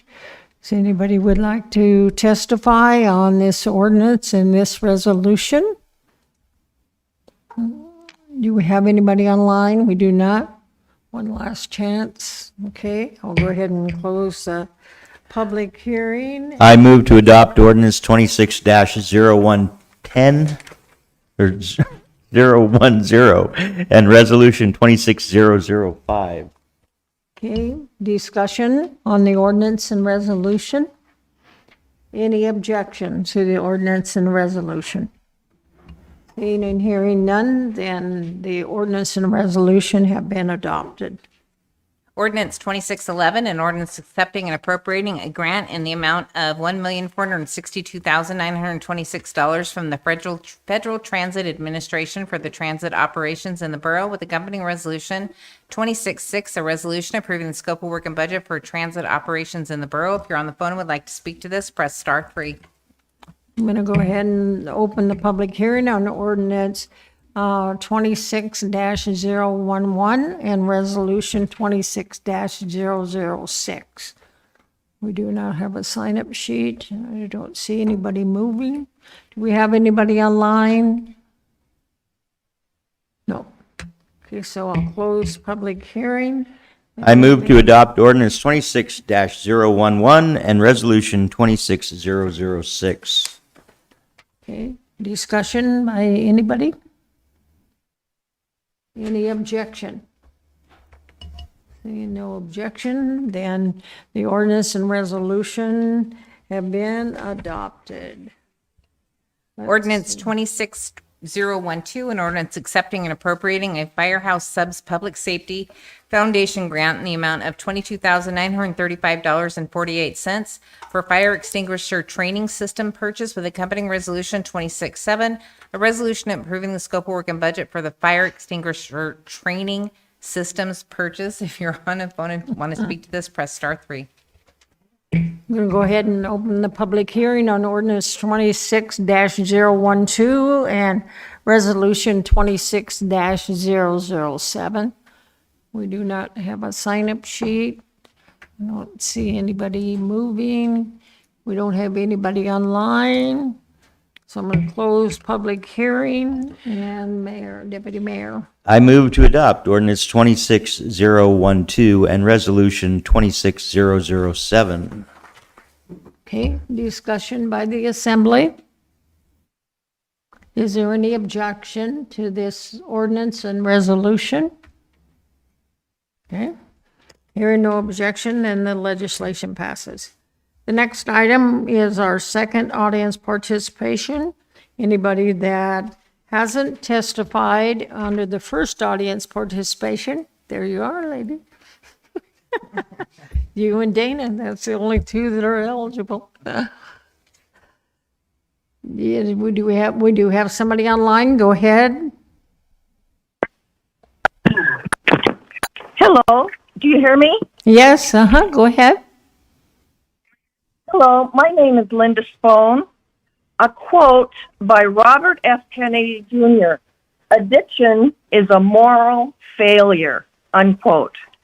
The people testifying against a moral standard tonight and in favor of obscene material in our public taxpayer-funded libraries, would they also protest against ICE enforcing the law to remove illegal criminal migrants being deported? We have showed you the obscene material, proved it to you, and read it to you, which you detested in your open meetings, and we detested having to read it to you to prove it to you. Should we then have no moral standard and no law enforcement? You as our leaders are responsible for public safety. You as our leaders do not have to provide entertainment, crafts, community gathering places that private businesses already provide. If you provide pornographic addiction material, will you soon also provide drugs, alcohol, and sex trafficking addictions? I ask, where is the moral limit or the moral standard? You as leaders need to set the standard. What is right and what is wrong? What is good and what is evil? I heard a lot of evil at your meeting tonight. The anti-Bible sentiment was overwhelming. JFK Jr. is correct. Addiction is a moral failure. In addition, your community development director was asked by Chairman Scott at a LCAC meeting if she read any of the challenged books the committee had to read. She declined to answer the question, which makes me suspect she is clueless of what she is making final decisions on. What a circus. Jackie Goforth, bless her heart, brings you truth and proof. May God help us through the shed blood of Jesus, our Lord and Savior. Thank you and good night. Do we have anybody else online? No? Anybody here? No? Okay, so I'm going to close audience participation.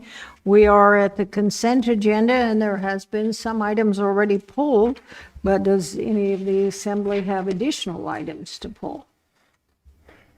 Okay, I guess not. Madam Clerk, go ahead. AM 26007, approval of utility relocation cost of $132,065 to NSTAR Natural Gas for the Herkimer Drive and Spring Drive Road Improvement Project in road service area number 27 and set the completion date to December 15th, 2026. AM 268, approval of change order number 6 for contract number 23002 PC with Dowell for the Edgerton Parks Road and North Mountain Trails Drive Upgrade and Pathway Project to retroactively extend the completion date to July 31st, 2026. AM 269 awarded proposal number 2690 to AMC Engineers in the contract amount of $103,800 for Station 71 and 81 apparatus fill tank design. And AM 2610 awarded proposal number 25150P to HDL Engineering Consultants in the contract amount of $1,050,160 to provide professional land acquisition services for the Tex All Road construction project. Okay, Deputy Mayor. I move to approve the consent agenda as read into the record by the clerk. Is there any objection? Seeing and hearing no objection, the consent agenda as read has been approved. Madam Clerk. Resolution 26-8, a resolution supporting utilizing investments to leverage development grant application for the Burma Road Corridor project and requesting its nomination for the Alaska Statewide Transportation Improvement Program. This was pulled by Assemblymember McKee. Okay, Assemblyperson McKee, do you want to go ahead and move and then discuss? Yep, I move to adopt RS 26-008 and would like to just briefly address it. Okay, and did you have some questions or comments? I had a question for the borough manager. It said in there, I pretty well can take it to the bank that this is, we're not going to owe anything, so not like matching anything or pretty safe, right? Well, through the mayor, there is a match. There is, well, it's federal dollars. Yeah. It's not, was there no match on this one? No match. Okay, I stand corrected. So what you can do, this is the one where we're rural, so we stay at 0. But we can choose to match, which tends to move you up scoring. I think we elected to run with $0 Oh, good idea. on this one, which means we won't have a competitive advantage over others that might choose to do that. But I think we talked about it and decided that we would just run with the rural $0 match. And so this would allow us to advance and have a much clearer understanding of the cost of building a corridor up Burma Road. Okay. This doesn't actually get you the money to construct the Yeah, improvements. I understand that. Sorry, what thanks, worried me- Tom. The thumbs up. I know, that's a long time to stay here just to do that. My only concern was if, with that kind of money, if we had any kind of a matching thing, I go back longer than anybody in this room in this state. And I remember the Delta Grain Project, and I'll never forget after going out there watching the little things where they come and weigh, the little things with the weighmaster blowing around in there with the leaves and the broken glass and stuff like that. It was awful. And then they built the grain elevators at Valdez to take care of the grain that they were going to produce at Delta, which never happened. And then we did the dairy thing out here, which didn't go real well because they didn't check that it was cheaper to get milk from Seattle than produce it here. So forgive me if I'm a little cringy where it's going to cost money about things that might happen and sometimes don't. Fortunately, we're just trying to build a road. Okay. Yeah, okay. I'm taking your word for this, Mike. I'm okay with that. Any further discussion? Any objection? Seeing and hearing no objection, then this has passed. Go ahead, Madam Clerk. Resolution 2611, a resolution approving the scope of work and budget for the Butte Elementary School septic replacement project, pulled by Assemblymember Sumner. Okay, Assemblyperson Sumner, go ahead. I move resolution 26-011, and I pulled this so I could proactively recuse myself. I am heavily involved in the excavation and septic replacement business, and I think there's a high likelihood that some of the bidders will be contractors that I do work with, and I may even request the Assembly's permission to bid on it myself. So I would like to, with your permission, recuse myself, Madam Mayor. Okay. Further discussion? Madam Mayor, that's up to you. So It's not up to the you- Assembly, it's up to you. Okay, so you think, so do we know who got this bid? Is that, This is a rescope and budget. This hasn't been bid yet. oh, this hasn't been bid yet. But you want to bid on it? Is that what you're saying? Well, if I were to, I would need to recuse myself now, but there's also a high likelihood that Okay, all right. So Go through ahead. the mayor to Mr. Sumner and for the rest of the assembly, one of the things we were looking at here to expedite this project potentially is what we call a letter of authorization, which is basically where we get, if you approve this tonight, we give the authority to the school district to spend it through their purchasing, which means the borough may not even handle the bid because it's a smaller project, aseptic, and they can move a little faster than we can, quite frankly. And so if that helps us to stop pumping and save some dollars, we could do that. We have talked about potentially doing that. I just want to make that clear because you're talking about recusing yourself, and we may be using They may be the ones doing the procurement. I just wanted to clarify. I don't know if I have to recuse myself from And the you school wouldn't district have business to. anyway. And if the school district does it, then you don't have a conflict, right? Oh, The okay, code go says ahead. he can't take or withhold official action what? on anything he has a substantial financial interest in. What it would mean would be, properly speaking, Madam Mayor, my opinion would be to you to declare that he has a conflict, but he would then not have to come seek an assembly waiver to then bid on the project, because the assembly would be awarding the bid, the school district would be. Deputy Mayor? You need a mic, please? Can assembly person actually bid on something? Not Well, what Nick just yeah. said. He said, If you get a waiver from the assembly ahead of time. Got it. You have to come, you have to get either an AM or a reso authorizing it. We did it with former Assembly Member 2. We also did it with former Assembly Member Bovee to allow them to work on borough stuff. I thought that was like the year after they got It can be done. waived by the borough assembly. That was a waiver by the borough assembly so that they didn't have to wait the time period. Okay. I'm just So asking to is recuse there myself right now. Request on the table or not? Yeah, I believe so, yeah. Okay. Alrighty, so yeah, I think you should recuse yourself then. Thank you. Okay. So let's see, we have a well, let's see, he made the motion. Does I would that say- matter? I would say don't accept it and have somebody else make the motion, Madam Mayor. Okay, Oop, all And I right. wasn't on record. All right, so I need somebody to make the motion to, Right here. okay, thank you. I move to approve Resolution 26-011. Okay, thank you, sir. Okay, discussion on the resolution. Any objection? Seeing here, no objection, and the resolution passes. And D, could you yell or, all right, yeah, thank you.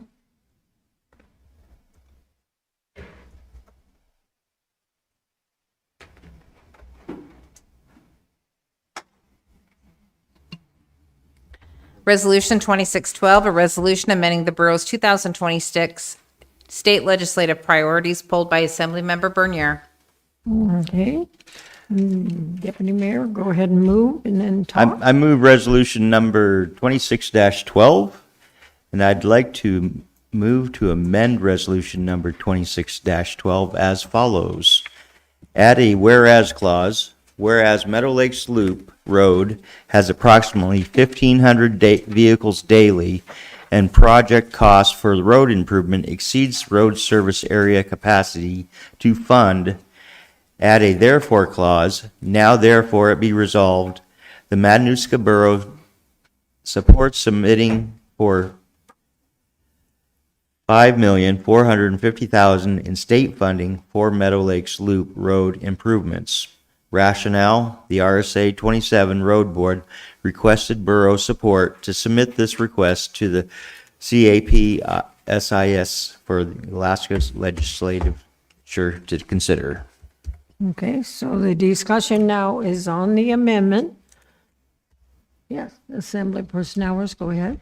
I don't begrudge any assembly member trying to get money for their district, but I think when I look at our state priorities, we're already asking for a 50% state match for a transportation package, and I think we could all come up with roads in our district we would like to have money for. So I think it kind of sends a mixed message and might jump this project ahead of Hemmer Road, Museum Drive Extension, Burma Road, West Lakes Boulevard, a bunch of others that have been in the queue longer and have the full support of the voters. So I'd like to see those. So I can't begrudge you at all, but I can't support this. Okay, further discussion by the Assembly Person Gamble, go ahead. Is Meadow Lakes Loop Road, is that a state road or is that a borough road? Meadow Lakes Loop is borough. Borough road. So we're most likely going to have a road bond package coming up here again in a couple of years. And so I think it'd probably be more, Mics, please, everybody. yeah, so I think it would be more appropriate to be put on the next TIP bond package in a couple of years. Thank you. Okay, further discussion on the amendment. Assemblyperson Bonoff, go ahead. To be honest, Mr. Bernier, as much as I wish this could be approved, I don't think you're gonna get it. I'm more than happy to support you, put it on there. We'll even go to Juna and talk to people, but I think the likelihood of that happening, I do think all of the rest of our assemblies can probably, are combined smaller than yours, so there's probably plenty of things that require this kind of thing, and I will, like I said, support you, but the reality of it is a lot different than what the wish could be. Further discussion on the amendment. Apparently there is objection. So, Madam Clerk. If I can get the members in the room to go vote on the amendment. Assemblymember McKee? Madam Mayor, it passed with Assemblymember McKee, Gamble, and Nowers opposed. Okay. Now we're back to the main motion as amended. Further discussion on the main motion. Would you read the main motion again, or? It is to pass this resolution that's on your screen, Yeah. the 26th, but with this additional metal loop road in there.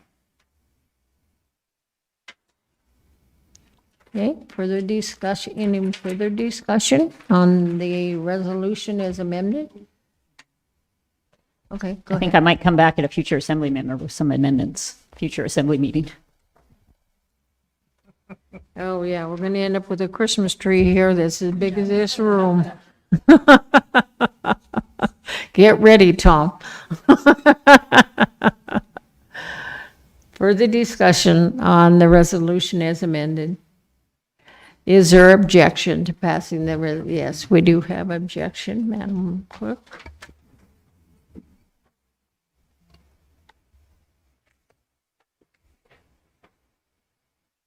Assemblymember Sumner McKee?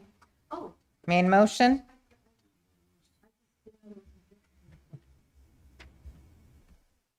It passed with Assemblymember Nowers opposed. Okay. So does that take care of all the Nope, we pending? got one more, Madam One Mayor. more. Okay, good, thank you. AM 26006 awarded bid number 26110C to General Fire Apparatus in the contract amount of $556,607 for the purchase of a Rosenbauer rescue apparatus for the Central Mount Sioux Fire Department. It was pulled by Assemblymember Sumner. Okay, Assembly member, you want to vote, move, I'm sorry, not vote, move. I'd like to move AM 26-006. Okay, do you have questions or you want to speak to it? I do, and I apologize, Ken, for keeping you here this long. I had no idea that it would go to 11. I should have, but I did not. My question, there's been a lot of conversation about our road widths and cul-de-sac widths lately.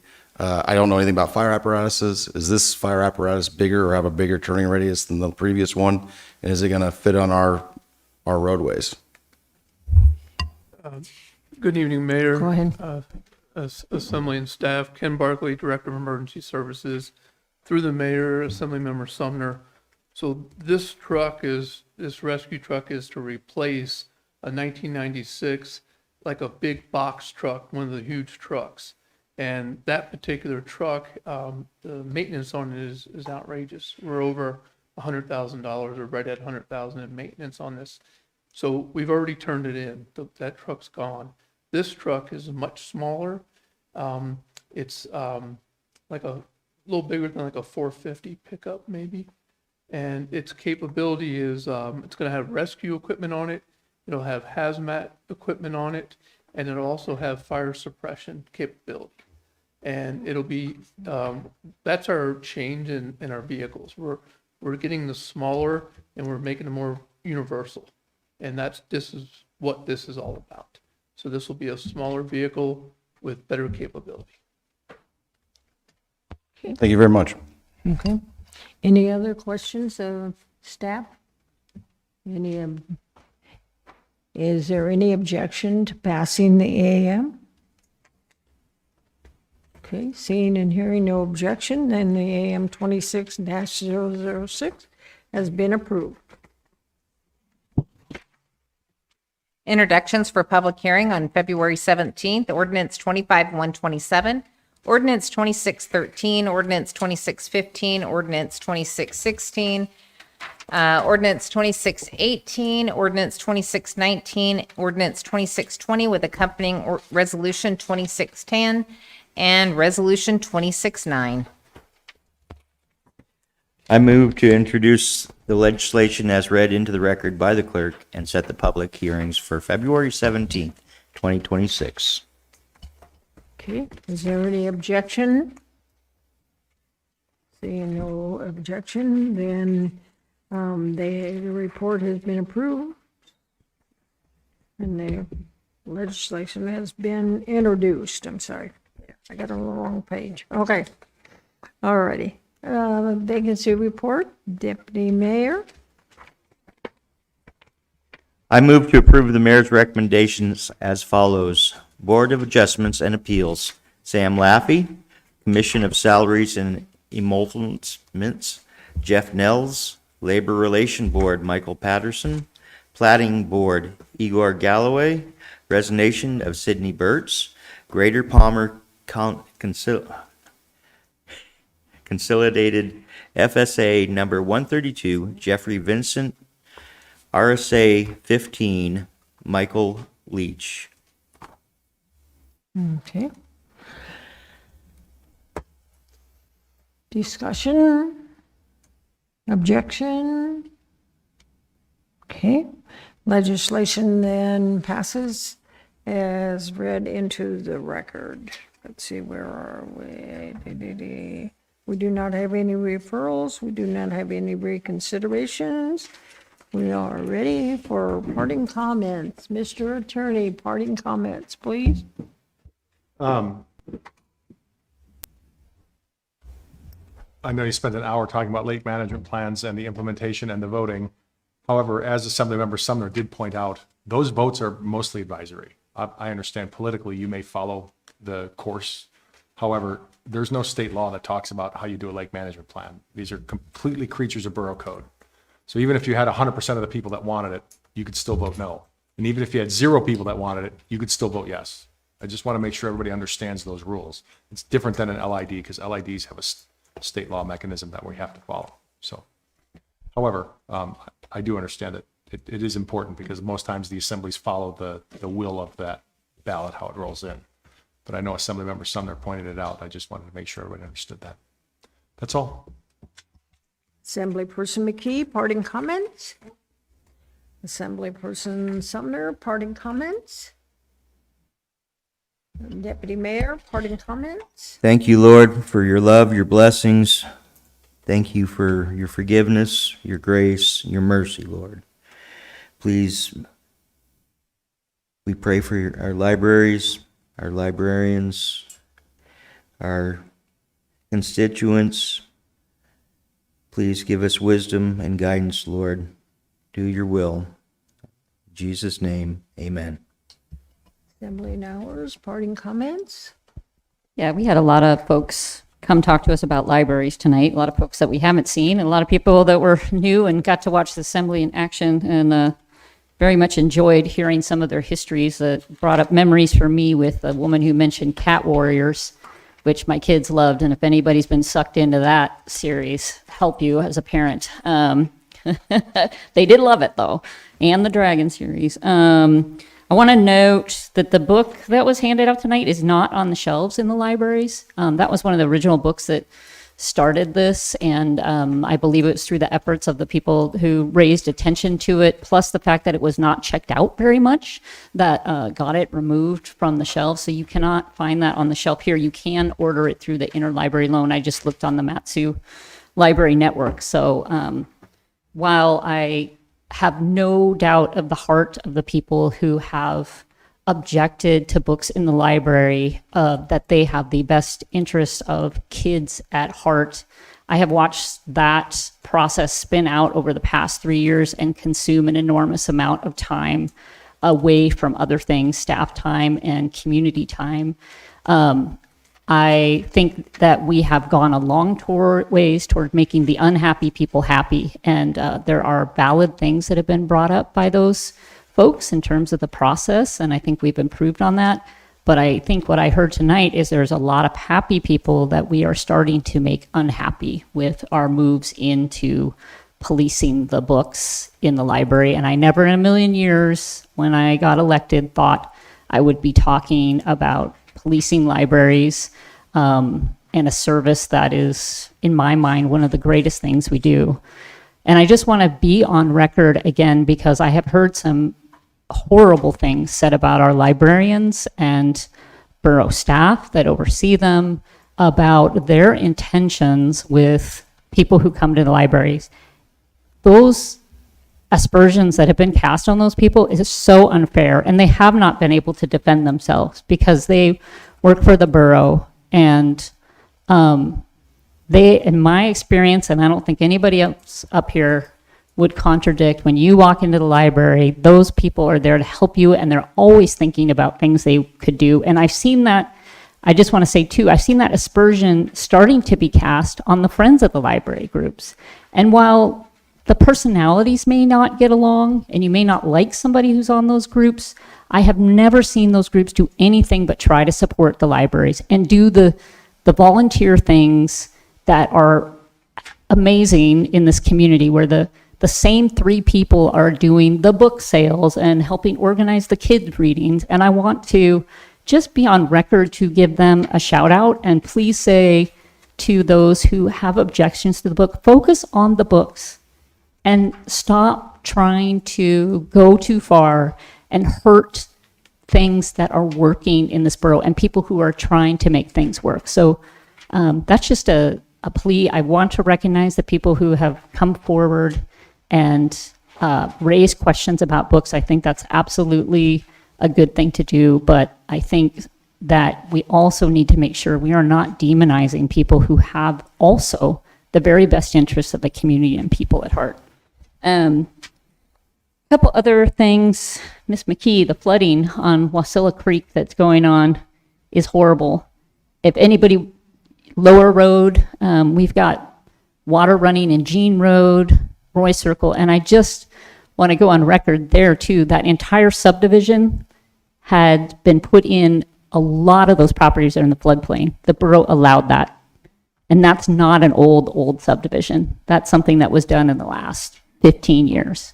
So we don't have any sort of protections against allowing development in floodplains, and all that water runs downstream. And now there are people trying to get crazy things done to get water out of their garages and make sure it doesn't get in their homes. And then I'm really glad to have the natural gas presentation tonight. That's such an important potential project, an important project for the state. I wanted to ask the manager if we could get a little bit of data. I had two requests that I think would be helpful to the decision on whether to move forward with a different tax scheme. One is if there's some information on how much natural gas that is currently used by the system that would be served by that pipeline. So you set a floor of 1 billion BCF a day. What are we actually using now, if that question makes sense? And then if we could just have on the record how much we would lose in state funding for our schools if we absorb $3 billion in valuation, of additional valuation. So if the pipeline is built here and the state doesn't give us any allowance for that increase in property value, how much will we lose in state funding for schools? So that just helps me make some of that analysis. Those through the mayor, I have an idea. I think it's around, I don't want to lock in this number, but I think it's around $8 million. And I've been told that the bill that's being drafted will include a provision not to include that. So that would be the starting point for it, because obviously it would affect all of us. So we'll keep a close eye, and that's why the resolution with the amendment is going to incorporate that we won't support anything that doesn't exempt that value. And so that's the amendment I spoke to earlier, and I think that's up on the website. Okay, yeah, I don't want to lose 8 million to the state and then give them another 8 million. So that's good to hear. Yep. Assemblyperson Sumner, you have a question, sir? I would just like to point out that there is a requirement for a permit to build in a flood hazard area. And if you didn't know about that.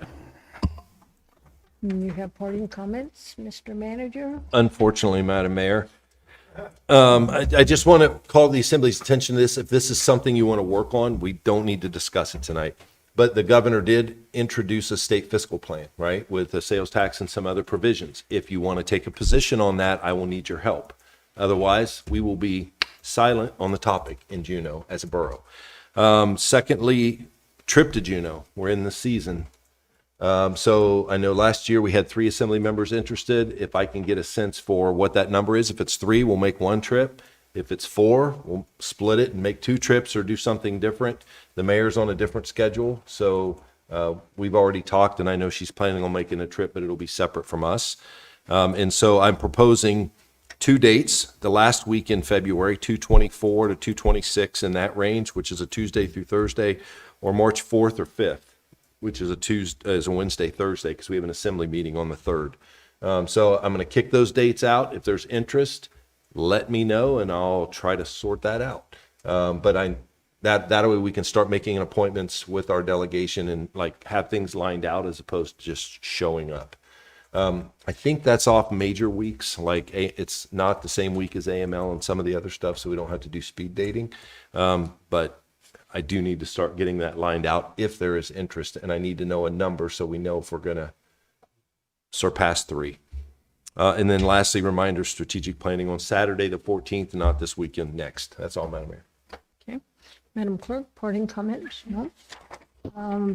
Assemblyperson Bowles, parting comments? I'd just like to say I appreciate everybody's input. So I understand what Assemblywoman Nauer is saying, but I do think that we are also elected into these positions to represent people. And a lot of what I heard tonight from the folks that were concerned about the library ordinance really was negative towards Christianity. So I just want to say that on the record. We have multiple Christians here on the Assembly, and so we have a very large Christian presence in the borough. And these are valid concerns. Like I said earlier at the beginning, I agree with those that reached out that we don't necessarily need law always to fix a problem or to correct an issue that's been identified. But there are issues that have been identified. And so, you know, the people that spoke out and approached me have valid concerns, you know. And as we saw in that book that Jackie Goforth provided, she was the reason that book didn't make it onto the shelf. So there absolutely is valid concerns. And as a fellow Christian of those with concerns, I will continue to be a voice for you. We don't need more law, but I will have meetings with the borough manager as appropriate and as needed. I believe that we do need to get education and awareness out there of things that are already in place and things that will be forthcoming for parents that have concerns, for taxpayers that have concerns, and those sorts of things. So I just want that to be understood. And I appreciate everybody's work tonight. This was a very long meeting. 2 out of 3 meetings for me so far have gone to midnight. So this is a great ride. Thanks.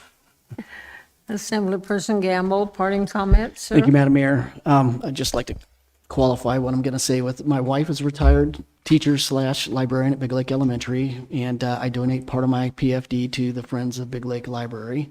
But I think there's mudslinging going on in both directions, that it's not just a one-way, tit for tat, and it's just too bad to see it going on. I wish that calmer heads would prevail and people would act like adults and have conversations instead of yelling at each other and calling each other names in both directions. The other thing I want to talk about is LNG. I'm really, really excited about that project. And I know with my conversations with the manager of the NANA facility construction plant in Big Lake, that they think there's going to be 17, I believe, camps built along the construction route for the gas pipeline, and almost all of that is going to be constructed out of that plant facility in Big Lake. And I think the number that Fred told me was it's going to be over like $3.2 billion in revenue coming into the Matsu, and that's just getting started. So that pipeline has the potential to create hundreds and hundreds of jobs and bring billions of dollars into the Matsu borough. So I think it's something we really need to get behind and support. Thank you.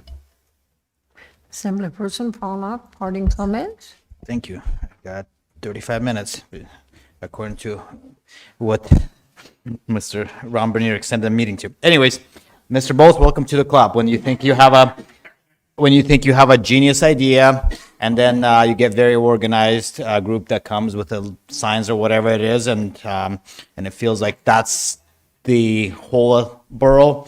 Let me tell you the reality, it's not. People can get organized very well, and there's, depending how active the organization, whichever side you're on, you'll see a very organized effort a certain way, and don't let that change your convictions or where you stand. Because I believe all of us who try to do something, we do it with a good intent, and but I'm saying noise sometimes can be loud. So today they said thank you to you. Tomorrow you'll make another common sense. They're coming against it again. So I first did not know, when you see a large crowd, which ones. I thought because we sent out the borough assessment cards, we're gonna have a big pushback on, and surprisingly, not a single person showed up to talk about that. Which that means they still know that we're still undervalued compared to our assessment to what the reality is. I do think there is room specifically on the lakefront properties that the steps we need to take more aggressively to assess that land value. Those values have a way bigger gap between the reality of what the market price is and what we are charging the taxes on. That's just one of those things that I would like a manager to talk to assessment department for future, because this year it's already too late. But those people that were here that did get good education on the natural gas pipeline, I think there's benefit to that. And then according to one of the people who spoke, I asked, and they did say that this book is in our Talkeetna library. So I would like to confirm that, and just so you know that this book is not in a fiction section, but let me tell you this, there's here are some of the gender labels, and I know, and it goes that they can overlap, and then in the next page say, you and your gender can change as often as you want. And this is not in fiction section. So just for those people who argued, or for or against, if you start looking through some of this, I do think you will have concerns why, as taxpayers, we should be paying this or not. So, and then last thing to Mr. Manager Brown, I would be interested in going to the June trip and the February date, because I will not be here beginning of March. So sign me up on that as a volunteer number 1. That's it. Thank you. Okay.